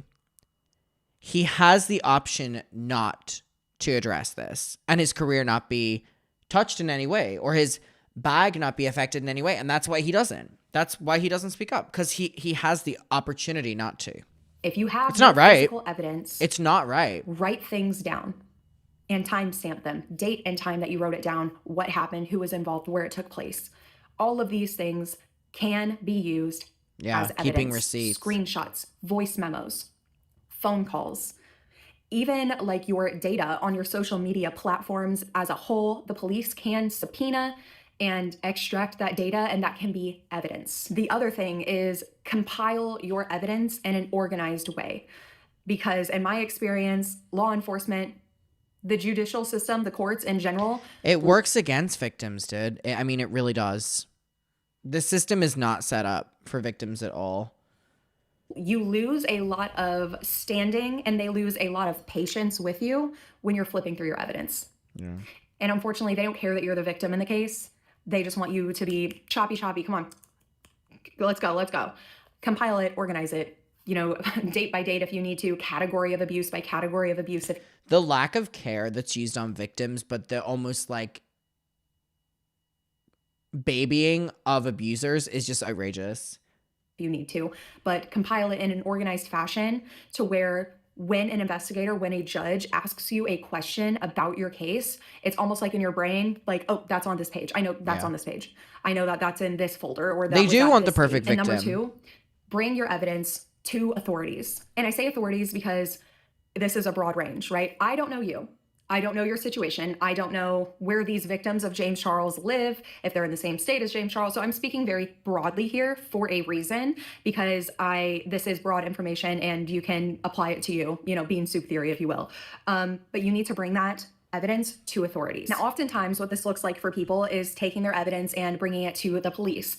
And what the police will do is they will take that evidence, and if they find that there's anything like worthwhile in it, they will take that evidence and bring it to the district attorney's office of wherever you live. Yeah. And then the district attorney, the prosecutor, will then take that evidence and prosecute the person. And I think so often people will not do these steps because they know that there's more working against them, which I think is why in situations like this, it's important to be speaking in support, or at least what's the word I'm looking for here? Platforming people who are speaking out against people in power. and who harmed you. And now that's not me dissuading you from going to the police as a first resort. I think that you should go to the police. I think that you should cover all of your bases and do all of these things. I'm just being real. Okay, if I can just be honest, I'm just being real. Sometimes the police can be really hard to convince that you need help. And sometimes the police might try to pin the crime on you because you were the one who brought it to them. Yep. And that is just the truth in my experience, as well as having talked to many survivors across the country and also across the world. It's so there fucked are other up. organizations out there that can help you, such as the National Center for Missing and Exploited Children, or NCMEC. There's also the Rape, Abuse, Incest National Network, also known as RAIN, as well as the FBI if you're in America. The FBI Cyber Tip Line is a great place to go if you have information on internet crimes that are happening, which, yes, include grooming children, coercing children, as well as sending explicit imagery to children and asking children to send explicit imagery back. And if taking all of your evidence to the authorities does nothing, and there is no legal path you can pursue, it kind of feels like the justice system told you to just throw your hands up in the air and say, oh, well, didn't work out for me, like so many of us. There is one other option. And it's not the best option. I don't like it. I personally have not pursued it because I don't have the money to. But that is going the civil route rather than the criminal route, where you can sue the person who harmed you. You can sue them for emotional distress. I mean, like, you can sue them for, I guess, whatever you want to if you have a good lawyer who can help you come up with these suits to sue them. But that does cost money. And also, things like that is just so upsetting because it's like in all of these things, the victim is inconvenienced. The victim is out money. The victim is out having to be re-traumatized. The victim reliving things, you know? That's what people who do these things rely on their victims not having the energy or effort or wanting or money to go through this again. I will tell you this personally, I have tried to go down this route. And maybe somebody in the comments can let me know if I'm just an idiot, but I'm not gonna lie, not to like discourage anybody. Again, I could just be an idiot and not know what I'm looking for. I have tried to find like a personal injury lawyer to be able to sue my biological parents for the abuse that I went through. Like in particular, I feel like a really easy win for me, a really easy lawsuit for me to win is the fact that I am deaf and I have to wear hearing aids. And those cost a lot of money because my stepdad thought it would be a hilarious joke to smack me in my ears as hard as he could. All throughout my childhood. Now guess who has hearing loss and auditory processing disorder? Me. And that's not to mention the grooming and the child abuse that I went through. That's not to mention the torment and terror that I went through going through foster care and just everything that I went through because of them. I have a hard time finding a lawyer. So be smarter than me. Hopefully you're smarter than me and you can find a lawyer because I just can't find one. And everybody keeps telling me that I can, but that is an option allegedly that you can take. I just personally have not been able to find a lawyer to help me, or they just don't call me back. That's a really fun one too. Again, so much of this is money with lawyers and paying by the hour and only signing up to do cases if you're going to get a guaranteed win, or there's no nuance to it. And it's such an example of how the system isn't set up for victims at all, because it really is for victims who can afford it, or victims who are able to go through it, or who are able to find a lawyer. It was when I just get ghosted by a bunch of lawyers. Could you imagine the amount of people that would probably be held accountable if it was an easier system? But if and when you do decide to go down the path of justice that you should not have to fight and forage for yourself, because let me make this very fucking crystal clear. I don't think any of these boys should have to fight for justice. Yeah. I think as soon they as shouldn't have been put in that motherfucking place to begin with. Child comes forward with these kinds of allegations, it should be investigated immediately and very under a lot of scrutiny. I think it's completely disgusting. And again, keep in mind, Ethan spoke up in the moment or not far after. And egregious and unfair that the American justice system puts the onus of collecting evidence on child victims. And if those child victims did not collect their own evidence of abuse in the way that the courts deem it appropriate or necessary, then their case can just be thrown out and it's as if it didn't happen, and your best bet is go the civil route. Go the civil route. That is unfair. It is unjust. And you don't deserve to have to go through this. You don't deserve to have to forge that path on your own. But if you are... Unbelievable. I hope that you have a secure support system. I beg you to have a sound and secure therapist, because there is corruption. There is injustice within our justice system, and I don't want you to ever blame yourself or wonder why you weren't good enough to receive the justice that you do deserve. There are things available in the courthouse like victim advocates, and I encourage you to take full advantage of them. And of course, surround yourself with people that you trust, people that make you feel seen and sane. And most of all, just know that, unfortunately, you are not alone.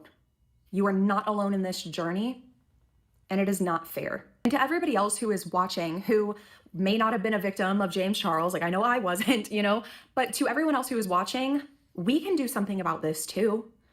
We can email TikTok and YouTube and Instagram and wherever the heck else this guy is, and we can send them Ethan's videos. We can send them all of these things and try our best to get him deplatformed. Me and you, we can send the FBI through the cyber tip line links to Ethan's videos and let the FBI know that, hey, there is a huge celebrity in LA right now who is massively influential to kids and young boys, and he has a historical record of taking advantage of that parasocial relationship. Can you please look into this? We have that power. We can do that too. And you know what's so crazy? You know what also people could do? Just listen to people like Ethan. Listen to them. Don't immediately shut them down. Don't dismiss them. Listen to them. Like, yeah, imagine. Imagine. How easy is that? I'm already asking more than what is currently being done, by the way. We can do that too. We don't have to just sit here and watch the train crash. We can go remove it from the tracks, our damn self. So all of that to say, when you hear victim stories, believe them. Believe them and support them and have their back. Bare fucking minimum, by the way. Bare fucking minimum. Favorite celebrity, even if it's your damn grandpa. Because at the end of the day, predators look like normal people. Yeah. They're funny. They can sing really good. They're great actors. And mine made me feel like I had the best daddy in the whole wide world. So much so that even my little brother, to this day, well, I haven't talked to him in years, but the last time I had the unfortunate circumstance of having to see him try to speak to me, still holds resentment towards me into adulthood that I was his dad's favorite. We need to genuinely accept in society, and this is what I've been trying to do with my videos, and a lot of people kind of criticize me for it, like when I talk about, like, I think about like my Melanie Martinez video when I was like, yeah, she is objectively a very good singer. She is beautiful, but she's also a predator. And people were tearing me apart like, she did these horrible things. How dare you say she's a good singer and she's pretty? Well, she is. Fists can be. Pedophiles can be. Are you getting it now? Are you getting it now? Hello, are you getting it now? Really talented people can be terrible people. Are you getting it now? All of that to say, I hope that this is finally the crash and burn downfall of James Charles. Because shout out to Danielle. I mean, I see now clearly why this video was sent to me. Again, this video and Danielle's channel will be linked down below. Go send love. A great video. And again, I just think it's like, when you see that compilation of what Ethan has been saying, it is so crazy that people still, this many years into knowing about James, are reliant. Or like James is reliant on people just not caring. Just not caring, you know?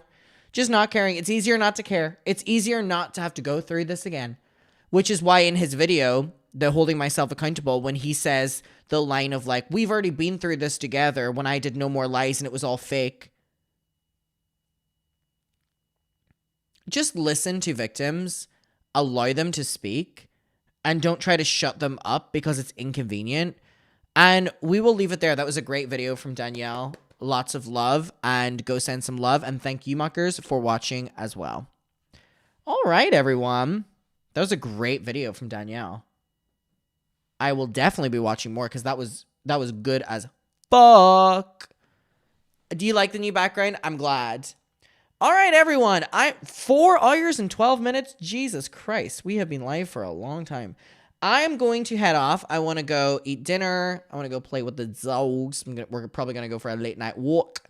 Mods on YouTube, thank you so much. And to my incredible team on Twitch, thank you so much as well. Yes, Hyunjin is behind me. Yeah. Chat, thank you so much for being here. Lydia, I hope painting is going well. It better be almost done or done. Wait, you sent a photo. I can't remember if it was done or not. It was gorgeous. Mods, again, I appreciate you being here. I appreciate your time, chat. I appreciate your time as well. Tonight's been fun. I really appreciated it. All right, I will see